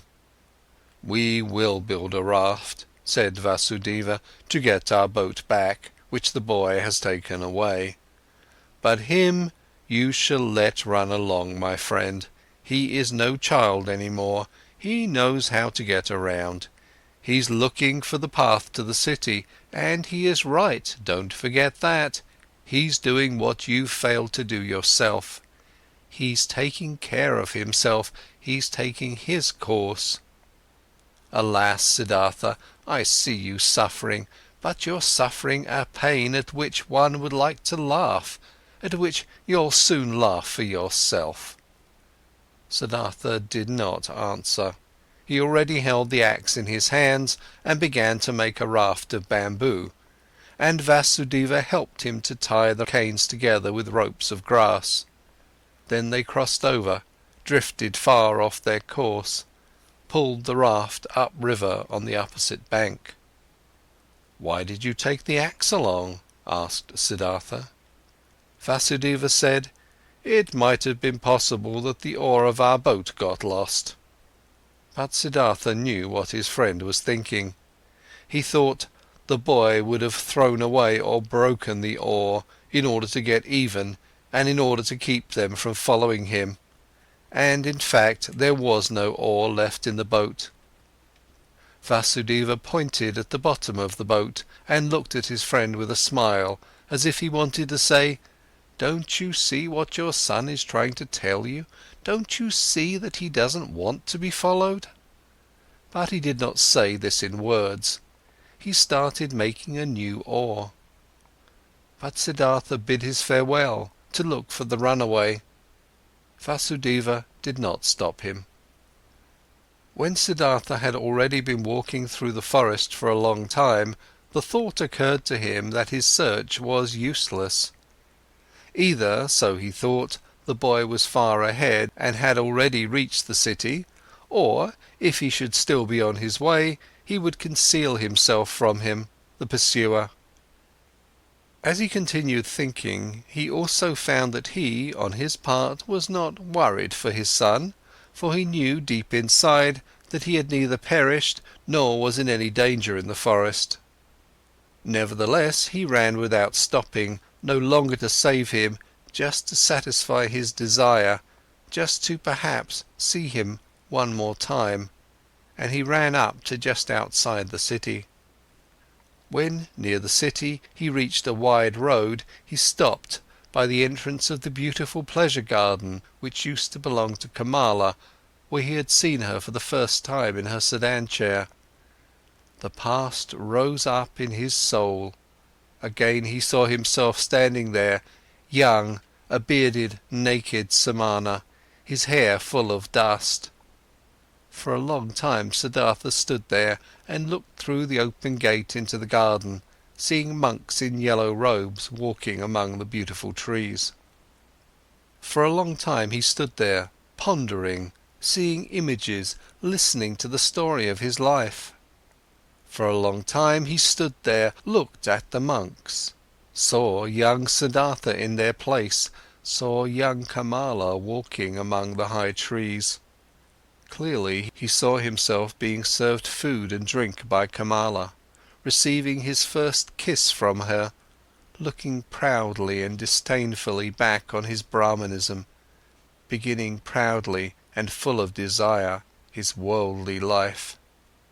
He saw Kamaswami, saw the servants, the orgies, the gamblers with the dice, the musicians, saw Kamala's songbird in the cage, lived through all this once again, breathed Sansara, was once again old and tired, felt once again disgust, felt once again the wish to annihilate himself, was once again healed by the holy Om. After having been standing at the gate of the garden for a long time, Siddhartha realized that his desire was foolish, which had made him go up to this place, that he could not help his son, that he was not allowed to cling him. Deeply he felt the love for the runaway in his heart, like a wound, and he felt at the same time that this wound had not been given to him in order to turn the knife in it, that it had to become a blossom and had to shine. That this wound did not blossom yet, did not shine yet at this hour, made him sad. Instead of the desired goal which had drawn him here following the runaway son, there was now emptiness. Sadly he sat down, felt something dying in his heart, experienced emptiness, saw no joy any more, no goal. He sat lost in thought and waited. This he had learned by the river, this one thing, waiting, having patience, listening attentively. And he sat and listened, in the dust of the road, listened to his heart, beating tiredly and sadly, waited for a voice. Many an hour he crouched, listening, saw no images any more, fell into emptiness, let himself fall without seeing a path. And when he felt the wound burning, he silently spoke the Om, filled himself with Om. The monks in the garden saw him, and since he crouched there for many hours, and dust was gathering on his grey hair, one of them came to him and placed 2 bananas in front of him. The old man did not see him. From this petrified state, he was awoken by a hand touching his shoulder. Instantly he recognized this touch, this tender, bashful touch, and regained his senses. He rose and greeted Vasudeva, who had followed him, and when he looked into Vasudeva's friendly face, into the small wrinkles which were as if they were filled with nothing but his smile, into the happy eyes, then he smiled too. Now he saw the bananas lying in front of him, picked them up, gave one to the ferryman, ate the other one himself. After this, he silently went back into the forest with Vasudeva, returned home to the ferry. Neither one talked about what had happened today, neither one mentioned the boy's name, neither one spoke about him running away, neither one spoke about the wound. In the hut, Siddhartha lay down on his bed, and when after a while Vasudeva came to him to offer him a bowl of coconut milk, he already found him asleep. End of chapter 10. Chapter 11. Om. For a long time the wound continued to burn. Many a traveller Siddhartha had to ferry across the river who was accompanied by a son or a daughter, and he saw none of them without envying him. without thinking, so many thousands possess this sweetest of good fortunes, why don't I? Even bad people, even thieves and robbers have children and love them, and are being loved by them, all except for me. Thus simply, thus without reason he now thought, thus similar to the childlike people he had become. Differently than before he now looked upon people, less smart, less proud, but instead warmer, more curious, more involved. When he ferried travellers of the ordinary kind, childlike people, businessmen, warriors, women, these people did not seem alien to him as they used to. He understood them, he understood and shared their life, which was not guided by thoughts and insight, but solely by urges and wishes. He felt like them. Though he was near perfection and was bearing his final wound, it seemed to him as if those childlike people were his brothers. Their vanities, desires for possession, and ridiculous aspects were no longer ridiculous to him, became understandable, became lovable, and even became worthy of veneration to him. The blind love of a mother for her child, the stupid, blind pride of a conceited father for his only son, the blind, wild desire of a young, vain woman for jewellery and admiring glances from men, all of these urges, all of this childish stuff, all of these simple, foolish, but immensely strong, strongly living, strongly prevailing urges and desires were now no childish notions for Siddhartha any more. He saw people living for their sake, saw them achieving infinitely much for their sake, travelling, conducting wars, suffering infinitely much, bearing infinitely much, and he could love them for it. He saw life, that what is alive, the indestructible, the Brahman in each of their passions, each of their acts. Worthy of love and admiration were these people in their blind loyalty, their blind strength and tenacity. They lacked nothing, there was nothing the knowledgeable one, the thinker, had put himself above them except for one thing. A single, tiny, small thing, the consciousness, the conscious thought of the oneness of all life.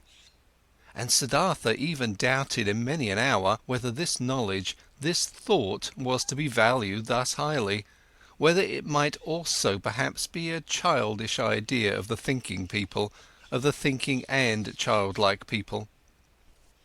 In all other respects the worldly people were of equal rank to the wise men, were often far superior to them, just as animals too can after in some moments seem to be superior to humans in their tough, unrelenting performance of what is necessary. Slowly blossomed, slowly ripened in Siddhartha the realization, the knowledge, what wisdom actually was, what the goal of his long search was. It was nothing but a readiness of the soul, an ability, a secret art, to think every moment while living his life the thought of oneness, to be able to feel and inhale the oneness. Slowly this blossomed in him, was shining back at him from Vasudeva's old childlike face. Harmony, knowledge of the eternal perfection of the world, smiling oneness. But the wound still burned. Longingly and bitterly Siddhartha thought of his son, nurtured his love and tenderness in his heart, allowed the pain to gnaw at him, committed all foolish acts of love. Not by itself this flame would go out. And one day, when the wound burned violently, Siddhartha ferried across the river, driven by a yearning, got off the boat and was willing to go to the city and to look for his son. The river flowed softly and quietly, it was the dry season, but its voice sounded strange. It laughed clearly. The river laughed, it laughed brightly and clearly at the old ferryman. Siddhartha stopped. He bent over the water in order to hear even better, and he saw his face reflected in the quietly moving waters, and in this reflected face there was something which reminded him something he had forgotten, and as he thought about it, he found it. His face resembled another face which he used to know and love and also fear. It resembled his father's face, the Brahman, and he remembered how he, a long time ago as a young man, had forced his father to let him go to the penitents, how he had bade his farewell to him, how he had gone and had never come back. Had his father not also suffered the same pain for him which he now suffered for his son? Had his father not long since died, alone, without having seen his son again? Did he not have to expect the same fate for himself?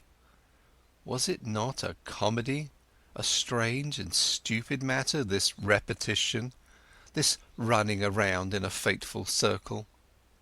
The river laughed. Yes, so it was. Everything came back which had not been suffered and solved up to its end. The same pain was suffered over and over again. But Siddhartha went back into the boat and ferried back to the hut, thinking of his father, thinking of his son, laughed at by the river, at odds with himself, tending towards despair, and not less tending towards laughing along at himself and the entire world.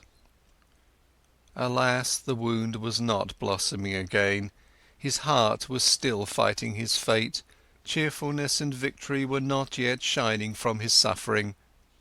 Nevertheless, he felt hope, and once he had returned to the hut, he felt an undefeatable desire to open up to Vasudeva, to show him everything, the master of listening, to say everything. Vasudeva was sitting in the hut and weaving a basket. He no longer used the ferry boat. His eyes were starting to get weak, and not just his eyes, his arms and hands as well. Unchanging and flourishing was only the joy and the cheerful benevolence of his face. Siddhartha sat down next to the old man. Slowly he started talking. What they had never talked about he now told him of his walk to the city at that time, of the burning wound, of his envy at the sight of happy fathers, of his knowledge of the foolishness of such wishes, of his futile fight against them. He reported everything. He was able to say everything, even the most embarrassing parts. Everything could be said, everything shown, everything he could tell. He presented his wound, also told how he fled today, how he ferried across the water, a childlike runaway, willing to walk to the city, how the river had laughed. While he spoke for a long time, while Vasudeva was listening with a quiet face, Vasudeva's listening gave Siddhartha a stronger sensation than ever before. He sensed how his pain, his fears flowed over to him, how his secret hope flowed over, came back at him from his counterpart. To show his wound to this listener was the same as bathing it in the river, until it had cooled and become one with the river. While he was still speaking, still admitting and confessing, Siddhartha felt more and more that this was no longer Vasudeva, no longer a human being who was listening to him, that this motionless listener was absorbing his confession into himself like a tree the rain, that this motionless man was the river itself, that he was God himself, that he was the eternal itself. And while Siddhartha stopped thinking of himself and his wound, this realization of Vasudeva's changed character took possession of him, and the more he felt it and entered into it, the less wondrous it became, the more he realized that everything was in order and natural, that Vasudeva had already been like this for a long time, almost forever, that only he had not quite recognized it, yes, that he himself had almost reached the same state, He felt that he was now seeing old Vasudeva as the people see the gods, and that this could not last. In his heart, he started bidding his farewell to Vasudeva. Through all this, he talked incessantly. When he had finished talking, Vasudeva turned his friendly eyes, which had grown slightly weak, at him, said nothing, let his silent love and cheerfulness, understanding and knowledge shine at him. He took Siddhartha's hand, led him to the seat of the bank, sat down with him, smiled at the river. "You've heard it laugh," he said, "but you haven't heard everything. Let's listen, you'll hear more." They listened. Softly sounded the river, singing in many voices.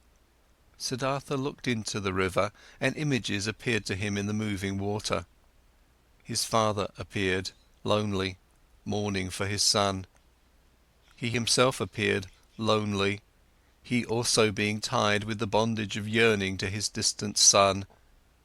His son appeared, lonely as well, the boy greedily rushing along the burning course of his young wishes, each one heading for his goal, each one obsessed by the goal, each one suffering.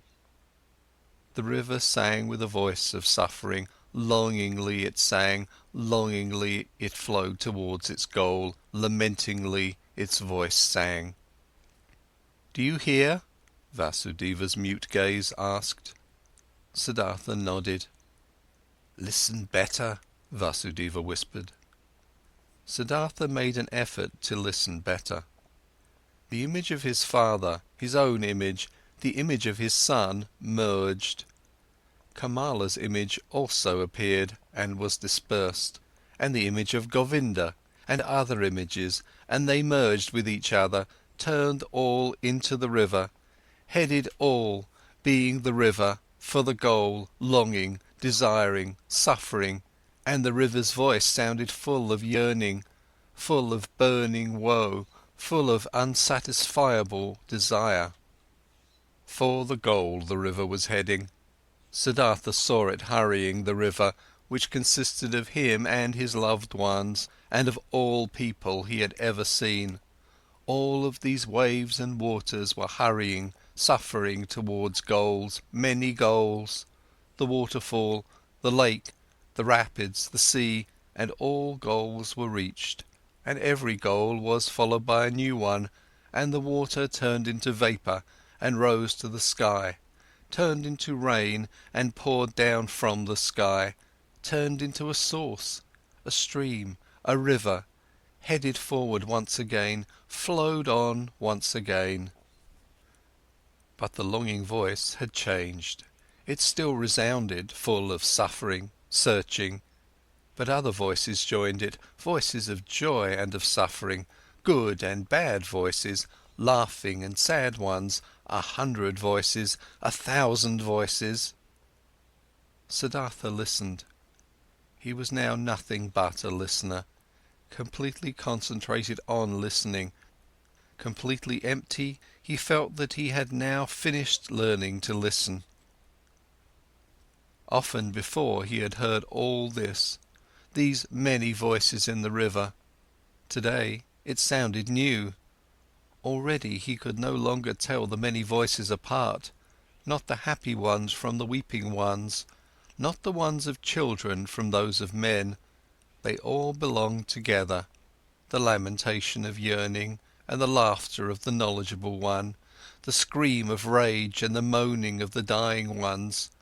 Everything was one.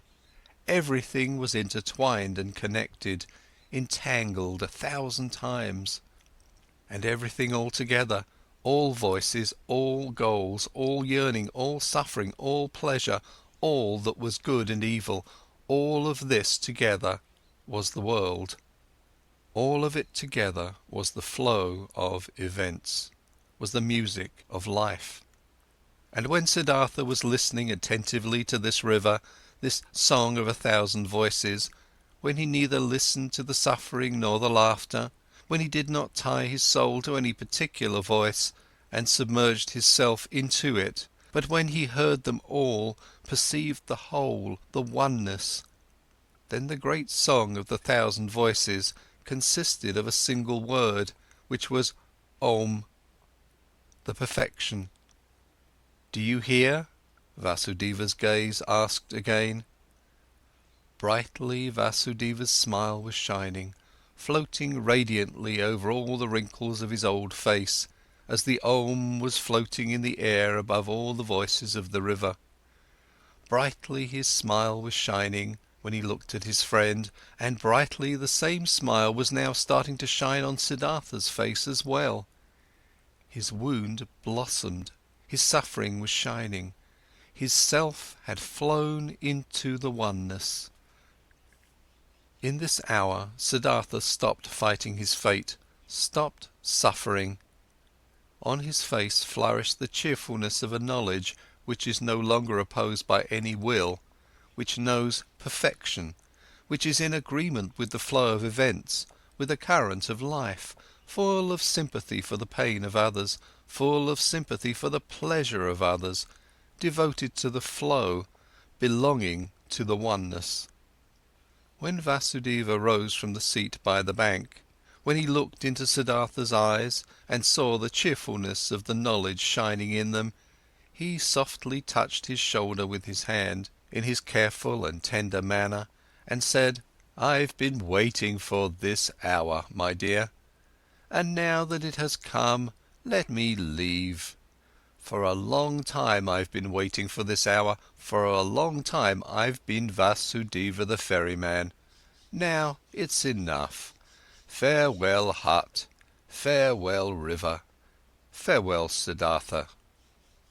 Siddhartha made a deep bow before him who bid his farewell. "I've known it," he said quietly. "You'll go into the forests?"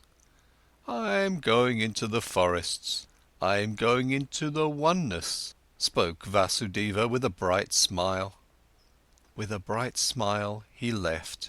Siddhartha watched him leaving. With deep joy, with great solemnity, he watched him leave, saw his steps full of peace, saw his head full of lustre, saw his body full of light. End of chapter 11. Chapter 12. Govinda. Together with other monks, Govinda used to spend the time of rest between pilgrimages in the pleasure grove, which the courtesan Kamala had given to the followers of Gotama for a gift. He heard talk of an old ferryman who lived one day's journey away by the river, and who was regarded as a wise man by many. When Govinda went back on his way, he chose the path to the ferry, eager to see the ferryman, because, although he had lived his entire life by the rules, though he was also looked upon with veneration by the younger monks on account of his age and modesty, the restlessness and the searching still had not perished from his heart. He came to the river and asked the old man to ferry him over, and when they got off the boat on the other side, he said to the old man, "You're very good to us monks and pilgrims. You've already ferried many of us across the river. Aren't you too, ferryman, a searcher for the right path?" Quoth Siddhartha, smiling from his old eyes, "Do you call yourself a searcher, O venerable one, though you are already old in years and are wearing the robe of Gotama's monks?" "It's true, I'm old," spoke Govinda, "but I haven't stopped searching. Never I'll stop searching, this seems to be my destiny. You too, so it seems to me, have been searching. Would you like to tell me something, O honourable one?" Quoth Siddhartha, "What should I possibly have to tell you, O venerable one? Perhaps that you're searching far too much, that in all that searching you don't find the time for finding." "How come?" asked Govinda. "When someone is searching," said Siddhartha, "then it might easily happen that the only thing his eyes still see is that which he searches for, that he is unable to find anything, to let anything enter his mind, because he always thinks of nothing but the object of his search, because he has a goal, because he is obsessed by the goal. Searching means having a goal, but finding means being free, being open, having no goal. You, O venerable one, are perhaps indeed a searcher, because striving for your goal, there are many things you don't see which are directly in front of your eyes." "I don't quite understand yet," said Govinda. "What do you mean by this?" Quoth Siddhartha, "A long time ago, O venerable one, many years ago, you've once before been at this river, and have found a sleeping man by the river, and have sat down with him to guard his sleep. But, O Govinda, you did not recognize the sleeping man." Astonished, as if he had been the object of a magic spell, the monk looked into the ferryman's eyes. "Are you Siddhartha?" he asked with a timid voice. "I wouldn't have recognized you this time as well. From my heart I'm greeting you, Siddhartha. From my heart I'm happy to see you once again. You've changed a lot, my friend. And so you've now become a ferryman." In a friendly manner, Siddhartha laughed. "A ferryman, yes.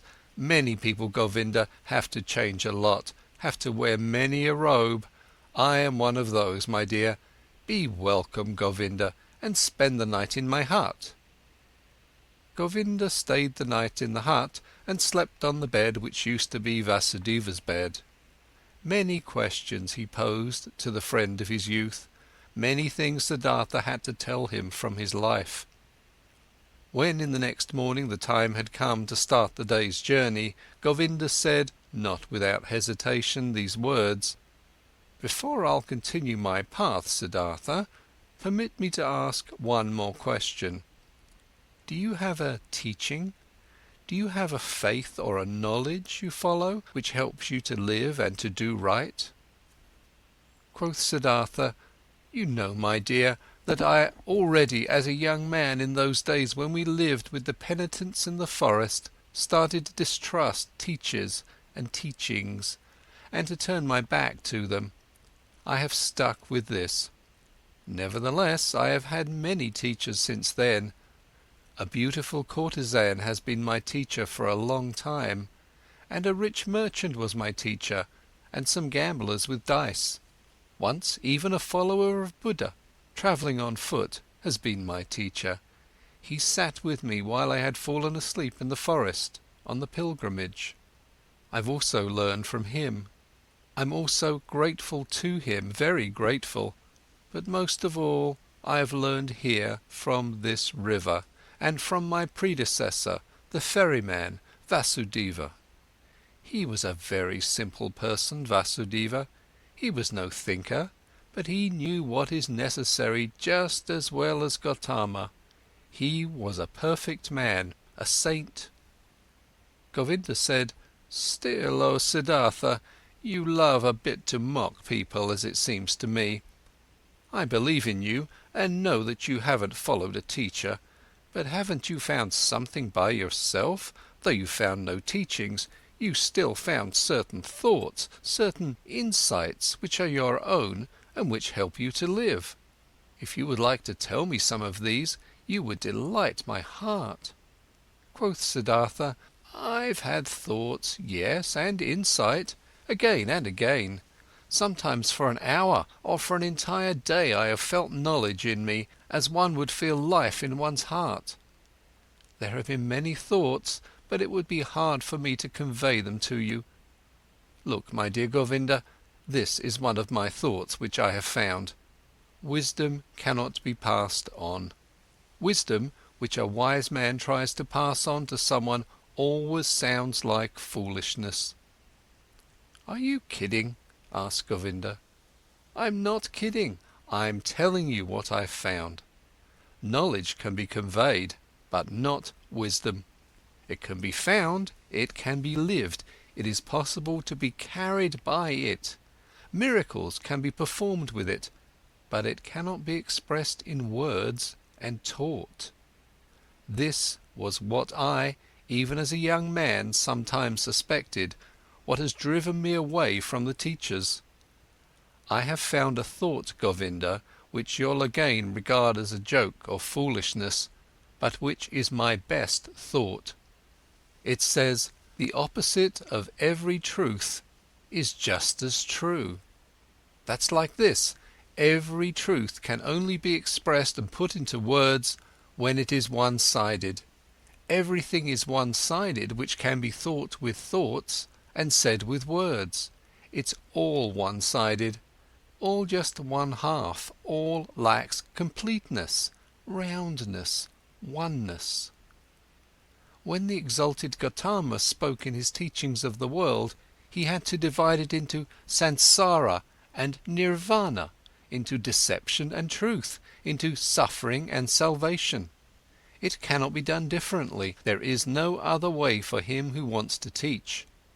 But the world itself, what exists around us and inside of us, is never one-sided. A person or an act is never entirely Sansara or entirely Nirvana. A person is never entirely holy or entirely sinful. It does really seem like this because we are subject to deception, as if time was something real. Time is not real, Govinda. I've experienced this often and often again. And if time is not real, then the gap which seems to be between the world and the eternity, between suffering and blissfulness, between good and evil, is also a deception. How come? Asked Govinda, timidly. Listen well, my dear, listen well. The sinner, which I am and which you are, is a sinner, but in times to come he will be Brahma again, he will reach the Nirvana, will be Buddha. And now see, these times to come are a deception, are only a parable. The sinner is not on his way to become a Buddha.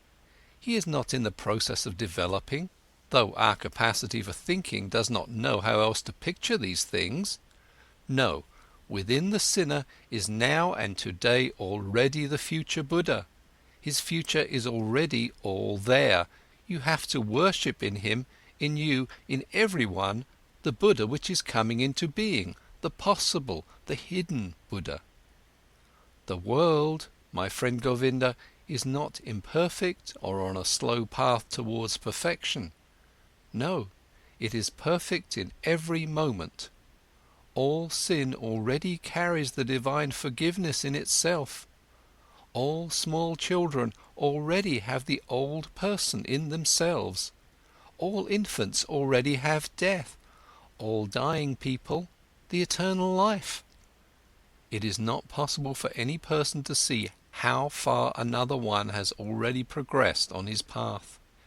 In the robber and the dice gambler, the Buddha is waiting. In the Brahman, the robber is waiting.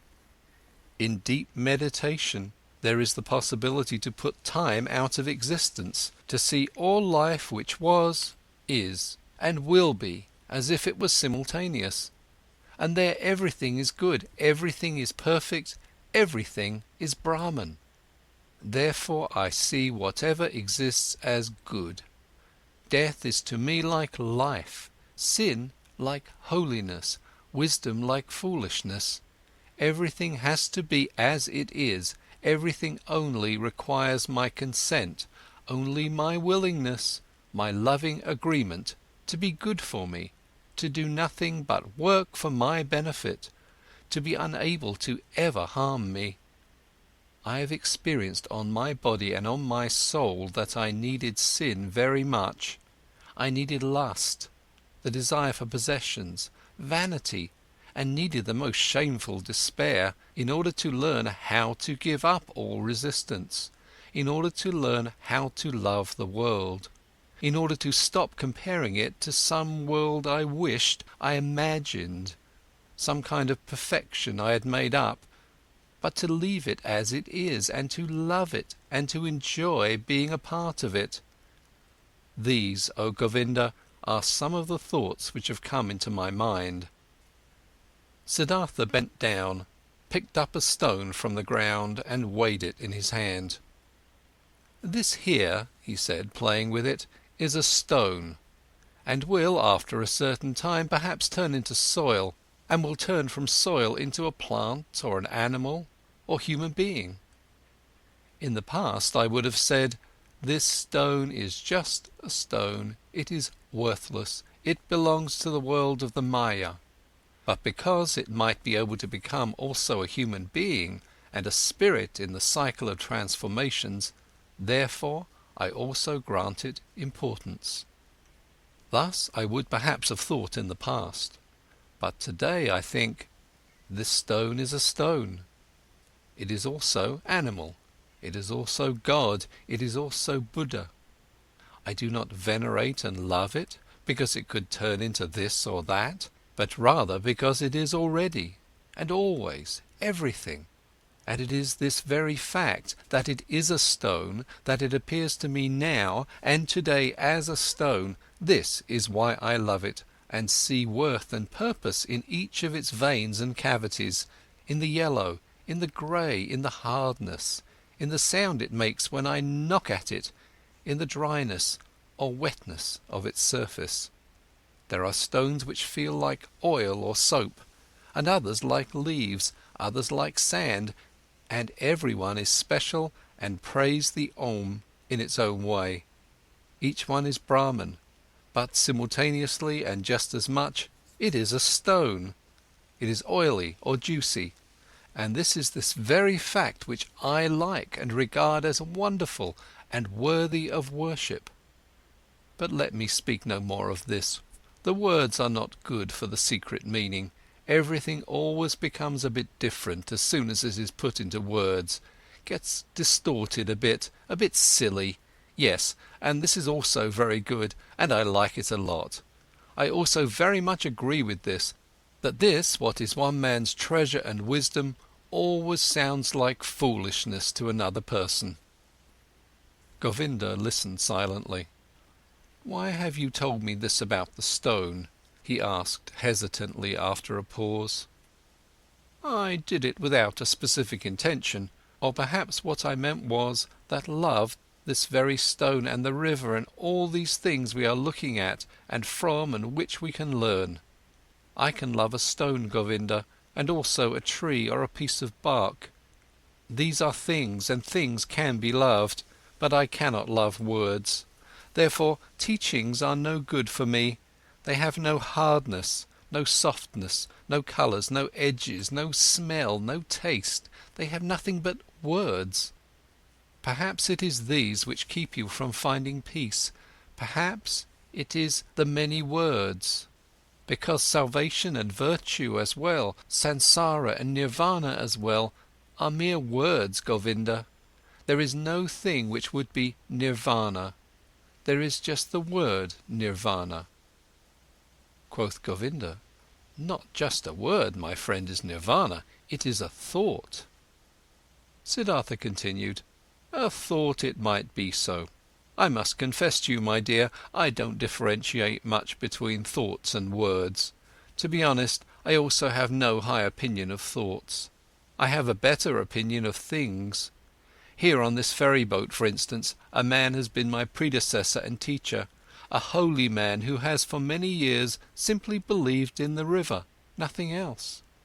He had noticed that the river spoke to him, he learned from it, it educated and taught him. The river seemed to be a god to him. For many years he did not know that every wind, every cloud, every bird, every beetle was just as divine and knows just as much and can teach just as much as the worshipped river. But when this holy man went into the forests, he knew everything, knew more than you and me, without teachers, without books, only because he had believed in the river." Govinda said, "But is that which you call things actually something real, something which has existence? Isn't it just a deception of the Maya, just an image and illusion? Your stone, your tree, your river, are they actually a reality?" "This too," spoke Siddhartha, I do not care very much about. Let the things be illusions or not. After all, I would then also be an illusion, and thus they are always like me. This is what makes them so dear and worthy of veneration for me. They are like me, therefore I can love them. And this is now a teaching you will laugh about. Love, O Govinda, seems to me the most important thing of all. To thoroughly understand the world, to explain it, to despise it, may be the thing great thinkers do. But I'm only interested in being able to love the world, not to despise it, not to hate it and me, to be able to look upon it and me and all beings with love and admiration and great respect. This I understand, spoke Govinda, but this very thing was discovered by the Exalted One to be a deception. He commands benevolence, clemency, sympathy, tolerance, but not love. He forbade us to tie our heart in love to earthly things. I know it, said Siddhartha. His smile shone golden. I know it, Govinda. And behold, with this we are right in the middle of the thicket of opinions, in the dispute about words. For I cannot deny my words of love are in a contradiction, a seeming contradiction with Gotama's words. For this very reason I distrust in words so much, for I know this contradiction is a deception. I know that I am in agreement with Gotama. How should he not know love? He who has discovered all elements of human existence in their transitoriness, in their meaninglessness, and yet loved people thus much, to use a long laborious life only to help them, to teach them. Even with him, even with your great teacher, I prefer the thing over the words, place more importance on his acts and life than on his speeches, more on the gestures of his hand than his opinions. Not his speech, not in his thoughts, I see his greatness, only in his actions, in his life. For a long time the two old men said nothing. Then spoke Govinda while bowing for a farewell. I thank you, Siddhartha, for telling me some of your thoughts. They are partially strange thoughts. Not all have been instantly understandable to me. This being as it may, I thank you and wish you to have calm days. But secretly he thought to himself, this Siddhartha is a bizarre person. He expresses bizarre thoughts. His teachings sound foolish. How differently sound the Exalted One's pure teachings, clearer, purer, more comprehensible.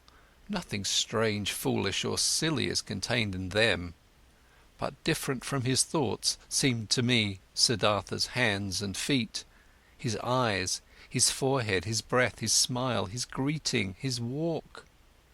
Never again after our exalted Gotama has become one with the nirvana, never since then have I met a person of whom I felt, this is a holy man. Only him, this Siddhartha, I have found to be like this. May his teachings be strange, may his words sound foolish. Out of his gaze and his hand, his skin and his hair, out of every part of him, shines a purity, shines a calmness, shines a cheerfulness and mildness and holiness, which I have seen in no other person since the final death of our exalted teacher. As Govinda thought like this, and there was a conflict in his heart, he once again bowed to Siddhartha, drawn by love. Deeply he bowed to him, who was calmly sitting. Siddhartha, he spoke, we have become old men. It is unlikely for one of us to see the other again in this incarnation. I see, beloved, that you have found peace. I confess that I haven't found it. Tell me, O honourable one, one more word. Give me something on my way which I can grasp, which I can understand. Give me something to be with me on my path. It is often hard, my path, often dark, Siddhartha. Siddhartha said nothing and looked at him with the ever unchanged, quiet smile. Govinda stared at his face with fear, with yearning, suffering, and the eternal search was visible in his look, eternal not finding. Siddhartha saw it and smiled. "Bend down to me," he whispered quietly in Govinda's ear. "Bend down to me. Like this, even closer, very closer. Kiss my forehead, Govinda." But while Govinda, with astonishment and yet drawn by great love and expectation, obeyed his words, bent down closely to him and touched his forehead with his lips, something miraculous happened to him. While his thoughts were still dwelling on Siddhartha's wondrous words, while he was still struggling in vain and with reluctance to think away time, to ignore nirvana and Sansara as one, while even a certain contempt for the words of his friend was fighting in him against an immense love and veneration, this happened to him. He no longer saw the face of his friend Siddhartha. Instead, he saw other faces, many, a long sequence, a flowing river of faces, of hundreds of thousands, which all came and disappeared, and yet all seemed to be there simultaneously, which all constantly changed and renewed themselves, and which were still all Siddhartha. He saw the face of a fish, a carp, with infinitely painful opened mouth, the face of a dying fish with fading eyes. He saw the face of a newborn child, red and full of wrinkles, distorted from crying. He saw the face of a murderer. He saw him plunging a knife into the body of another person. He saw, in the same second, this criminal in bondage, kneeling, and his head being chopped off by the executioner with one blow of his sword. He saw the bodies of men and women, naked in positions and cramps of frenzied love. He saw corpses stretched out, motionless, cold, void. He saw the heads of animals, of boars, of crocodiles, of elephants, of bulls, of birds. He saw gods, he saw Krishna, he saw Agni, he saw all of these figures and faces in 1,000 relationships with one another, each one helping the other, loving it, hating it, destroying it, giving rebirth to it. Each one was a will to die, a passionate, painful confession of transitoriness, and yet none of them died. Each one only transformed, was always reborn, received evermore a new face, without any time having passed between the one and the other face. And all of these figures and faces rested, flowed, generated themselves, floated along and merged with each other, and they were all constantly covered by something thin, without individuality of its own, but yet existing, like a thin glass or ice, like a transparent skin, a shell or mould or mask of water. And this mask was smiling. And this mask was Siddhartha's smiling face, which he, Govinda, in this very same moment touched with his lips. And Govinda saw it like this smile of the mask, this smile of oneness above the flowing forms, this smile of simultaneousness above the 1,000 births and deaths. This smile of Siddhartha was precisely the same, was precisely of the same kind as the quiet, delicate, impenetrable, perhaps benevolent, perhaps mocking, wise, 1,000-fold smile of Gotama the Buddha, as he had seen it himself with great respect 100 times. Like this, Govinda knew, the perfected ones are smiling. Not knowing any more whether time existed, whether the vision had lasted a second or 100 years, not knowing any more whether there existed a Siddhartha, a Gotama, a me and a you, feeling in his innermost self as if he had been wounded by a divine arrow, the injury of which tasted sweet, being enchanted and dissolved in his innermost self, Govinda stood still for a little while, bent over Siddhartha's quiet face, which he had just kissed, which had just been the scene of all manifestations, all transformations, all existence.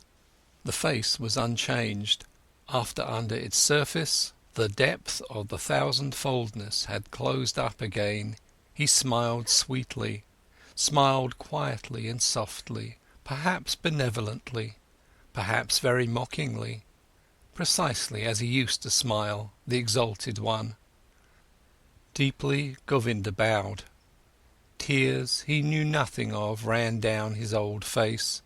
Like a fire burnt the feeling of the most intimate love, the humblest veneration in his heart. Deeply he bowed, touching the ground before him who was sitting motionlessly, whose smile reminded him of everything he had ever loved in his life, what had ever been valuable and holy to him in his life. End of chapter 12 and end of Siddhartha by Hermann Hesse. Read by Adrian Praetzellis in Santa Rosa, California, June 2008.